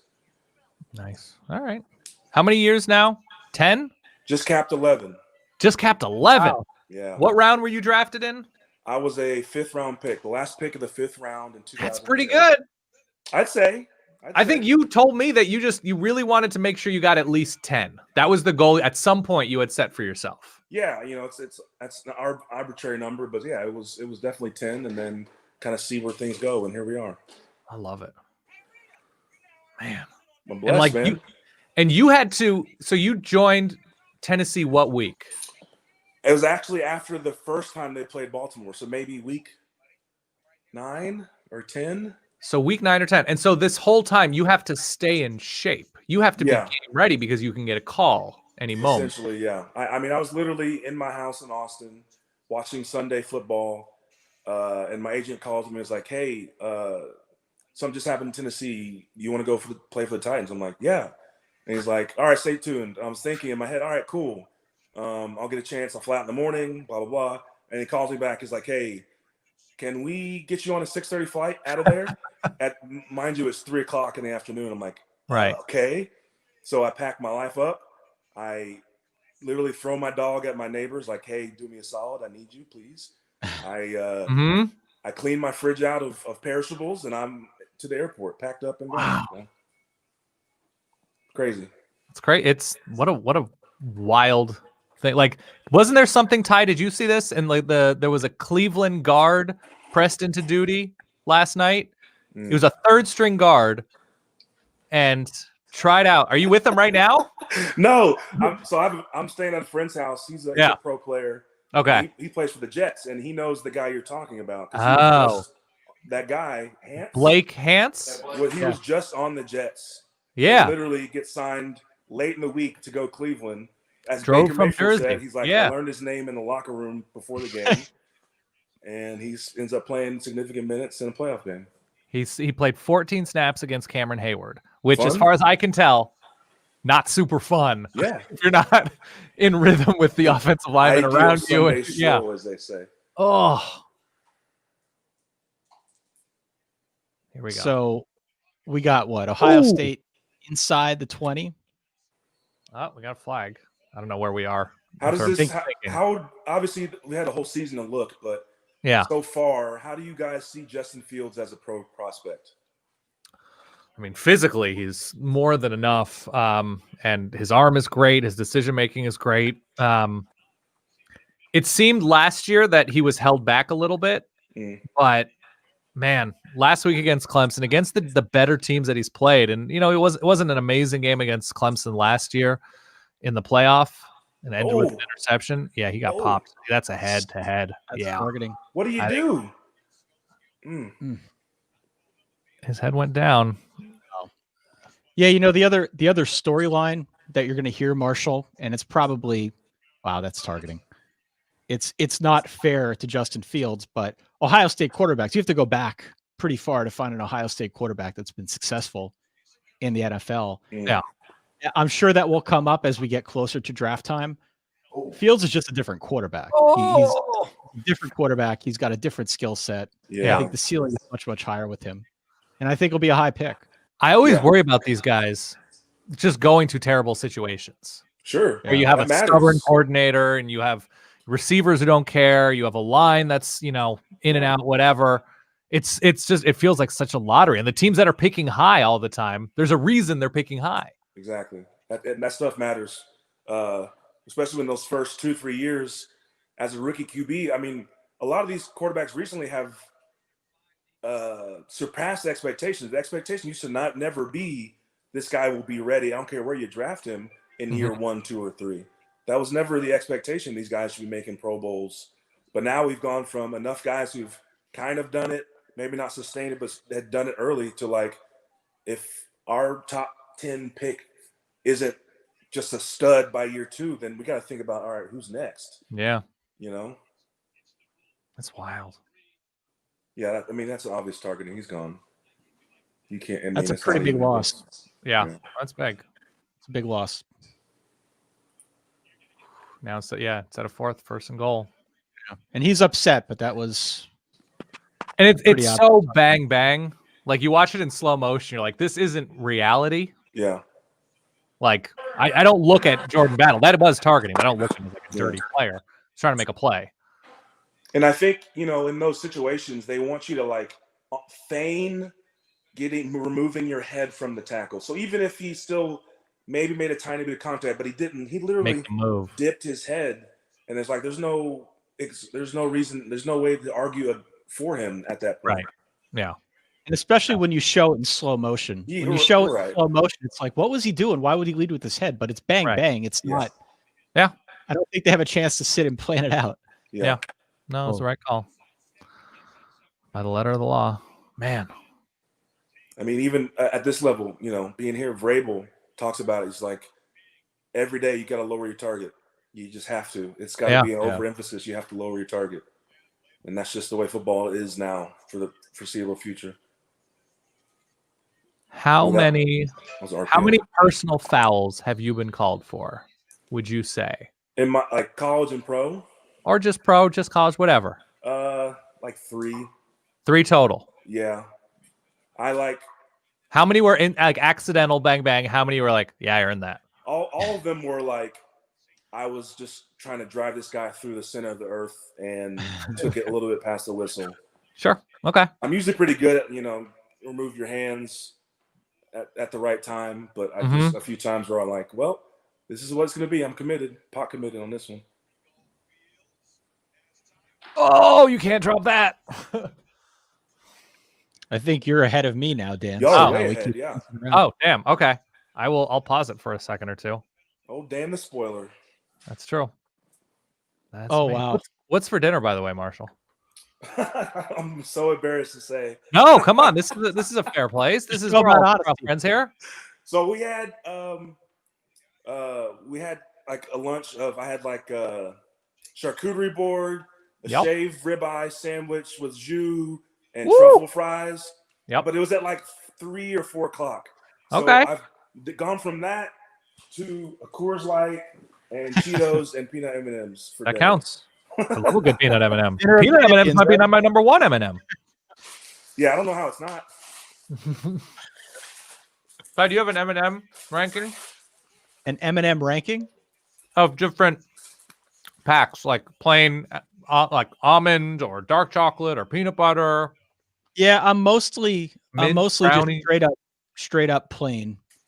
Over peanut. Over peanut. Yeah. Yeah, I'm kind of boring in the M&M department. I think the peanut M&M is the M&M in its meant form. Supreme. Yeah. Mm-hmm. The pretzel ones were pretty exciting for a while. They're pretty good. They're pretty good. They made pretzel ones? Yeah. There's others you can still get pretzels, I think. Pretzel M&Ms. The crispy ones are good. People who like crispy M&Ms love crispy M&Ms. Yeah. They're very good. Yeah.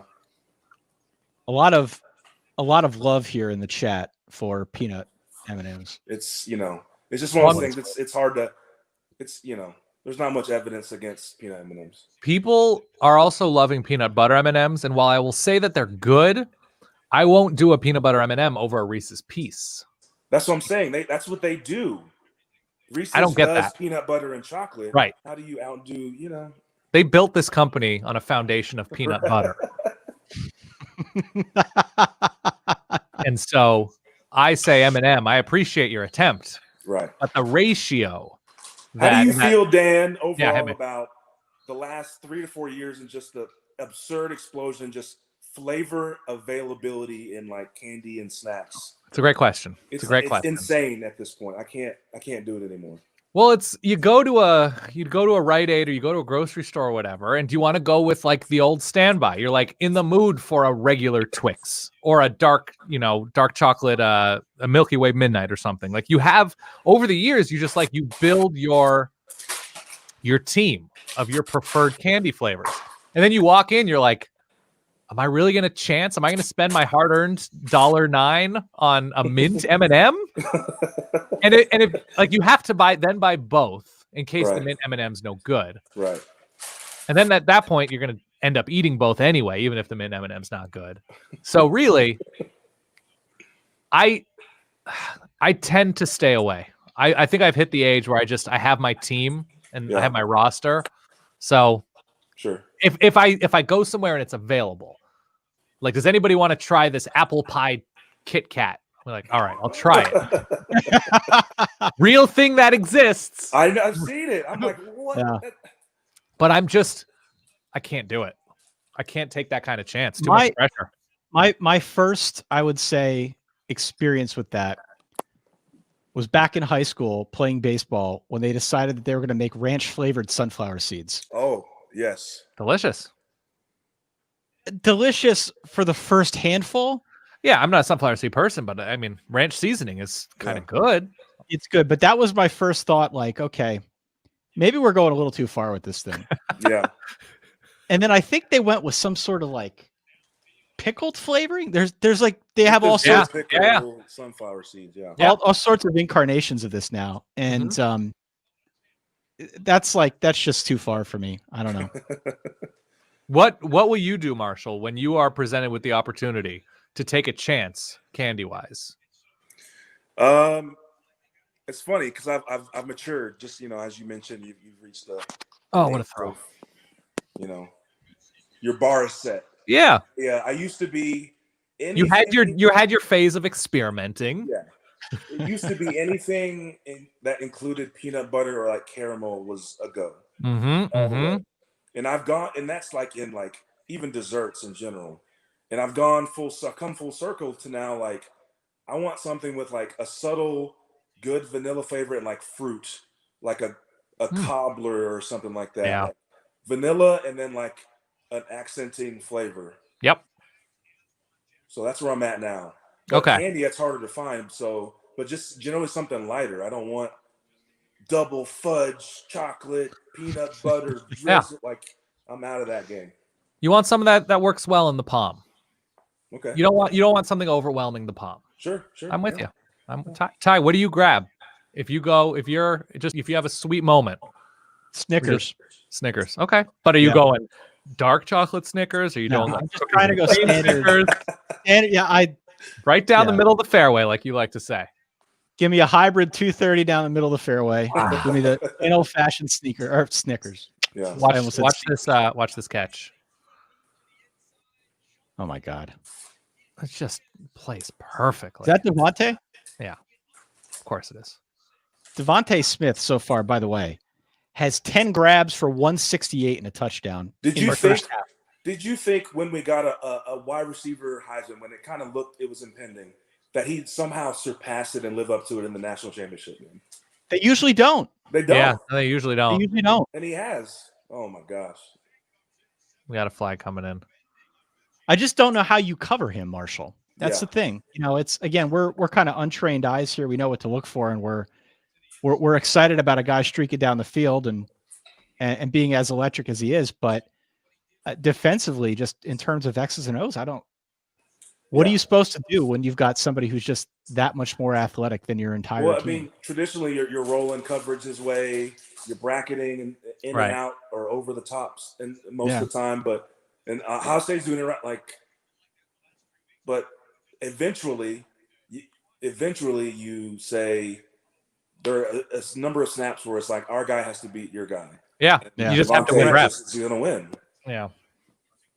Or if you're smart, like Alabama has always been, we'll put Devontae in a jet sweep. We'll put him in a this and a that and get the ball in his hands and make something happen because he's that dynamic. Doing it again. You just called something that was about to happen perfectly, and isn't the universe grand? Marstradamus. I'll take Marstradamus.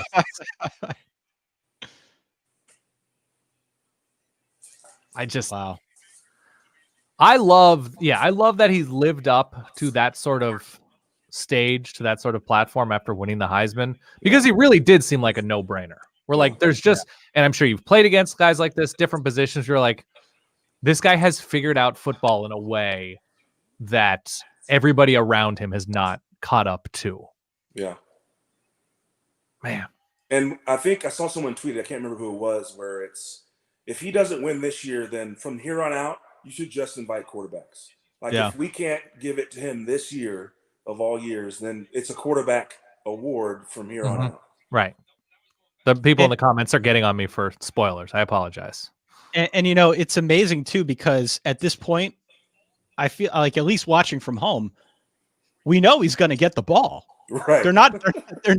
The next closest receiver is John Mechie, has 4 catches. Devontae Smith now 11 for 173. It's very clear in the first half.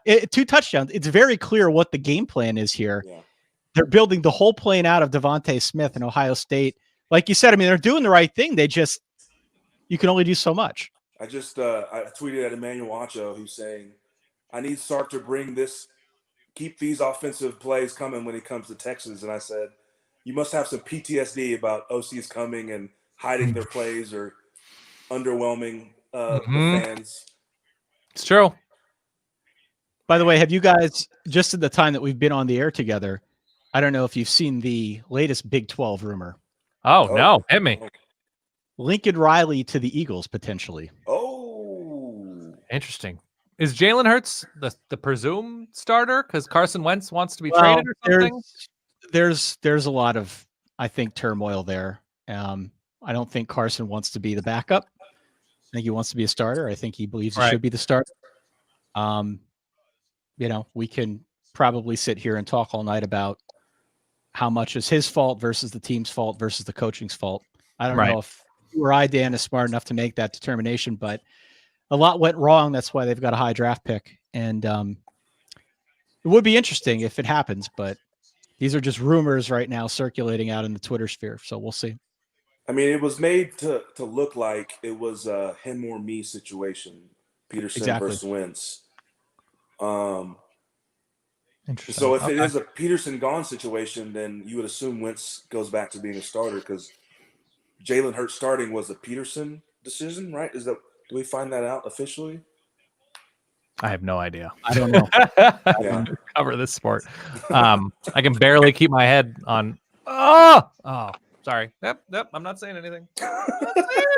I'm just grunting as one does. In the beginning of this broadcast, I know you were like 4 minutes behind, and now you're somehow way in front. But Dan's just with a subtle flex of he has better internet than everyone else. I do have very good internet. Yeah, it's better internet than me, that's for sure.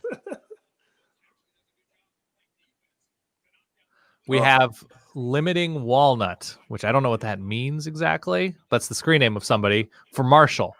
Y'all had I don't know the phrasing here about the struggle to maintain bulk. Is that a continued struggle in the NFL? Just from a lineman standpoint? Yeah. I guess it depends on the guy. Yeah. I've seen guys who were,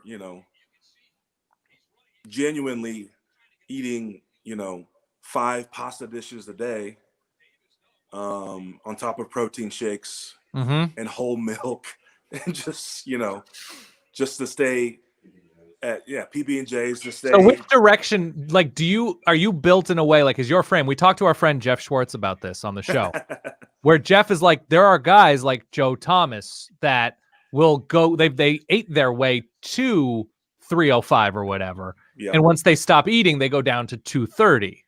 And then Jeff is like, I need to work not to get to 400. Like that. It's one or the other. Because his frame is such where he's just very broad. Which direction are you? I would say I'm the latter. Okay. But I'm kind of a tweener where the minute I start just eating clean and I'm mildly active, Mm-hmm. weight comes off. But if I'm like the last 2 days, if there's, a couple burgers here and there Mm-hmm. and a few beers, and it's like you're like, oh man, okay, we got to do something about this. So, but yeah, there's generally one or two guys, and like Jeff Saturday, Ryan Khalil, Right. Jordan Gross. I mean, the list goes on of guys who look anywhere from emaciated just because they were so big and now they're actual healthy weight to 250, which is still big for the average person, but for them they look incredible. Mm-hmm. And then the unfortunate case of guys kind of blowing up who you hope kind of turn it around. I definitely don't you don't want that. So man. So do you see yourself whenever it is that you stop playing? Will you have like a goal to lose a certain amount of weight or just maintain? No, I want to drop. Okay. I'm looking forward to dropping. It's just that continued stress on joints and stuff. I was gonna say, yeah. Yeah. Does it affect your sleep? Like just putting all of that trauma on your joints, on your stomach, just the eating. Yeah. What does that do to you?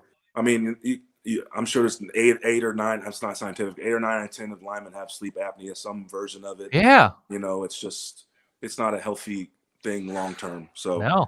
That's my goal for sure, is to drop. Cool. So we'll have to be selective about our.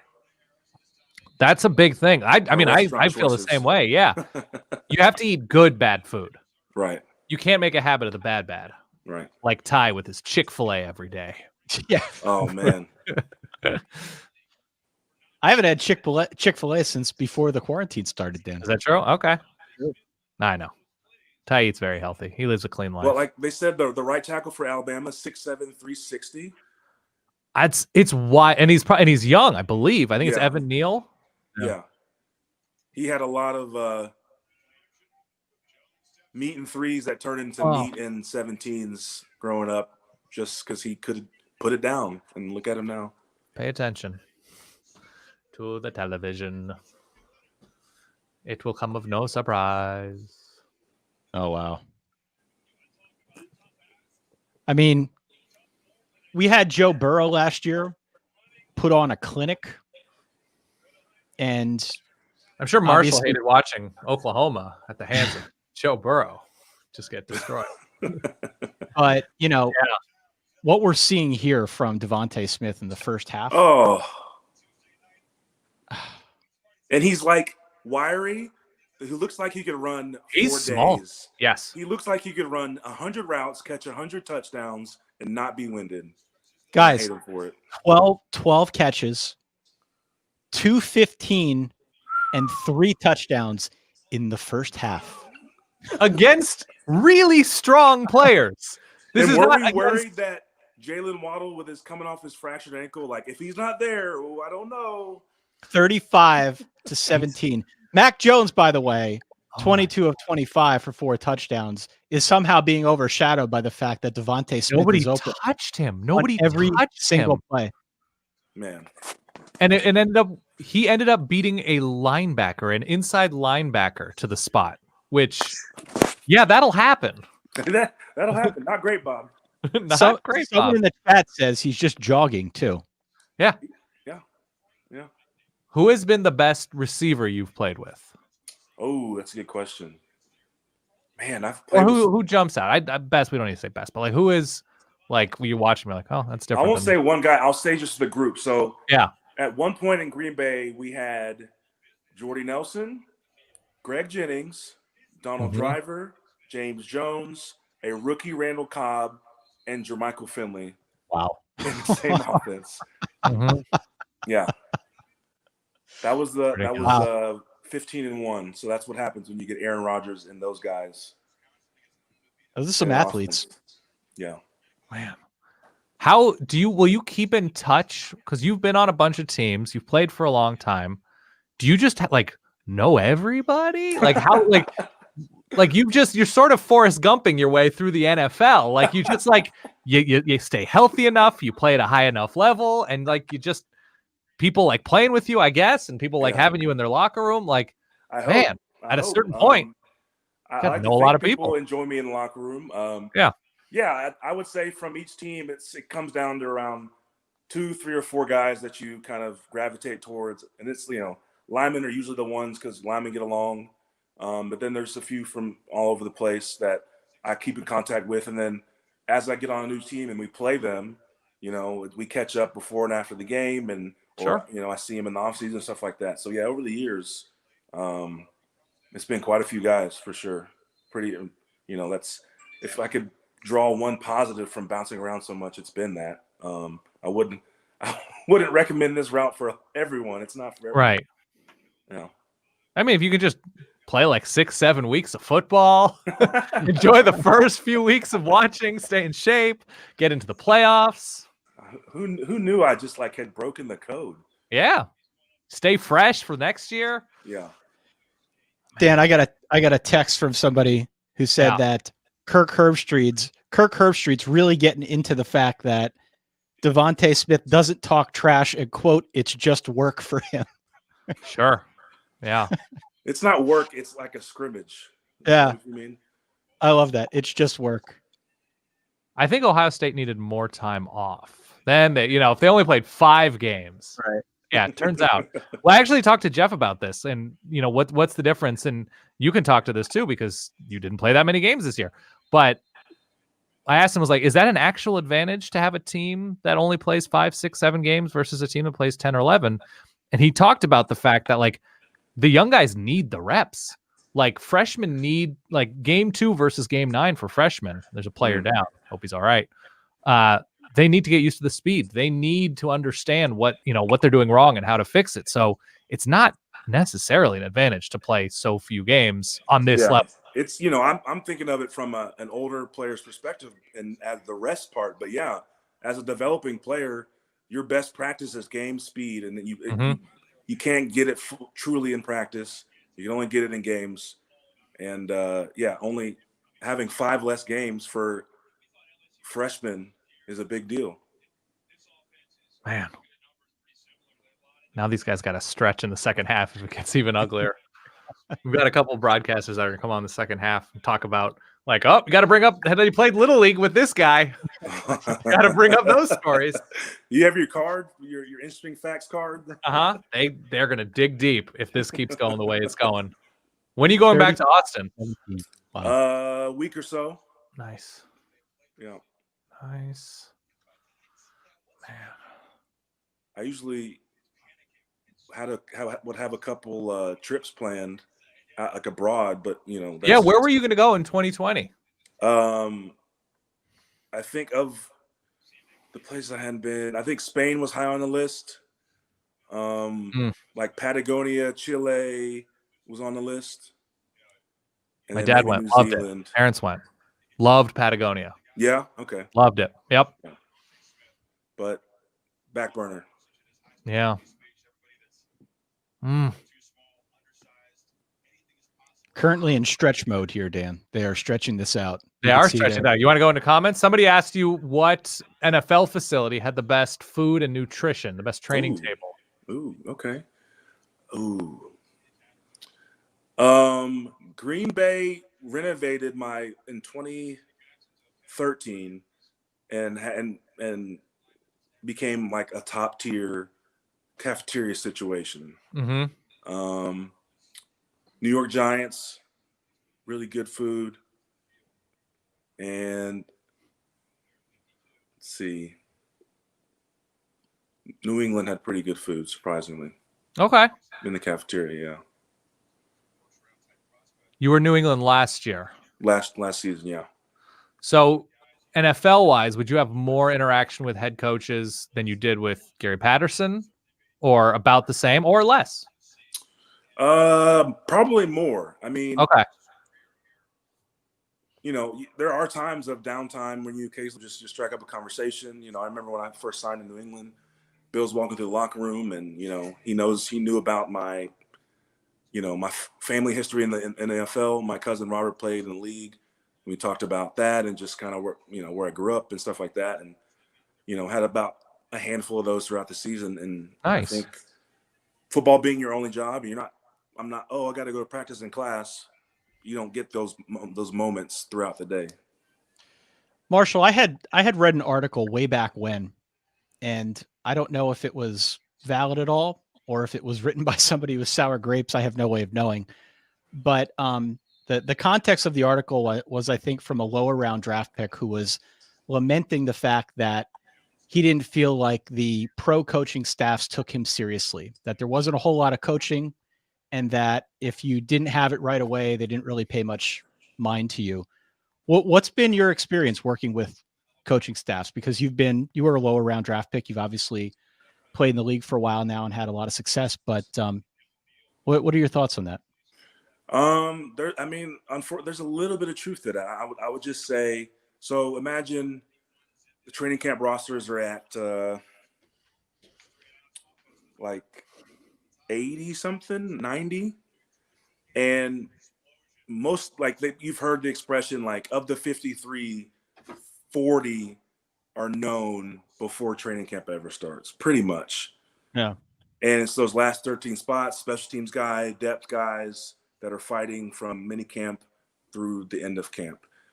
You know, at least from my perspective, over the years, you could just see there's always 4 to 5 guys and a list of positions that at the moment in time that year, unrestricted free agents or undrafted free agents who just like, I don't see your NFL career here. It's your foot quickness, your play strength, your whatever. And I just don't see them have it. So I've seen situations where coaches, they're not as attentive to those guys.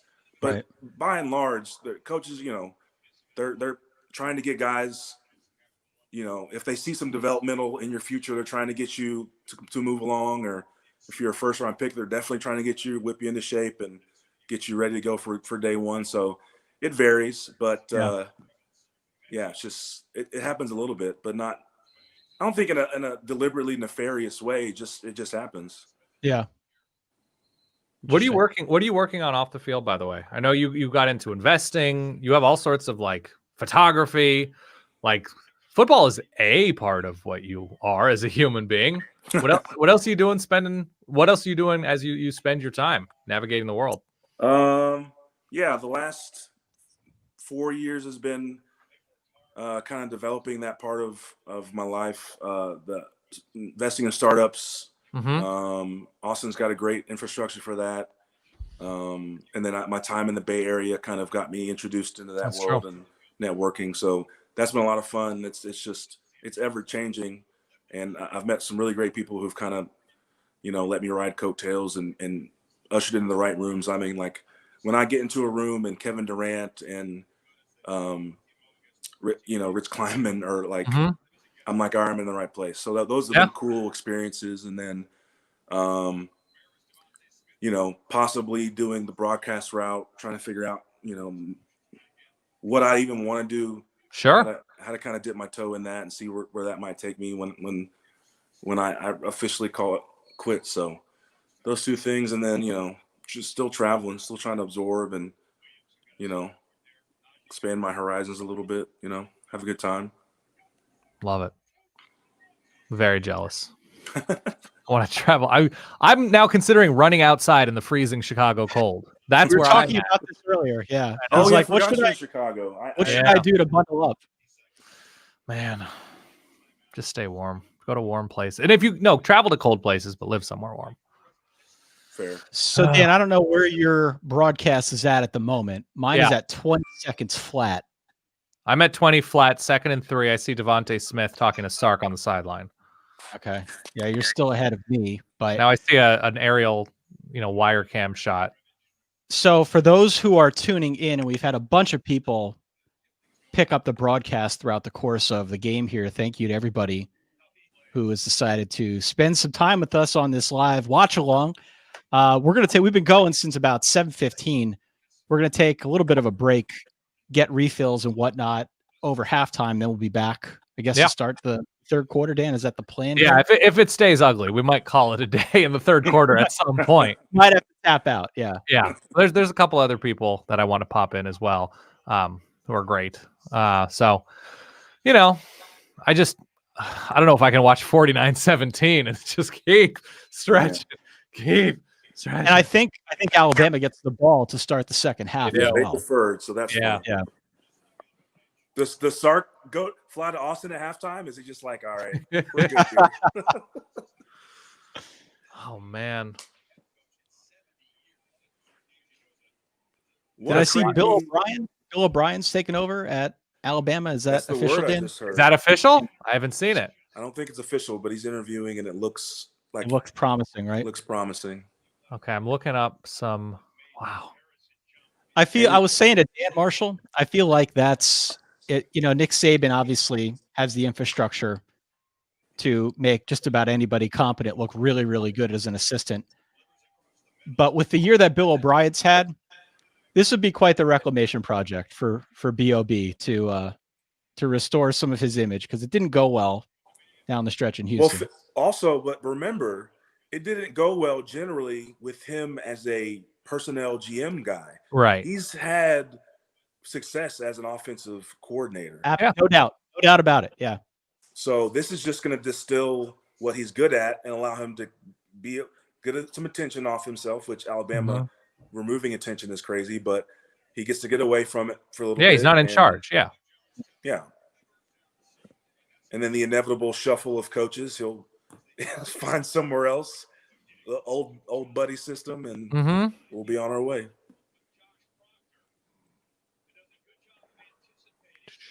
How do you feel about TCU right now? I don't know how to feel. There's been, I've heard things from behind the front lines about just how things went the last few years, and they're still recruiting at a pretty good level. We still are missing, a stud quarterback to kind of get you over the hump, especially in the Big 12. That's what is required.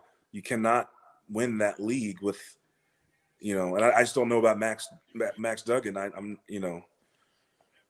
not sure. So he'll play games where he makes plays where you're like, okay, this is something, and then takes it away. But in the Big 12, you have to deal.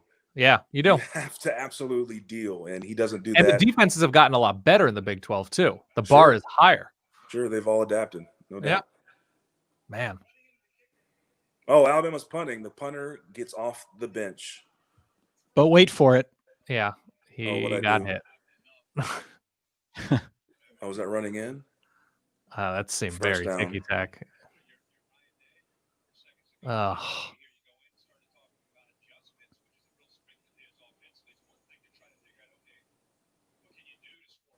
When was the last time you were in Fort Worth for a game? Did you go at all this year, last year?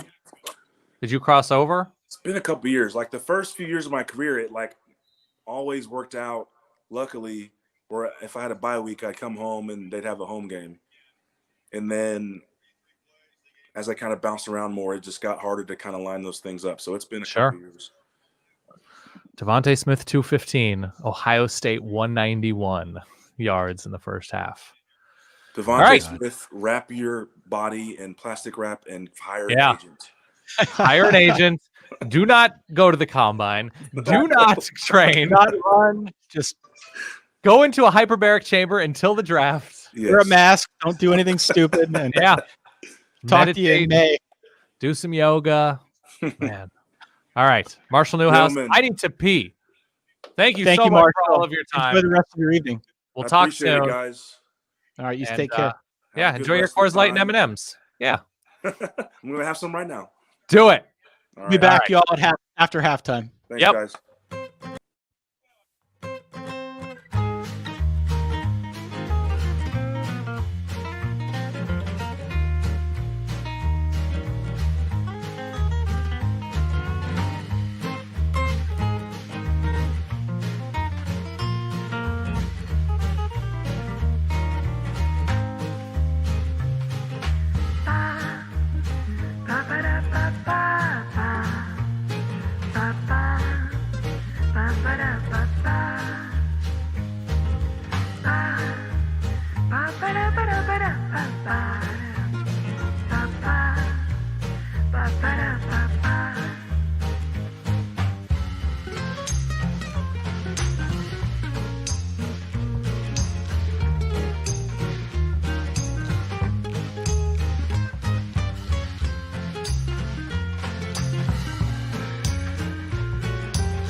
ba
ba da ba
Looks like Ty is entering the studio. Daniel. I think the immortal, the terrific, the better bearded Michael Felder is about to join us. Oh, terrific. Any moment now to sort of download what happened in the first half. I have a few spoilers. I don't know if you've caught up to me, but it's not looking good for Ohio State. No, it is not, Dan. No, it is not. Nick Okay. Saban has to retire is a comment that somebody just posted in the chat. So somebody says, okay, I missed a truly inspiring, fascinating conversation in the Twitch chat. I'm going to go through and check that out. Yeah, we are broadcasting, by the way. We're on Twitch, we're on Periscope, we're on YouTube. Any of those channels, if you're watching us, thank you. We see all your comments here. We've got a portal where we can see everything that you're saying. Keep chatting. And yeah, we appreciate it so much that you're all here. But I guess, look, there's two lanes here. There's the Devontae Smith lane, and then there's everything else. Devontae Smith doing what he's done in the first half is remarkable. But in that second lane, what is there anything that bubbles to the surface for you as like the 1A storyline so far? I'm chewing rice right now, some sushi rice. Just empty carbs. I have no idea. The real man's man over there, beer and rice. Yeah, that's what you got to do with. If you want that this physique, if you're looking for this, it's a wonder that I'm not like 280. But Ohio State kicking from the 6. Ohio State not going for it in plus territory on 4th down. I saw this was Ari Wasserman who was on the show, the pregame show. Just sort of running the clock out at the end of the first half. You have to throw everything at Bama when they're operating at this level. There's Felder. Yeah. Look at this. Look at this beard. There he is. How's life? Man, I'm making it work. How are you guys doing? Pretty good, man. How you doing? I had a bunch of takeout sushi, 1 can of beer. I'm tired. I feel like I've been guarding Devontae Smith all night. We're all right. I'm doing good. Listen, I'll root for a blowout all day. You give me a blowout, I'll take a blowout because it means it's over. And listen, these BLs, they can get going. I said this many moons ago on our show, Michael, that for as good and as fun as a close game can be, there is something lost in the age-old art of the blowout. Yeah. Leave no doubt. Just run it up. Just show your superiority. And look, I don't know if that's where we're headed. It feels that way. But that's what we've seen so far. It's interesting. Obviously, we're coming out of halftime of the game, and the interesting part for me, one, I think Sark is doing a masterful job of what he's been doing, at least through that first half. I don't know if folks paid attention to this or not, but the way that the first Devonta Smith touchdown brought that motion back to the line of scrimmage and then ran back out the other way. Yeah. And then you get the zigzag motion where you're worried about the same thing happening, and then he sends him all the way out.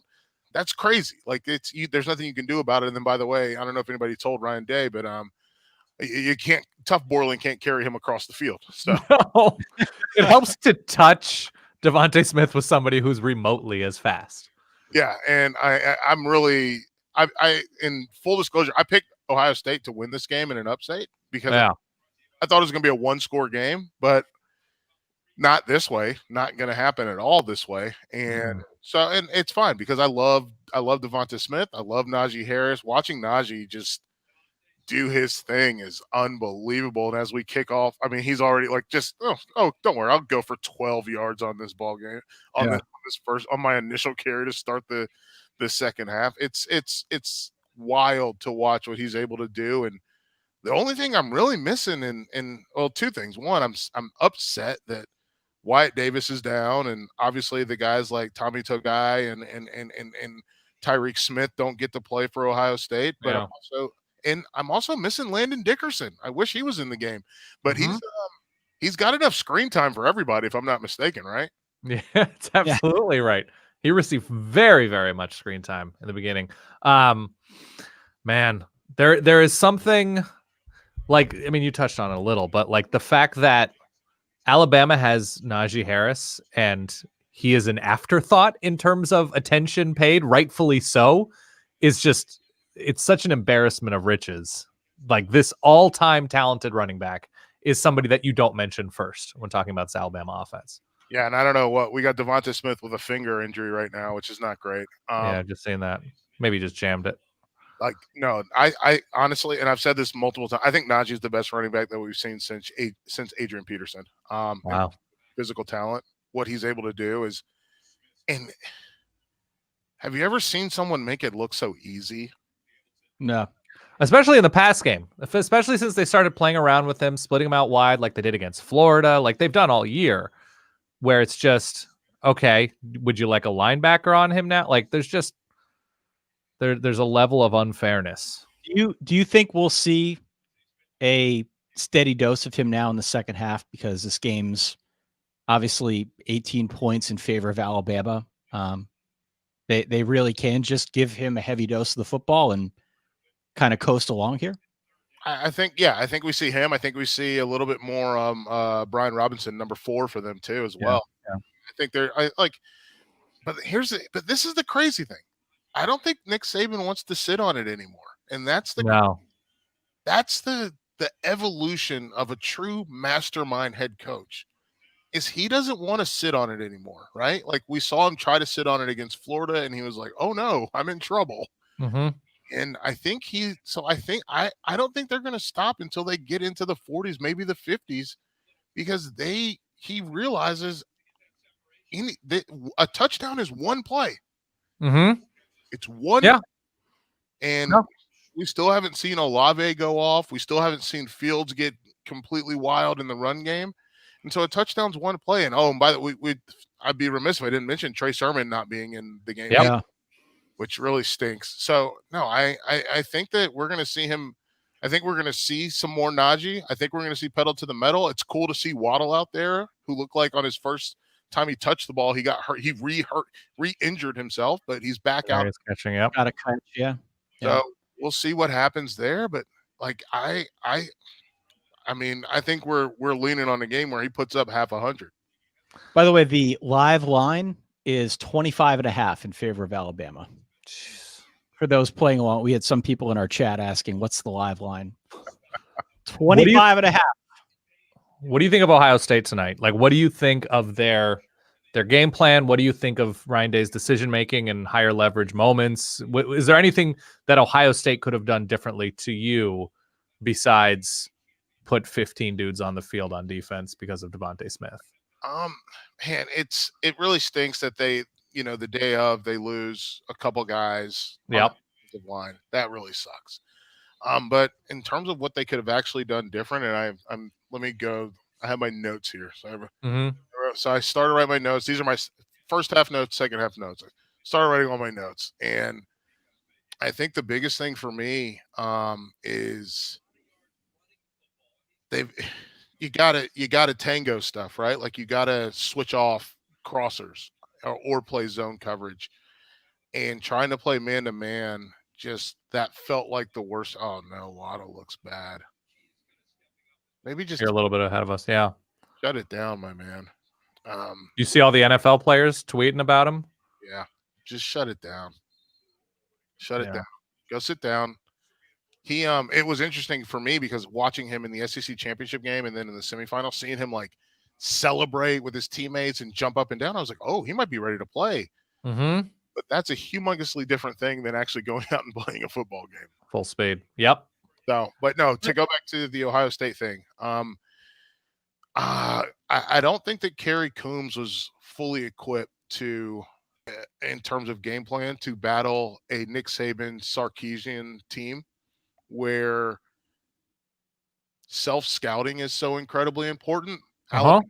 Alabama did a lot of stuff that was off tendency in terms of motion with Smith, alignment with Smith, passing the ball to Najee, how they got Najee the football. They did a lot of they've been working on a lot. Like, they split Najee out, right? Like, they're splitting him out into the slot, which I don't think folks think about this, but from a football standpoint, if you have a tight end and you have Najee in the game, that's 11 personnel. You have 11 personnel. Hey, we can play our base package, or we go with our nickel package, whatever you decide is going to work for you, especially with the idea that Billingsley, I still don't know if he's a tight end or a wide receiver. So, right. Yeah. So if you have Billingsley, Miller, Forrestall, and Najee in the game. He was the one who got loose in the corner against Notre Dame, right? It was Billingsley. Yep. Yeah. Yeah. And he also did the exact same thing against Auburn earlier in the season. That was for his first touchdown. Mm-hmm.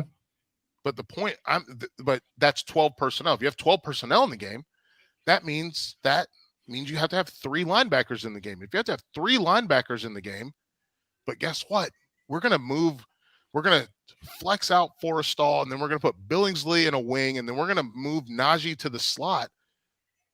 Well, what are we doing with our 3 linebackers? This doesn't make any sense. Yeah, it's a matchup nightmare. Yeah, it's a matchup nightmare. And then we can motion guys any way they want to go and still get into the run plays that we want. I thought that was a really cool thing, because going into this game, I thought the biggest thing was going to be wrinkles, right? Like up with the best wrinkles. And I think about this to put it in real form, and there's Najee, first down inside the 5. To put it in real terms, O.J. Howard against Clemson in their first meeting in the national championship game, where he just showed up huge. And you were like, every person that followed recruiting was like, how come O.J. Howard's not getting the football? This is insane that he's not getting the football. Right. Then, oh, by the way, I've been hiding this and saving this, and all of a sudden, boom, it works. And then you throw in the onside kick, which comes from scouting, because they recognize that Clemson's return team doesn't pay attention to the onside kick. And then Nick Saban's like, well, let's just do this, because if we give Deshaun Watson the football back, they're going to beat us. Right. And then you get into, you see that game, and then you see, even going back to 2009, Greg McElroy, right? And McElroy somehow became a runner, and they went to a tempo offense against Florida and Tim Tebow before they beat Texas in the BCS national championship game. Like, he does a lot of this self-scouting, and I think that that's part of what makes him really good. But even now, we're looking at them in the game, and second down from inside the from right at the 5 essentially, and they don't score, but they have 2 tight ends that they trade over, which forces the defense to show what coverage they're in. I think they're doing a really good job of from a motion standpoint, seeing what coverage the defense is in, using Najee to isolate guys. Like, I think Pete Werner's had a great year. He's been amazing this year for the Buckeyes, but they are finding ways to take him. And honestly, everybody talks about Tough Borland, but I think what they've done is isolate the fact that Pete Werner is their best linebacker, and they find ways to take him out of the play. And that's worked really, really well for them. He hasn't been nearly as effective. Wow. And oh my goodness. I know I'm a little ahead of you guys, but yeah, that's fine. Najee's strong, man, and so is Josh Proctor. Josh Proctor just delivered a heck of a lick. But guess what? If this is a wide receiver, this might be a fumble or an incompletion, but it's Najee Harris, and so it's. Oh my God! How are you surviving to just? I'll take that, and I'll keep going. We used to play a game, Dan. You'll have to remind me which Alabama running back this was. I think it was Trent Richardson. Yeah, you know where I'm going with this, right? Yeah. We had a question, Michael, way back when. If Trent Richardson were to run full speed, lower his shoulder, and try to knock over a horse, could he knock over the horse and or kill the horse? It's very morbid, and it's been a year, but I apply the same question now to Najee Harris, because he runs so forcefully. He's so good. The transfer of energy. Yeah. Just like in every aspect of the game, he can play. Like, this is the first year, and I don't know if it's because we just saw more of what he has to offer this year, but like, I think we knew he was a power back, or he could play the power style. This is the first year where I watched him and I was like, damn, he's got moves. I never realized he had moves like he showed this year. That's a pretty damn good combo. Probably why you're saying he's the best you've seen since Peterson. No, can he knock over? Could he knock a horse out or knock over a horse? And you know what? He's never let me down. I'm going to put my money on it. F equals MA. The M is there and the A is there. Yeah. He's never let me down. And I tell you, I've spent 2 weeks with the kid, He's awesome. I spent a week with him. Yeah. In San Francisco, or in Antioch, excuse me, where he's actually from. Never seen someone's face light up the way his face lit up to get in and out when we had to do a photo shoot, and he was just like, "Oh my God, you guys got me!" And he's just like chowing down on fries. We interviewed him, Dan. I think the last time we were at a championship game, I forget where exactly that was. Early on in his career, we interviewed him when maybe he was like a true freshman, and he wasn't at media day. He wasn't on any of the podiums or really featured. He had a crowd around him because he was a big time recruit. But I remember him being like just sort of low key, and he's an impressive dude. A good dude. I like him. Yeah, he really is he's a great kid.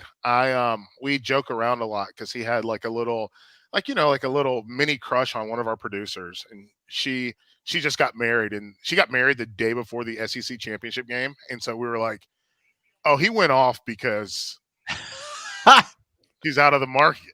So he went off. Yeah, I believe it. Yeah. But he's a cool kid. And then it was really interesting to watch him from the opening, which is like the best of the best, and watch him just play high school football. And I was just like, oh, man. He almost went to Michigan, right? That was the other option. I believe. Good choice. Made a good choice. That's my take on him. What did they just didn't they just re-sign Harbaugh? They did just re-sign Harbaugh at a very competitive rate of half of what he was making before, with incentives. I guess he can get back to like $8 million. But yeah, that offense. I mean, running back has been very tough. They were okay last year. They came on. I think it was Hassan Haskins, Chris Evans missed last year, and Zach Charbonnet last year. But I mean, good for him. It was a very smart choice, and he didn't need to like carry the ball 20 times a game as a freshman. Like, he could work into the role. He could get into the rotation and get comfortable. I mean, they had Josh Jacobs. Was he a first round pick? Yeah, and he didn't. I don't think he led the team in carries. Oh, yeah, he was their third guy behind Harris and Najee, and they found a way to continue to use him. And I mean, I think that catch that he made in the was it against Clemson, the where he just kind of contorted his body to make it. I was like, okay, well, we have running backs doing wide receiver things, and then we saw Najee obviously do that now. Just his ability to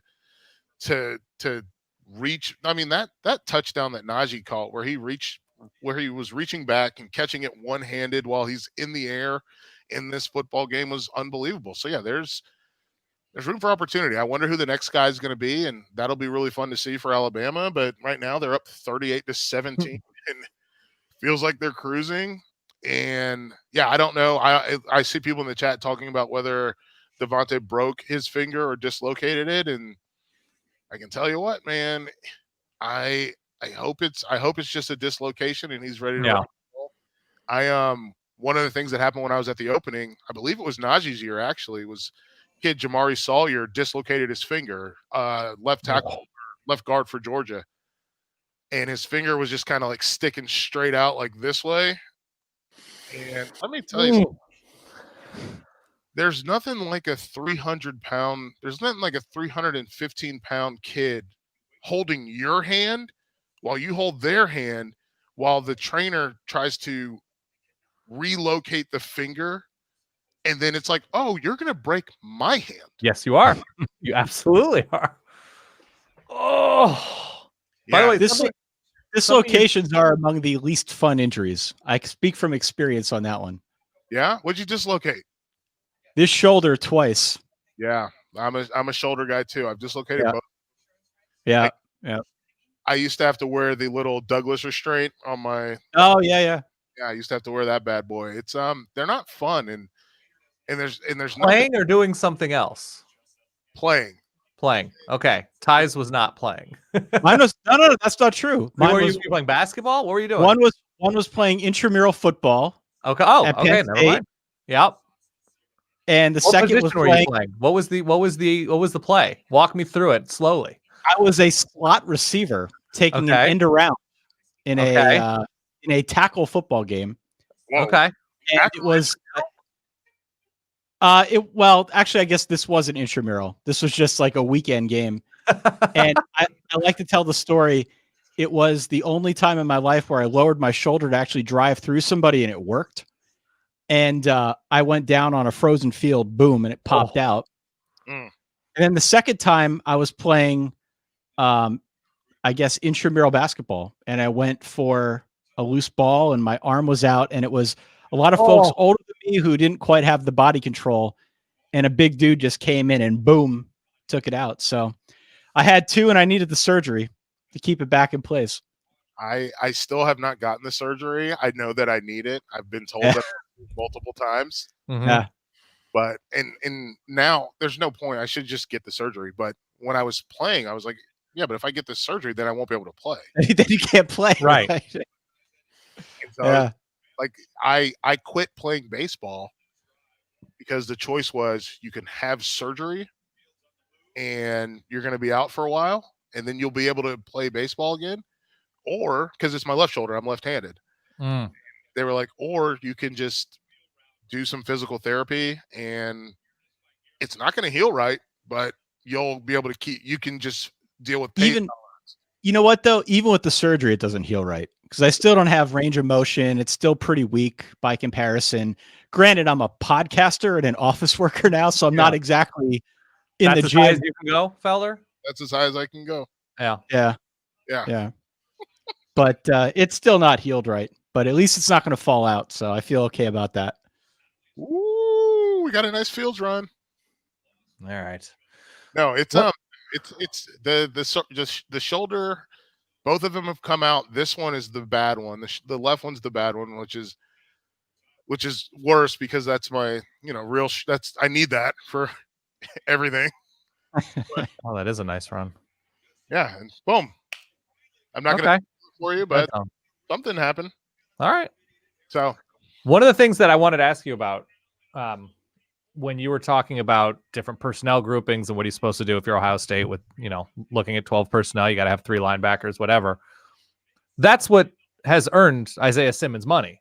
It's when you can play all of those positions. That's what earned Derwin James money, when you can hit like a linebacker and cover like a safety. Oh, nice throw. Garrett Wilson. Off his back foot. Yeah. That was nice. But those are the rare dudes that don't exist. Yeah, they don't. Well, that's the problem. I think that there are probably 3 positions in football that you're just never going to be able to get enough of. And I don't even include quarterback in that because I think that you can make a quarterback if he gets trained up growing up and, the role or whatever. And yes, there's special guys like we're just watching Justin Fields or Trevor Lawrence, but I think that there's a finite amount of 300-pound guys that can run really well. Mm-hmm. Whether you put them on offense or defense, it doesn't matter. There's just a finite amount of those big boys. Mm-hmm. Then there's a finite amount of guys that weigh 260 pounds that are also as fast as someone who weighs, 180 pounds. Right. We call those guys pass rushers, and those guys are we see how much money they get paid in the NFL. Mm-hmm.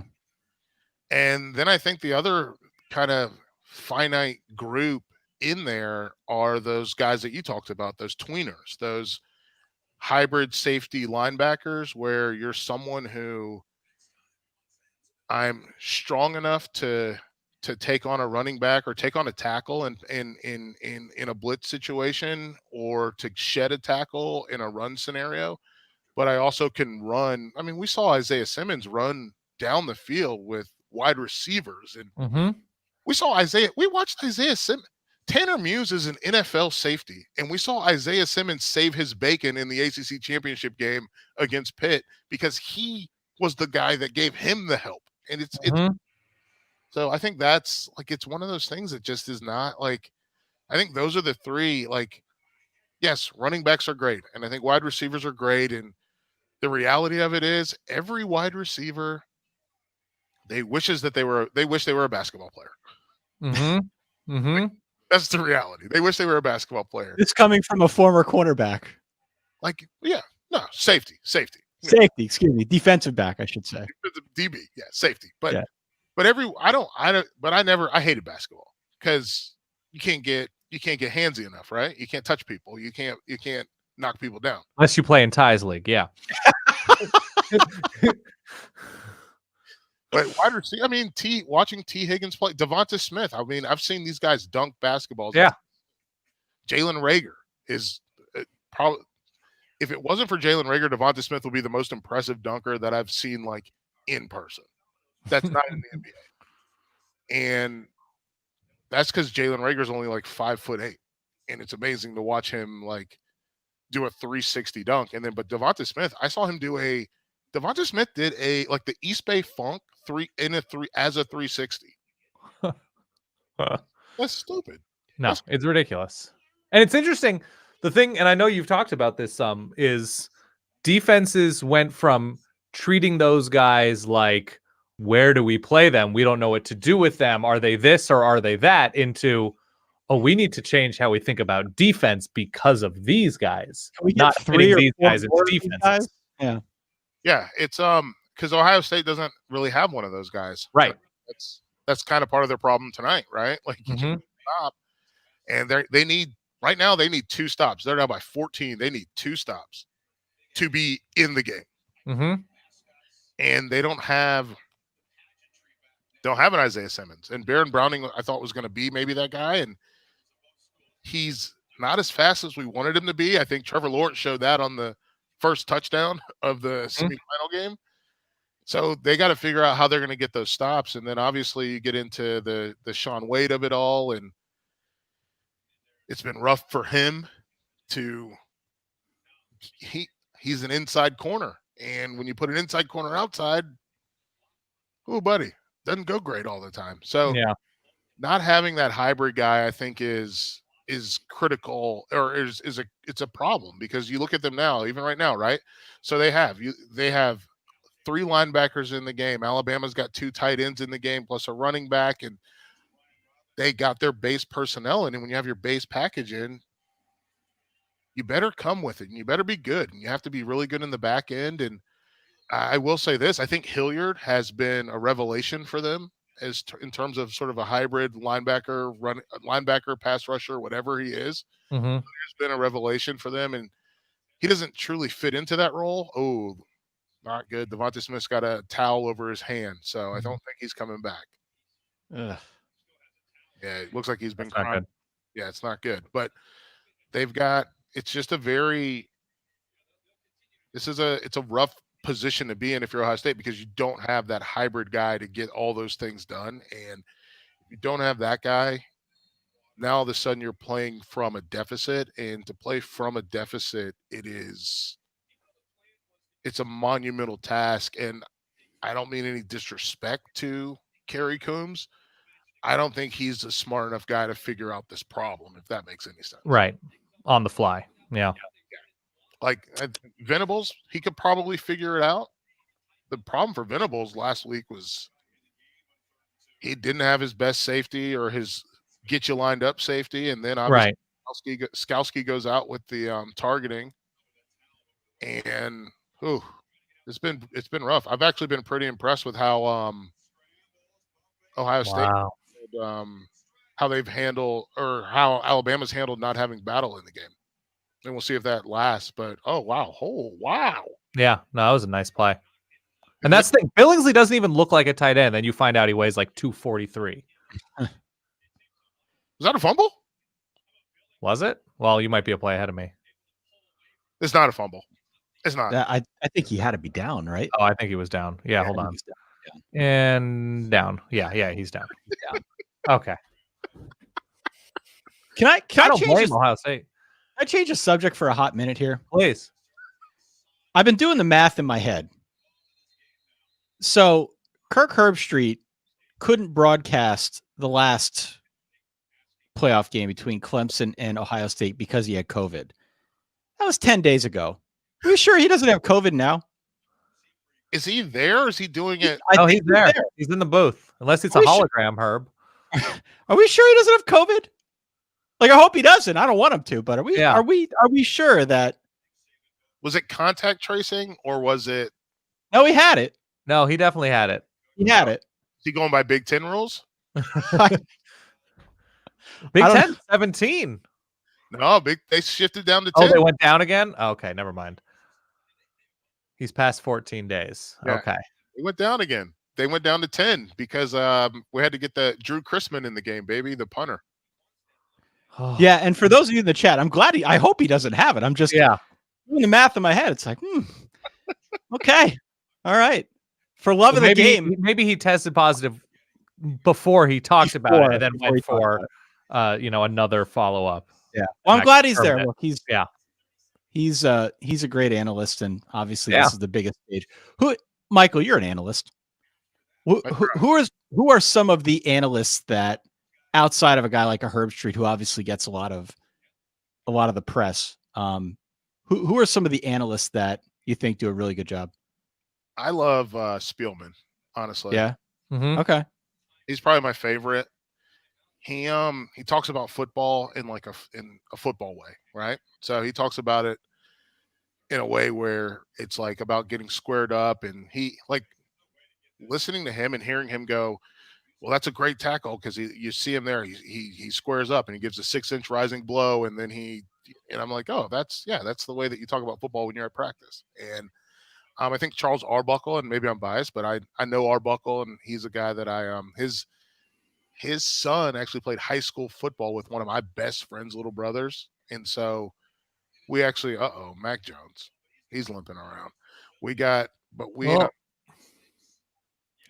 But Arbuckle, another good guy. And obviously, I know he's not on the main stage with everybody else, right? But he does a really good job. Obviously, I think folks, I like Romo. Romo is good. When I happen to be watching NFL, I like to hear Romo kind of explain what's about to happen before it happens. I think that's the goal of the job, is to like watch enough football to know what's about to happen before it happens. And that's something I kind of pride myself on. My wife will be sitting here watching football with me, and she's like, and I'm like, here. How do you know that? And I was like, well, because I've watched this team play. I've watched them play a million games, and I know that this is what they attack and this is how they're doing it. So I like that. And honestly, I like guys that get stuff right. Yeah. Let me. It's always, by the way, just to tag onto that, it's always obvious when people put in the work. It's always extremely obvious when you're like, this is what they've shown. This is what they do when this happens. Like, it's not. It obviously helps when you've played the game, or when you were a scout or whatever it was. That like, this is what you lived and breathed for years and years. Mm-hmm. But it's just obvious when people are like, yep, this left guard is where every team is getting them. Like, it's just it's refreshing when you're like, this person cares. Ooh. What am I watching here? Somebody hit hard. Felder, what I was going to ask you is, as somebody who's played at a high level, who obviously has a deep understanding of the game, what annoys you the most about people like Dan and I? Like, not us specifically, but people who maybe don't have that intimate knowledge of football the way you do. What should people understand? What do you wish people understood more about the game of football that we don't? You know what? I'm going to keep it simple, and I'm going to ask you guys, do you know what hammer and splatter is? No. So that's the thing. That's the base premise of defense, is hammer and splatter. And a hammer comes from the outside, and your splatter comes from the inside, which leads you to vice tackling. Mm-hmm. And so hammer, and so when it comes to hammer, it is a guy his outside is on the offensive player's inside. Mm-hmm. He's an outside in player. And then you have guys that play from the interior to go wide. They're inside out players. Mm-hmm. And so everybody talks about contain, but the contain is the hammer. And then you have to hammer it back to the splatter. And then you have the plays where there's a spill, and the goal is to spill it to the hammer. Mm-hmm. That's the part of football that I think it's incredibly important. It matters. It's leverage. Yes, it's 100%. It's leverage. It matters more than anything. I was talking to my buddy Kristen Balboni. She works for the Carolina Panthers now. She's their reporter. Mm-hmm. So the way that I showed her, because we were doing a show together. She used to work for Stadium as well, and the way that I showed her, I was like, defense works like this, right? You get your 4-man front, the 3 guys behind fit in like a glove, and then as they fit in, you build a wall that should be impenetrable. and you leverage with a hammer, you kill with a splatter. You spill a play to the hammer to kill the play. And it's one of those things that, like, that's the way I think about football all the time. And I think it's one of those things that nobody thinks about a lot, but that's the way I think about it. It's about being gap sound, gap integrity. And I can't see that live because I'm following ball or I'm paying attention to a specific player or a specific matchup. Yeah. It becomes extreme. If you go back and watch games and you watch a play 5, 6, 7 times, it's always obvious to see who fucked up, for lack of a better term, right? Like, it's always like, this guy can't set an edge. Like, this guy overran this. And this is like clearly his assignment. But it's one of those things where I can't watch it. I have to watch it 5, 6 times to confirm what I think I'm seeing. Because once you watch it that many times, it becomes obvious who is doing something that you wouldn't normally pay attention to. You're like, oh, this guy is just always in the right place. This guy is always winning his rep. And like, we may not be paying attention to this interior lineman, but this guy is always the reason why a play works or doesn't. Yeah, no, that's, and you know what? I probably could have said it easier and just been like, you know what? Don't watch the football every play. Yeah. Oh, yeah. That could have been an easier. No, it's okay. Between the two of us, we got there. Yeah, we had Marshall Newhouse on earlier, and I sort of asked him the same question. Yeah, of course. We had Marshall on. Marshall opened for you. That's correct. Marshall introduced my best friend to his wife. Look at that. He's a connector. Influencing the influencers. Yeah. I don't know what that means, but yeah. No, I mean, I asked him the same question. I said, when the ball is snapped, what is he following the ball? What is he looking at? And it's just interesting to me to see that we've got, obviously much different perspectives on how we watch the game of football.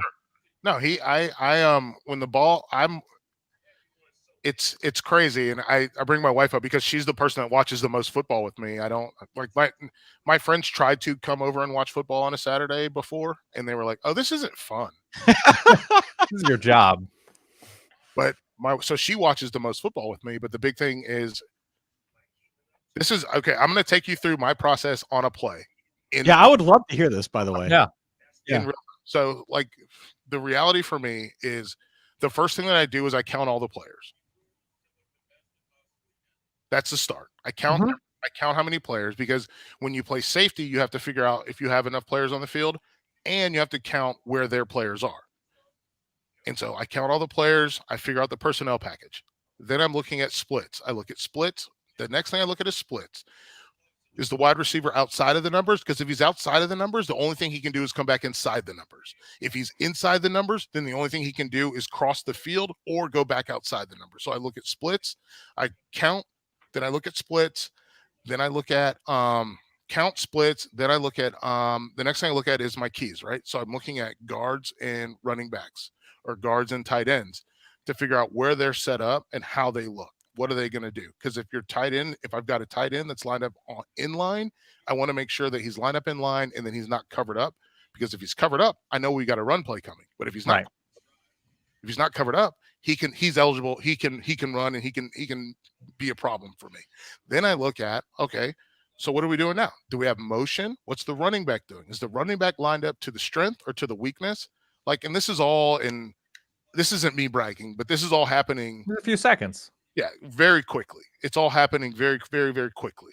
Like, even right now, I'm looking at a play. Garrett Wilson motions in. Okay, now we've got a problem because Garrett Wilson's now it's doubles with the tight end, but the tight end was covered up, so we know we got to get this ball outside. And that's the way that I see all that stuff. It just happens very quickly. There's my wife.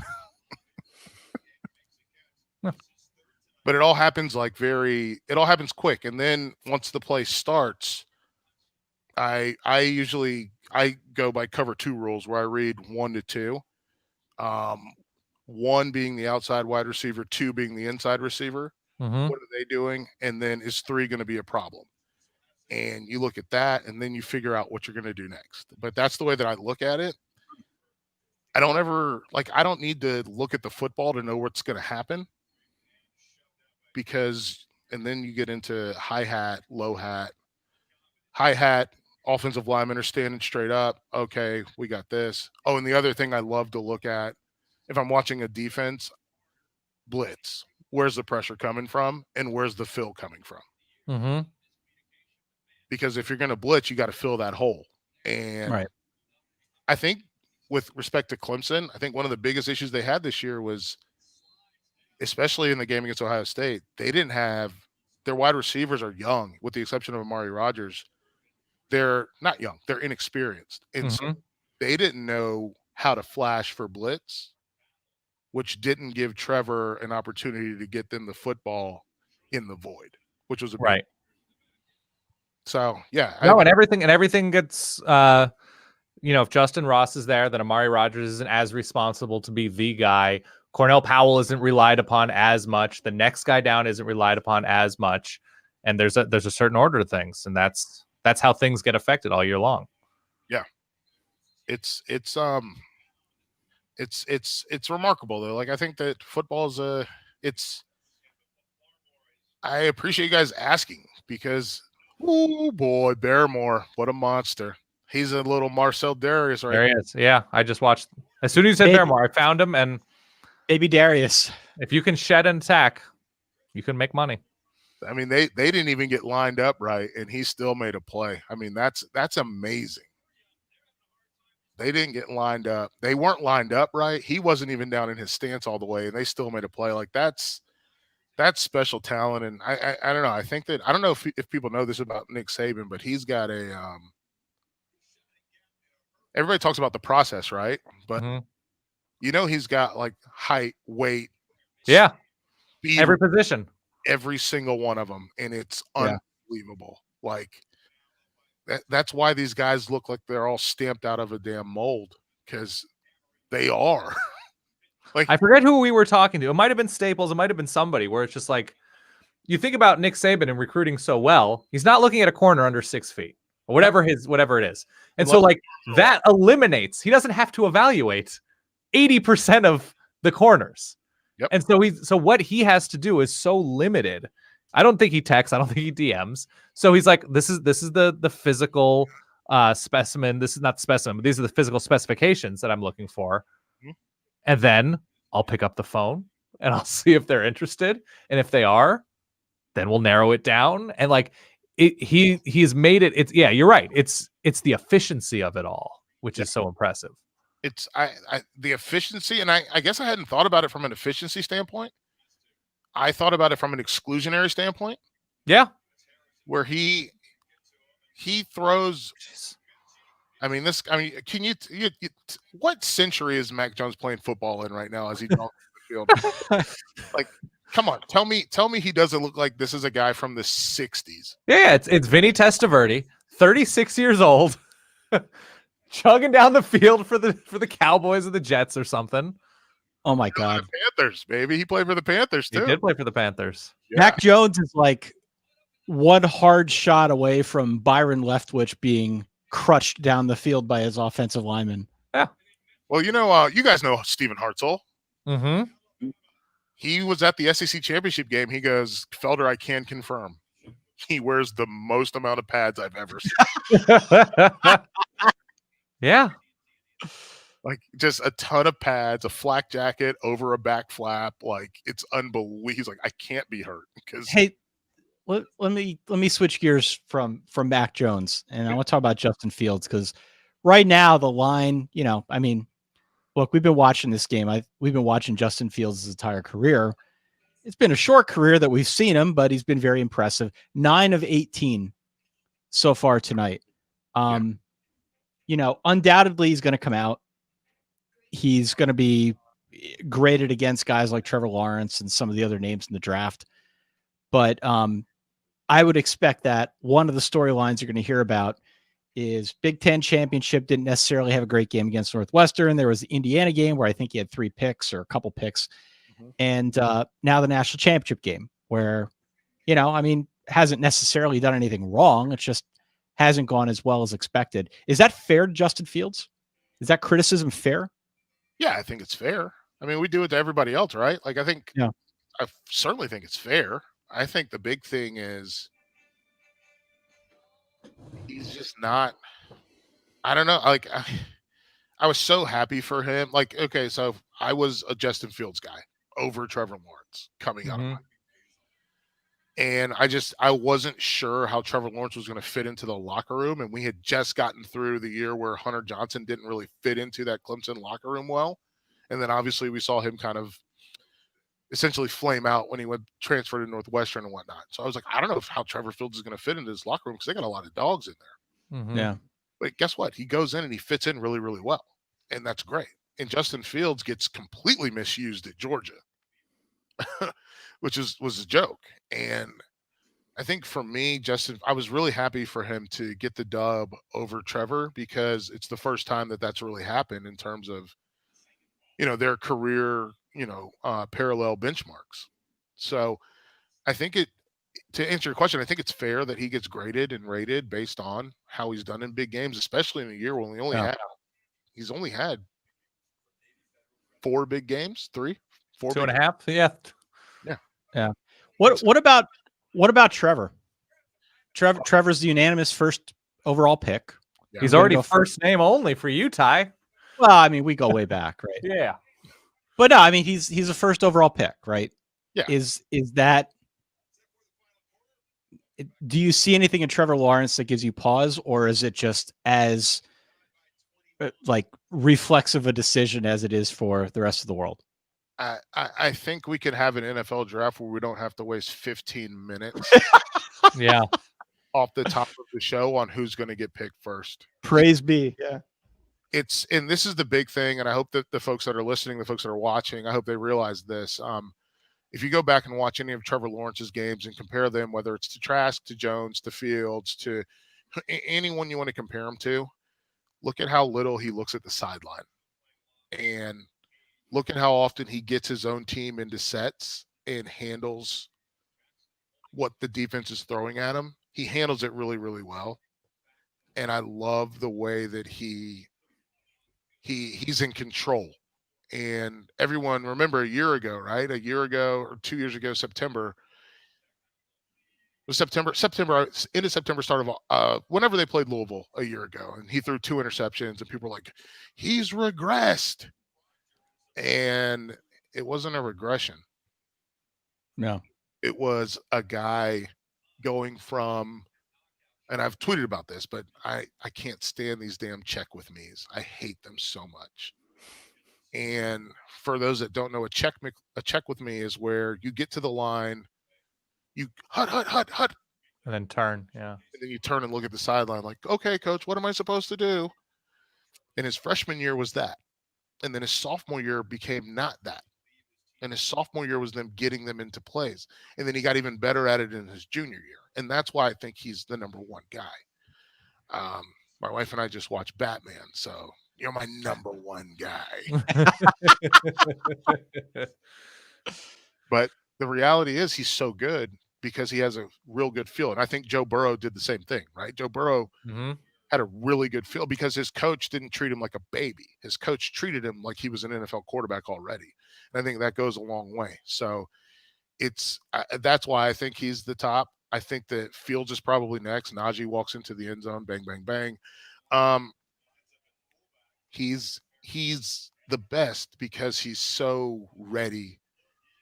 And then to see the way that and 2 things have happened where I was like, okay, this guy's the real deal. When Baker Mayfield was doing the whip and the nay-nay, and I was like, oh, he'll be the starting quarterback for Oklahoma next year. His teammates are going to love this.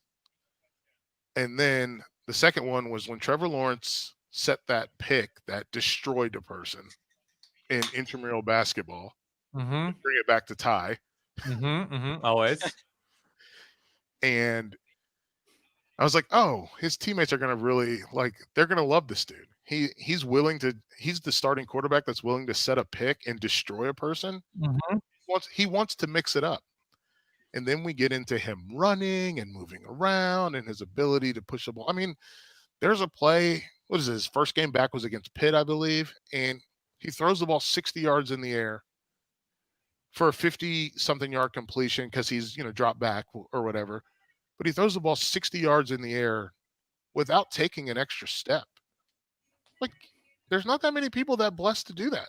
Right.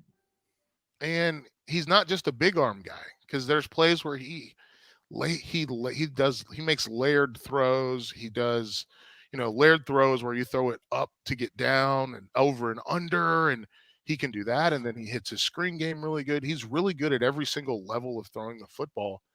And it's really, I don't know, like that's the beauty for me of football, is seeing a quarterback that can do all those things. He's not just, he's not Jamarcus Russell, right? Where I can just throw a big tree fall hard. Yeah. He's a guy that he makes layered throws. He makes your intermediate stuff. He hits your dig. He can throw to the interior. He can throw from hash to sideline. He can throw from far hash to sideline. He can do all those things. And that's important, because when you get to the NFL, if you can't do everything, they're going to smoke your ass, man. Especially as a quarterback. Yeah. It's amazing watching, because so much is put on freshmen, redshirt freshmen, whatever. So much is thrown at them and expected of them, especially if they come in as a blue chip dude. It's amazing how much you can see from a guy early on now. Yeah. It's amazing how quickly you can say, this guy isn't it. This guy is playing on the wrong level. This guy is not an SEC quarterback. This guy is not a Big Ten quarterback. Like, you can see that after 2-3 games. If there's no improvement against so-so teams, you're like, it's so rare, if ever, where you're like, oh, this guy just gets it after 2 years. Like, no, you can see it pretty quickly a lot of the times now with where offenses have come to. Well, guys are so good. Yeah. These guys are really good coming out. And I think that's something that a lot of coaches still struggle with. Kirby Smart. Just the like, well, you have to wait a little bit before you're good. And we're like, no, we don't. We don't. And not even just quarterback. Like, why did it take 8 weeks for George Pickens to be listed as a starter on your roster? Yeah. Well, he was your best receiver as a true freshman. Just put him as a starter, my man. Put him in. Well, look, Justin Fields having, regardless of what happens tonight, Justin Fields having the success that he has over the last 2 years has definitely had some folks asking questions about, wait, you started Jake Fromm over him, which, may or may not be fair, but Fromm had pretty good games. Fromm was pretty good, but you have to be able to recognize special. You have to be able to recognize special. Yeah. The other thing I wanted to mention here real quick, just again, within the context of this game that we're watching here, this is from Jason Starrett from The Athletic. Ohio State averaging 6.6 yards per play tonight. That would rank among the nation's 20 best offenses for the season, and it's not on the same planet as Alabama right now, which I think is fair to say. Right now, Alabama has almost a 2-1 advantage in the time of possession game. They're 5 of 9 on third downs. They're getting close to 600 yards. By the way, if you took the over in this game, I think you just hit, because it was, well, I guess it depends on when you got the over, not if you took the live line. But 75. the pregame line is about 75 and a half. So you hit the over there. Alabama at this point just blowing the doors off of Ohio State. They're down 28 points now at 13-15 is what I've got on my clock. Yeah, 13. I got 13, 52-24. I mean, they have 13 even. Yeah, it's basically over. Ohio State's going to do their best to get in it. They're not going to get back in it when they run a running back into their offensive line and he gets bounced back for a -1 loss. But don't worry, that play is not going to get him back in it either. Yeah, no, I mean, I think we know where this is headed, right?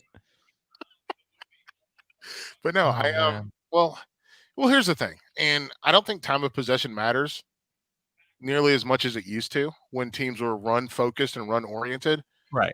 I've been working on this whole theory. I've been working on this for probably 3 years, and I think I'm. You know what? Let's roll it out. Let's do it. Third down conversions don't matter, because if you're really good, you don't play third downs. Correct. I noticed this in 2017 with Oklahoma's offense. And Oklahoma was, what are they? They were 40-something in the country in third down conversions.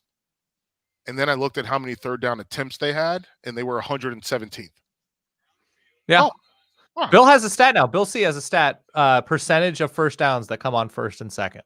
Yeah, which is it's a great stat, and it's huge. Like this has got to be one of those like parallel thinking things, because I've been looking at it and we're slowly working on it, and I've evolved this idea of like a touchdown is one play. Mm-hmm. Yeah. I don't need a 17 play drive that lasts 8 minutes to score. That's insane. Yeah. Let me score now, and then we're done with this crap. And it's in Alabama. The scary part, and when you bring in time, when you do fold in time of possession to a team that is able to score in 2-3 plays. I mean, they scored. What was that? The touchdown they scored to end the first half was they scored in 41 seconds, and they ran 4 plays, 41 seconds, and 2 plays or 3 plays? 2 plays to Najee Harris, and then a Devonta Smith touchdown going up the field. 41 seconds, we're done, baby. We don't. Who cares? Yeah. But the scary part of that, though, when you fold in time of possession is, oh no, if they can keep doing this, we're going to get destroyed. Yeah, well, they can go red, yellow, green. They can play at different speeds. They can. Which is terrifying. They can play at different speeds, but also, if they have the ball that much, they're going to be scoring nonstop. And the other part of it, the way I look at it, and I don't know if you guys are bowlers or not. No, I mean, I bowl Poorly. sometimes, but Poorly. I love bowling. I'm a bowler. Okay. High game 282. Wow. Nice. Look at you. Love bowling. I love it. It's a thing. It's one of those things that like just my family has always loved it. I've always bowled, like back to like post church bowling in a On a Sunday morning, right? like Sunday afternoon youth league. Yeah. But it's about empty frames. Mm-hmm. And if you leave empty frames and then you give the ball back to Alabama, who's going to strike or spare every single time, it's not just that you're going to lose, it's that you're going to get demolished. Mm-hmm. Right. And so if you're bowling a 3 or you're bowling a 6 or you're bowling an 8 and you can't pick up the spare, you can't strike out, those things compound to the point where you're getting destroyed. Yeah. And that's where we are right now. And again, it's football's about evolution, and all sports and coaching is about evolution and being better. And I think Ryan Day he's pulled up to the bumper of Lincoln Riley. He's close, but now he's got to evolve and figure out how to take that next step. And I mean, we're also comparing him against the best who's ever done it. Yeah. Like the bar is at an all-time high. For sure. And I think the point that I was making is I was actually about to say, I don't need him to be Nick Saban. Right. Dabo's not Nick Saban, but Dabo has created an environment where he has elite talent in critical positions that allows him to pull up to that same bumper. And Ryan Day was able to top Dabo. Lincoln Riley obviously is another guy that's like Ryan Day's done a thing that Lincoln Riley hasn't been able to do, right? Which is win a semifinal game. And that's awesome. But the next step is going to be, how do I beat this guy? And that goes back to what we talked about, right? The self-scouting, the wrinkles, the little things that make things work, the little things that turn into big plays, all those things. That's where I'm curious to see where Ryan Day goes next, because if you can't do those little things, if you can't, case in point, Dabo Swinney, national championship game, 2018 against Alabama, where Alabama, the two things that stood out to me were the fake punt that they were completely prepared for, and then the shovel pass that they were also completely prepared for. Why? Because Brent Venables is a genius, and he was ready for it. And then what does Dabo do? Dabo goes and runs the same shovel pass against them for a touchdown. There's like a... Well, okay, so let me stop you. Let me stop you and ask you a question then about that, because, and I think I might have asked this question earlier. Forgive me in the chat if you heard something similar, but like what's the adage about any new coach? It's like a coin flip, right? Yeah. And Ryan Day took over for Urban Meyer. Urban Meyer, maybe one of the best coaches of all time. Tough shoes to fill. And we've seen it on many occasions where a guy takes over for a legend. It goes well for a year or two, and then it kind of peters off. I don't think we're saying that about Ryan Day. I mean, the recruiting is not petered off at all. He's going to have talent, but the evolution angle is very interesting to me. I guess I kind of can't picture what that looks like, but it does seem like in a game like this, Ohio State's good enough to be in the playoff pretty consistently.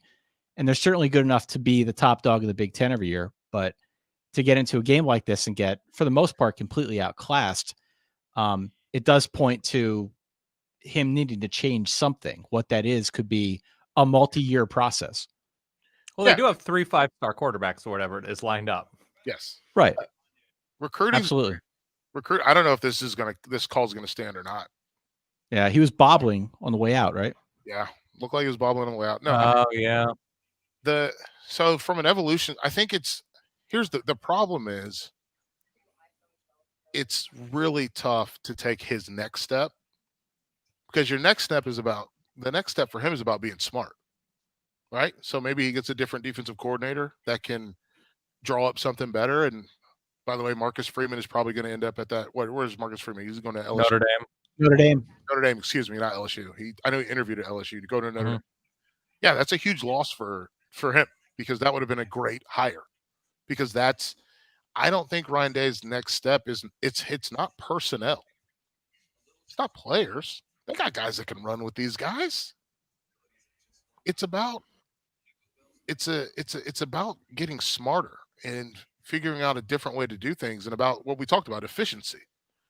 And for him, efficiency means, one, depending on any of these quarterbacks, whether it's Jack, or like any of these quarterbacks, they got to figure it out, right? They got to work it out and make that work. And then we're going to see, what's the kid's name that plays defensive line for them that's coming in? Jack Sawyer, Jack Miller, one of them. Yeah.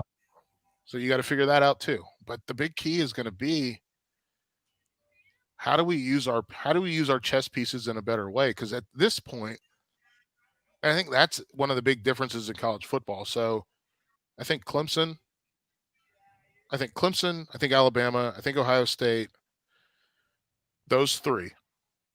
Then I think we have Notre Dame, Oklahoma, Georgia, maybe Florida, A&M, whoever, right? But in that first group of first three, it's not so much about your pieces, it's about how you use them. Mm-hmm. And then that next group, it's not so much about your pieces, it's about how you use them, but you're missing one key piece. For Georgia, that key piece all season up until the end was the quarterback. And then they put JT Daniels in the game, and oh my God, wow. George Pickens can catch the ball 45 yards down the field. Who knew? He's so good. It took a while to be good this year, but he's so good. And with A&M, it's about Kellen Mond, and maybe he's not the guy. Maybe you need a different guy that can stretch the field, or maybe it's about finding a wide receiver, because throwing the ball to Weidermeyer every single play, I hate to see it. And good Lord. And they had opt-outs. There was a reason. They had an injury early on. It was Caleb Chapman who stretched the field against Florida. Like I think it was Jamon Osborne who opted out right before the season started. It's a weird year, but you're right. We have a term for that on our show. We call them winter wonders, or teams that have a problem. Yeah. Right? Like they have a problem that they don't have dudes who are problems for everybody else. Yeah, I call them fatal flaws, and it's same thing. It's the thing that gets you killed. Yeah, and you either have killers or you get killed. Yeah, and so for me with Ohio State, it's not the pieces; it's so much more the how do we put these pieces together, and what do we do with these pieces? And I mean, I'm going to tell. Oh, by the way, I do want to say this: Justin Fields. You want to talk about a warrior? Yeah. Oh yeah. I mean, he's hurt. He's clearly hurt, and hurt bad. Mm-hmm. He keeps going. He keeps going. So no, I think that for Ohio State to get to, I mean, they're playing a national championship. We're sitting here talking about them. Can they do to get to the next level? They're playing a national championship. So they're at the level. They just need to level up to beat this team. And we've seen them do it before. They took a step back, obviously. Oh, you can't call them for that. That's a bad call, man. Come on. You can't do that. You can't call him for that. He was midair during the release. This guy, yeah, he's in. What do you want him to do? Stop 300 pounds in midair? Come on. Hate that. But anyways, Ohio State, they're right. They're knocking on the door. I honestly, I think there's a lot more with more meat on the bone and more discussion about whether it's Georgia or A&M or Florida. I mean, LSU even, I think, is going to be interesting because, this year was not it. And it really wasn't, was it? and Texas, like I'm far less worried. Like it feels, you know what it feels like? It feels like we're gonna see a rotation of these three schools: Ohio State, Clemson, and Alabama. They're gonna rotate back and forth and back and forth and back and forth, and then maybe you get a special year like the obviously LSU last year. But these are the three teams that are going to be there. They're going to be hanging around. They're going to be in the mix. And realistically, I mean, I think it kind of speaks to culture, right? It speaks to culture. It speaks to attrition, which I think is interesting because one of the hardest things that coaches have to do now that they didn't have to do, like when I was in college or when even 5 years ago, coaches didn't have to care if their players wanted to be there. The guys couldn't go anywhere, right? So you had to sit out a year. You had to sit out a year if you transferred, and this had to happen. And now you got to spend some time recruiting your own players. And it's a thing that I do think that Day, Dabo, Saban, they're willing to do. And Clemson, I'll say this. I know they're not even playing in the championship game, out of bounds. I know they're not even playing in the championship game, but here's the reality. Clemson, if you look at their numbers, the lack of attrition from Clemson, the lack of guys transferring out, the lack of guys being upset about playing time is coaching attrition. Yeah. Yes. Venables, Elliott, and Scott were there forever together. It's striking to see how that works out. And it's because they create an environment where people want to stay and they want to be there. And that's important. It's going to become increasingly important. And I think Ryan Day may have a finger on that pulse because they have said already that he's created an environment that's a lot less hostile than when Urban Meyer was there in terms of the work hours and spending time with your family or being able to spend time with your family. He's created an environment that's a little more coach friendly, player friendly. And I think Saban's going to continue to have attrition because that's the way that he works. He's a monster.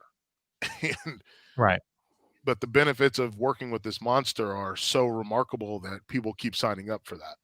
So I think that's going to be interesting. I think going forward, we're going to have to see, which of these three can take another step. If there's another step, I don't even know if there's another step to take, to be quite honest with you guys. Like, is there another step? What's the next step? For Ohio State? Like, what it is they're going to have to get that perfect year in the way that Clemson had all their dudes come back on the defensive line. Right. There's going to have to be a certain amount of perfect storm. Luck is always going to be, injury luck, attrition luck, recruiting luck, whatever, even for a school like Ohio State, where this guy decides to stay for an extra year, or this guy transfers in at the position of need. Like there has to be a perfect storm, all of these years, right? Like the perfect storm of Joe Brady being a boy genius. Yeah. Like Ed Orgeron thought he was good, got good recommendations. Nobody had an idea that Joe Brady and Joe Burrow were going to come together like that. LSU's always had receiver talent. They've always had NFL dudes on defense, but it's that lightning in a bottle that has to happen. Basically, for maybe it's a small dash of lightning, maybe it's a big strike of lightning, but there has to be that extra bit of seasoning at this point because of what Nick Saban has done at Alabama, which is even when they don't have a perfect storm, even when there's no Jonathan Allen on that defensive line or Donta Hightower behind, whatever. Even when there's no absolute stud, everything comes together because they're so detail oriented. So you need that lightning in a bottle to get up over whatever Alabama's doing every year. Yeah, you got to be. Oh my goodness, we didn't even mention Brian Harsin in Auburn. Good. Right. But like it's so now they're starting from scratch again. Yeah, that's the worst part is you had to hit reset. Like you get to level 6 of a 10 level game, and then you hit the reset button and you got to do it all over again. And I'm going to be honest, college football is kind of like Battletoads, man. It's really hard. It is. Like Gus actually built a program that could sometimes beat Alabama. Yeah. And now they are starting fully. They don't have a quarterback. They don't have, they have guys, Tank Bigsby was a nice piece, but they have pieces. Yeah. But they don't have the outline. No. And Owen Papo's really good. I like him too, but man, yeah. It's going to be really, really rough. Yeah. I like the Battletoads reference. Possible. That's notoriously one of the hardest video games of all time, right? Mm-hmm.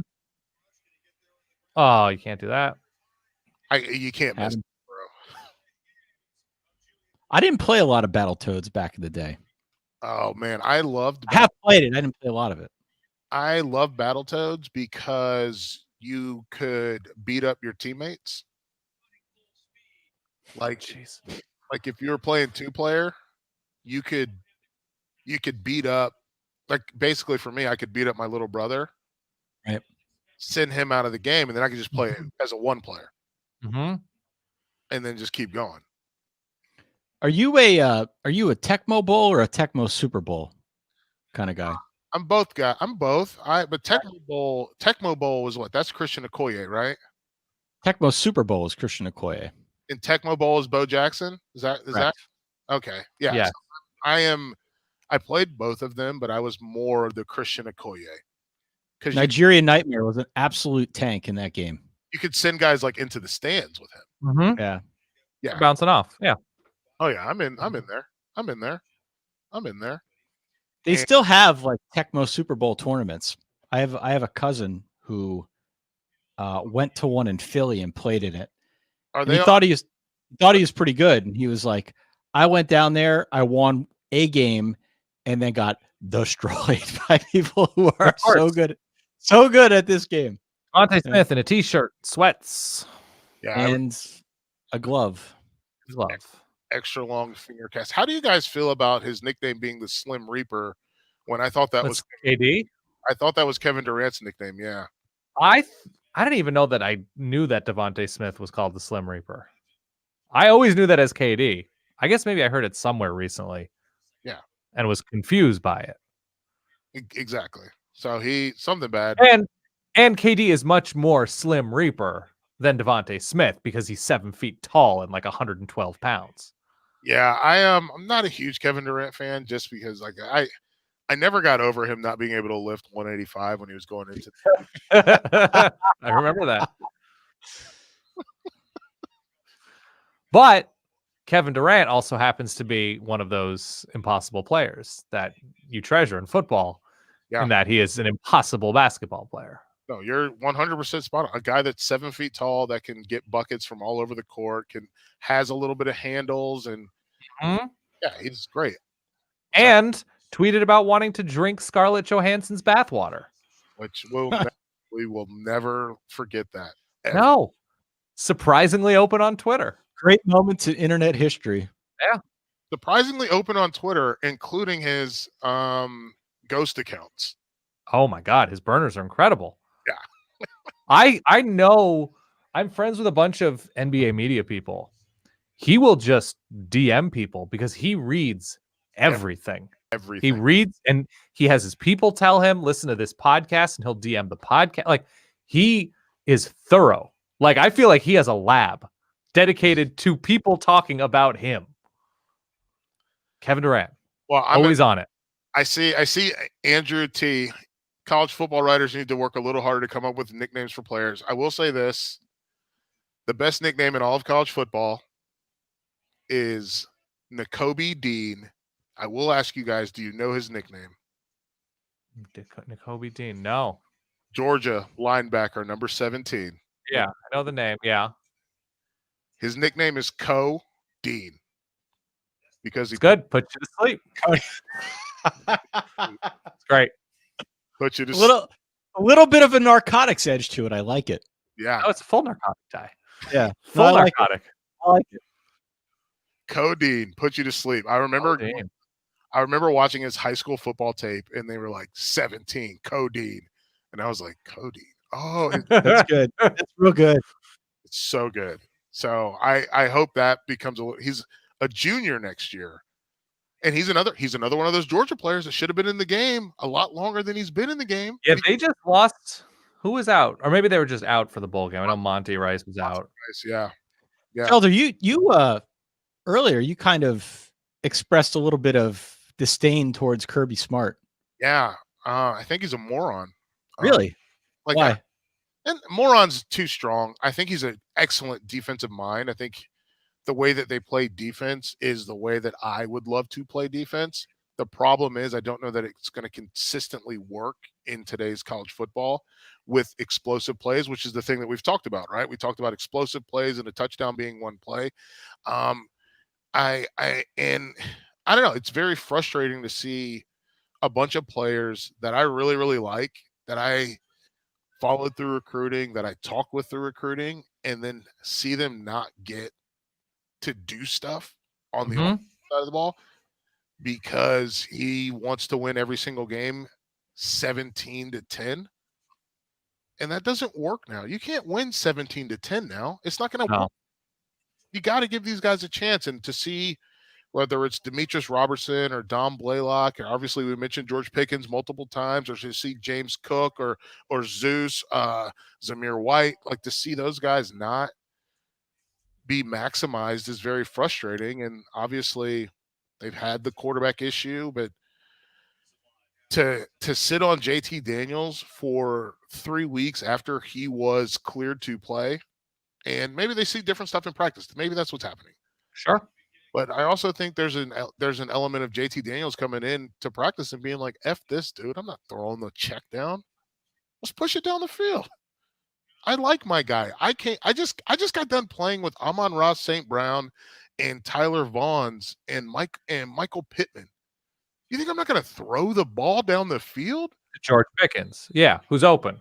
My guy's going to get it done for me. This is what we do all day. And so that was the very frustrating part of it for me. And the thing was Smart. And the other part, and actually to put it in a nutshell, I think Kirby Smart plays football the way that Alabama played football from 2008 until 2015, which is no blitzing, suffocate the offense, stop the run, suffocate this, squeeze the passing game out with coverage sacks, and then we'll run the ball and play good defense, and we can win 24-17, and we're good to go.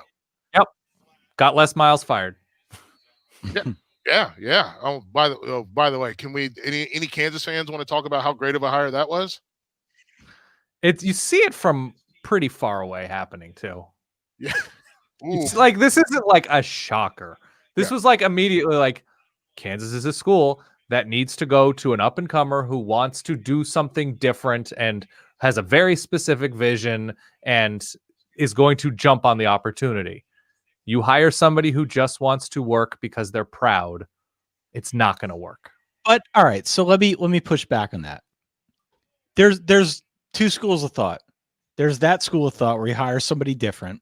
Right. So and also Kansas has no money. Like there are issues, like specific. It's not it's not exactly a fertile crescent for college football. It's way cheaper. It's way cheaper to get an up and comer than it is to hire Les Miles. It is. No doubt about it. But there's two schools of thought. The schools of thought are you get an up and comer who wants to try something different, who can work with limited resources and maybe try and build a program, or you try and go with a name brand who you think you could use to build a program. You know, I mean, it was fun at first. I don't know if it's working. I don't think it's working. No, it's not working. He was friends with the AD. And friends with the AD, but I at least re-energize and recruit and sell tickets and not really worry about actually building something long lasting. It was a sugar rush, is what it was. It was a sugar rush. And so I understand the logic. Dude, I don't loved his interview at Houston. Like, I get the logic though. I understand the logic. It's obviously not working, but Houston's an interesting place, but it's not a Power 5 program. It's just they should have hired somebody that was an up-and-comer, somebody new, somebody that could relate to any of the kids that they're going to actually be recruiting. They need to hire someone with a strategy of where they're even going to be recruiting. I don't know. Yeah. I don't think that I don't think Les Miles has a plan for who he's even recruiting. He's just like, I guess this guy. Mm-hmm. It's incredibly frustrating to watch, but I mean, that's also not how college football works. It's, it's you hire your buddies. Yeah. Sure. Well, I mean, Mac Brown is doing good work at UNC right now. Yeah. And it was because boosters, the only reason they fired Fedora is because they were like, boosters were like, we will pay the money to fire him if you hire Mac Brown. Right. Which goes back to Mac Brown's wife saying, we're either living in Texas or in Chapel Hill. Mm-hmm. So he's an option. We can get him. Yeah. But by the way, for those of you tuning in late, also, Mac Brown had a vision. Mac Brown hired good coordinators. Mac Brown had infrastructure. Mac Brown is a cultured dude. Mac Brown had time away from the sport to reflect on what he did wrong. Les Miles had a couple years, but the thing about where Mac Brown screwed up at Texas was different than where Les Miles screwed up at LSU. Yep, you're spot on. And Mac coming in, he's a guy that's not just beloved in the state. It's a guy that works. He works in the state, and he hired people that work in that state. And I got an email the other day, and I know they just want the money, but I got an email from the secretary who was the secretary when I played there. We all got me, and I texted a bunch of my friends. I was like, hey man, you get this email from Teresa? And they were like, yeah. Why are they emailing us? And I was like, I know they want people to buy Orange Bowl tickets. I got it. Yeah. Why am I on this mail roll? Oh, because he hired people that were kept into it. And Mac Jones is coming out. Hey, Bryce Young. There we go. Good job, Mac Jones. So here's where we're at, folks. We do have some people tuning in late. There's about 3 minutes left in the game. You may be ahead of us with your broadcast. We've been talking about Kansas football for the last 5 minutes as Alabama leads by 28 here in the national championship, 52-24. It looks pretty good by the hair on your chinny chin. You're going to hit the over. If you I was going to say over. Vegas always knows. They always knows. They didn't get the point spread right, but they got the over under pretty close. Whoa, 1 point under LeBron. Ty, you looked at that as a sure thing. We had one of our props was last night LeBron points versus assists, and he had 18 and 7 versus Ohio State points. Rubenstein always knows. Wow, we're gonna have to go back and check. Yeah, see some of the other props we had, but it looks like 52-24, barring a late run here, is going to be our final score. Oh, they're going to score a touchdown. You think? Yeah, they're going to score. Yeah, why not? There's just under 2 minutes left. Oh, no, it's 3rd and 9. They might not score. I mean, I love this. You see that video of Mac Jones? Mm-hmm. By the way, I never realized he had that much padding on, but he's sort of like an Abrams tank. Oh yeah, he's padded up. Oh, he's McCarroned up. He is AJ McCarroned up. There we go. And listen, he's limping around out there doing his thing. Is he a legit NFL prospect? No. What? No. Well, he's gotten some hype. He was in the top 4 for the Heisman. He's had a hell of a year. No, he's had a great year, and he's been awesome. I love that they're putting Landon Dickerson in the game now. That's really cool. Hopefully he doesn't hurt himself, which is I don't think he can because he's already torn his ACL, if I'm not mistaken. Yeah, he won't be cutting. Yeah. But he they're taking a knee. They're kneeing it out, baby. Yeah. They're kneeing it out. Oh, they just got a substitute. Hugs. Nice. That should be a substitution infraction just for the record. Listen, I can't sit here and tell you guys I count players all the time and then not point out that should be a substitution infraction. They broke the huddle with 12 guys and then one guy ran off. That should be a substitution infraction. Just for the guys. Hey man, I'm excited. I'm excited to do this. Like we're in the season. It's It's been weird and wild and very long. We made it, right? Really long. What the hell, guys? We did it. We actually made it. Yeah. Now it's time for Pizza Dads. Oh, dude, Pizza Dads is gonna pop off. This is the only thing I care about at this point. I have been briefed on this. Yeah, Pizza Dads is gonna pop off, man. We're gonna kick it off with just like a little we're gonna throw it on Hand in the Dirt, which is a podcast that I do that's a college football a gardening podcast about college football. Yeah, tell everybody that's watching, that's listening, that's reading along, every place they can find you. All right, so I do Trash and Treasure for Stadium. That's a podcast. It's mostly sports. We're going to do a full title game breakdown. That'll be out on Thursday. You can find me on stadium.com or watchstadium.com, excuse me. And then of course, Hand in the Dirt, which is a gardening podcast about football. And we're going to bring Dan on. We're going to talk some pizza. We're going to talk Pizza Steel, which I have been converted to. I have been converted. I don't understand. You could be doing this yourself. Like we're just talking about flour and water, maybe some oil, sugar. Like you let it like hang out in your fridge for a day. You form it into a circle. You throw it onto a piece of hot steel. You got pizza. I'm going to convert you to a docker though. See, I don't want to lose gas though. That's the issue. I'm telling you, man, the docker has been there's no bubbles. So I've been pinching my edges a little bit when I toss, not physically toss, but when I form. And that has helped a lot. I'll pinch out a little bit. I don't love the middle of the pie, getting bubbly crumb in the middle. Yeah. But I eliminated that last time with my my form. So the last pie I made was the best I've done. And that's I think the same thing with mine. I did a pepperoni and basil. And I saw that. I think I saw that. Yeah, it came out primo, and it was. But so I'm a pie docker. Right. So Ty, background for docking. It's this sort of spiky roller thing. Yeah. I know. Okay. I know it's making sure. Yep. No, I love it. So Hand in the Dirt, you can find us there. We are going to do Pizza Dads now that the season is over. Mm-hmm. We're going to shoot it. We're going to tape an episode of Pizza Dads. I can't wait for Hartzell to ask Dan about about hydration and all the other things that go into it. What is your ideal? I mean, obviously you do different doughs, I think. Yeah. So what are your different hydration levels for your different doughs? I don't know the numbers the way that you know the numbers. Okay. Do you have a baker's scale? Do you do cups or do you do grams? I do cups. Oh, okay. Okay. So you have another step to go. Yeah, I got it. I can get a little, but to be fair, but here's the thing. No, you make like excellent looking pies. I'm not going to discount that at all. I'm so much deeper in the sauce game. Oh, we can have a whole sauce conversation. Please go. The floor is yours. I'm an arrabbiata guy. Oh, interesting. On your pies. My pies, yeah, because I like them a little bit spicy. Yeah. So was that Calabrian chilies?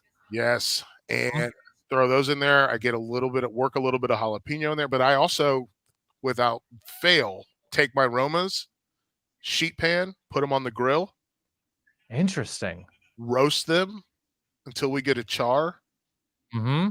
And I do a little bit of peeling, but then mostly I put them back in the pot, and then I'd use the immersion blender.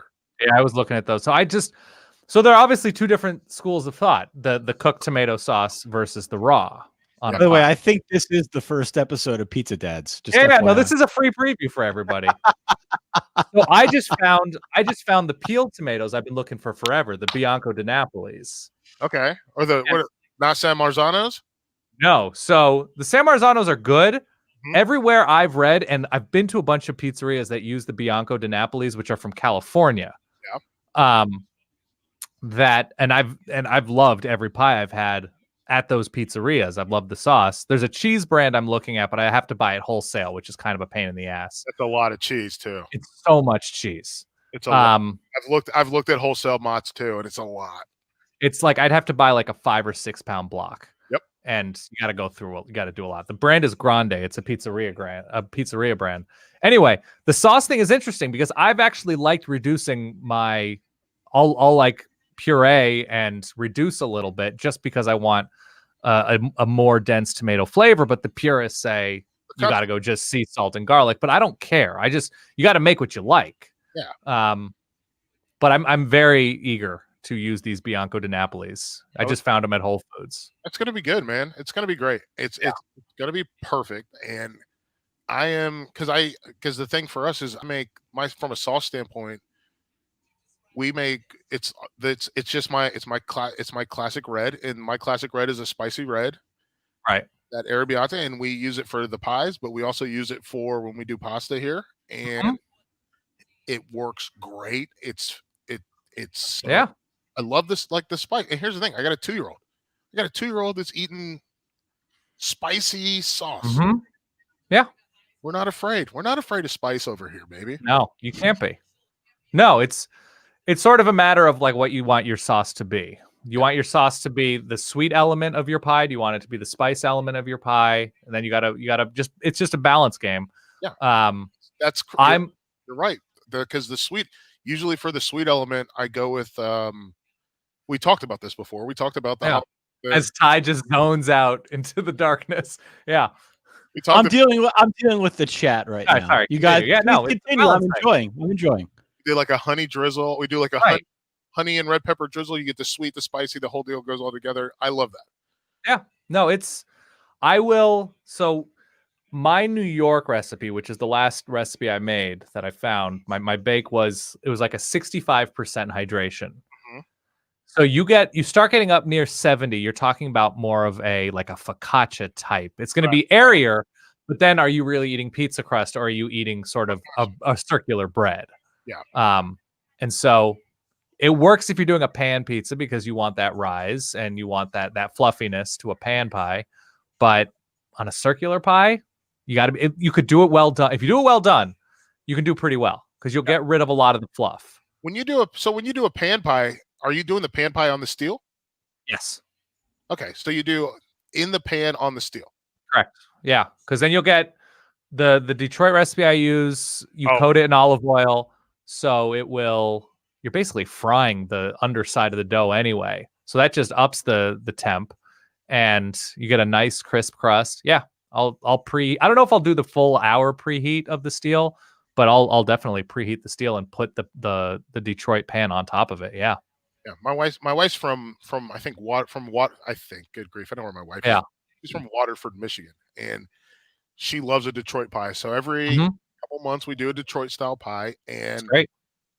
I still do that one on the grill, but I do it on the stone on the grill because for what you mentioned, you get that you want the rise and you want it to get that crisp bottom. And I do that one. I cook that one like medium.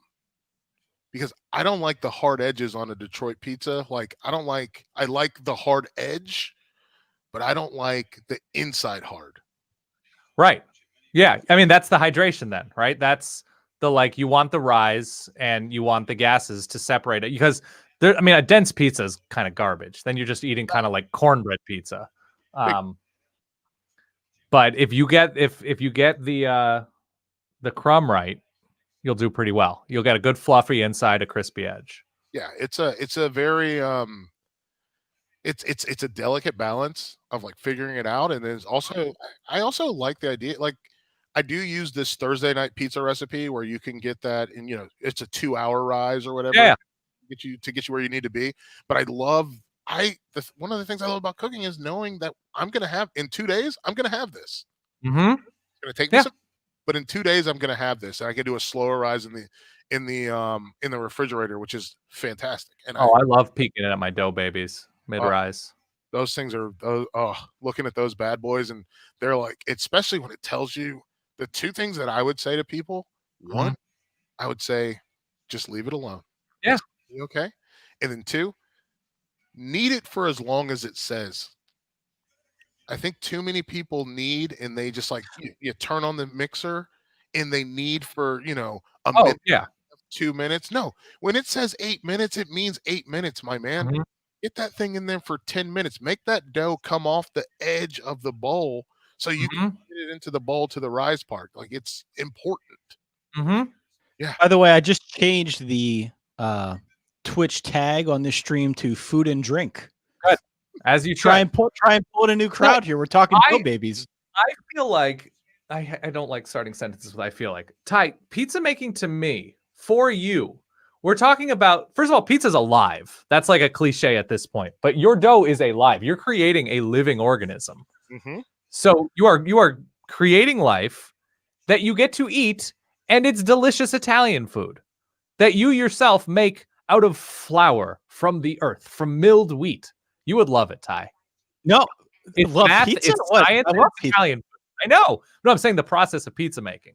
Oh, yeah. I mean, there's a definite mad scientist quality to me that I think, well, the three of us obviously connect on that same frequency. Yeah.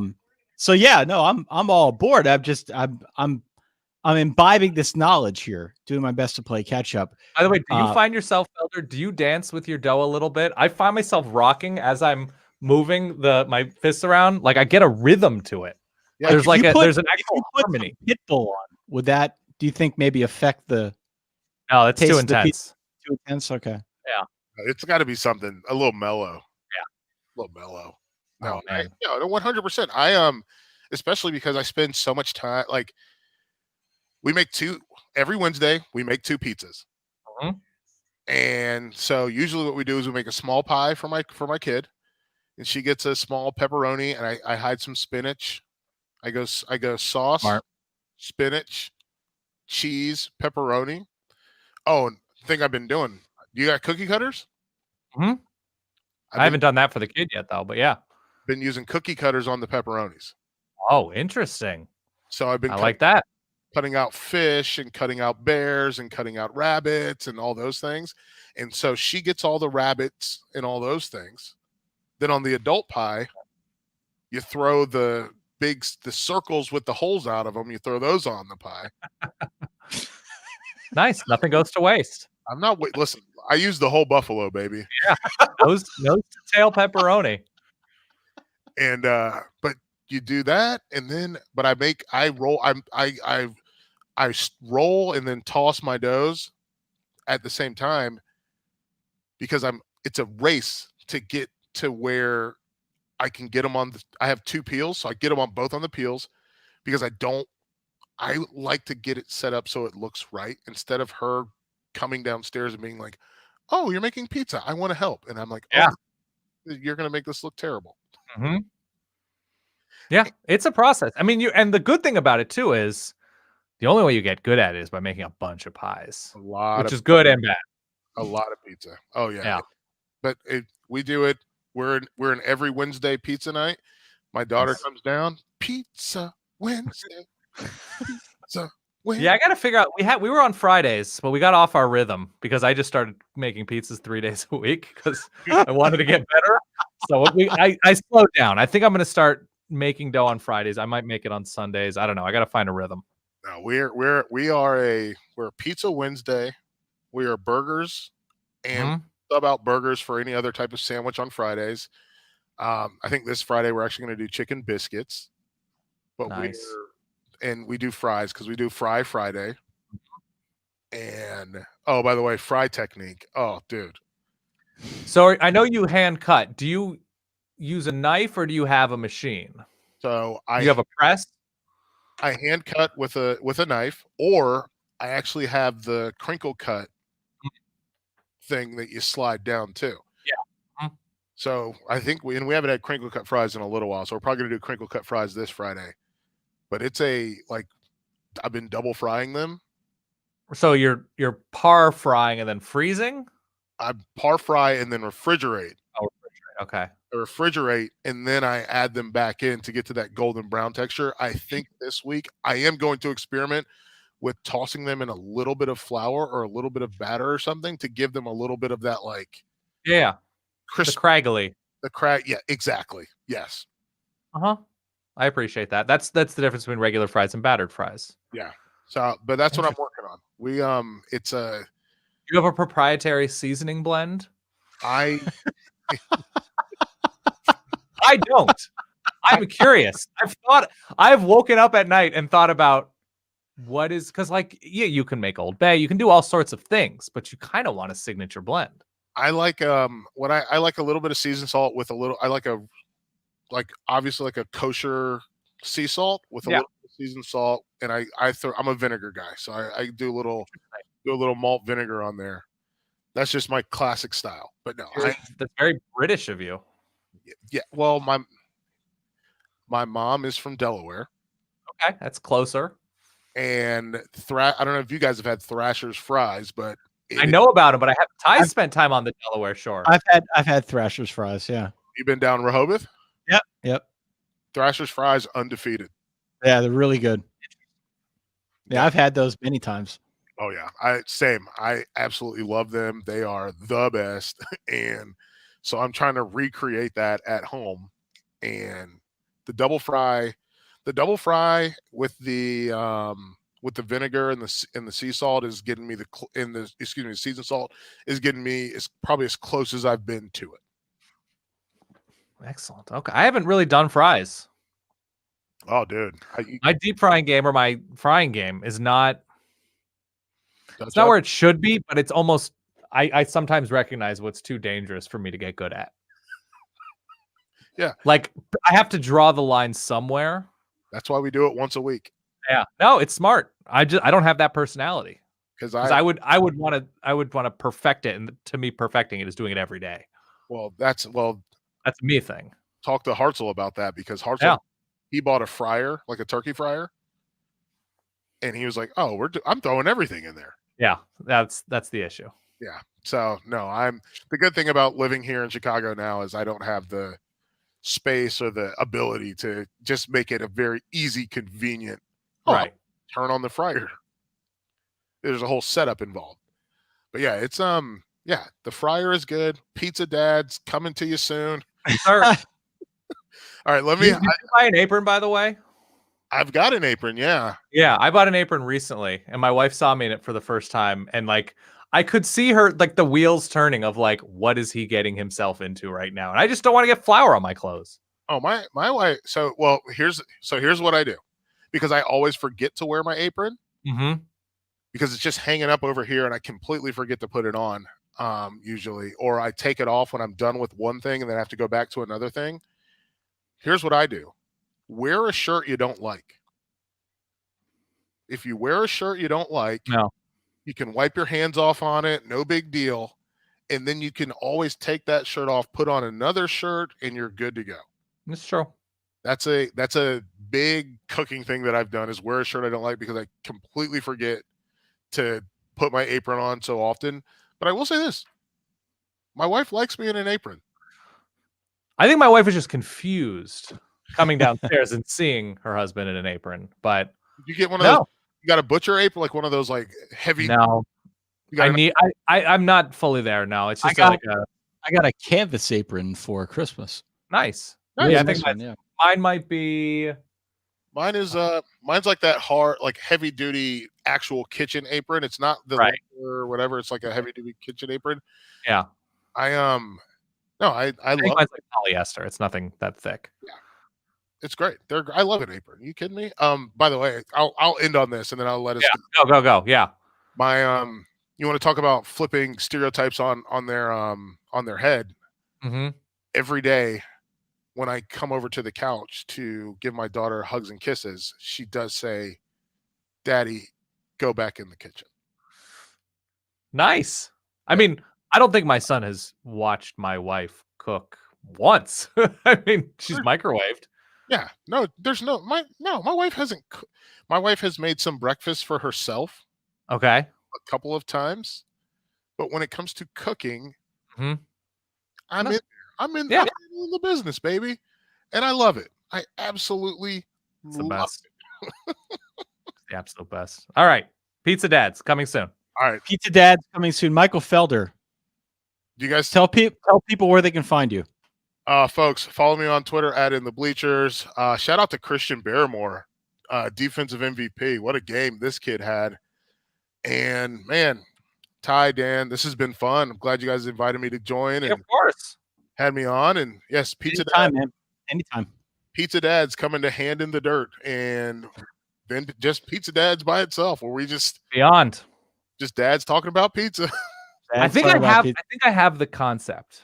I think I have a repeatable concept for Pizza Dads. I want to talk about it. I want to hear about it.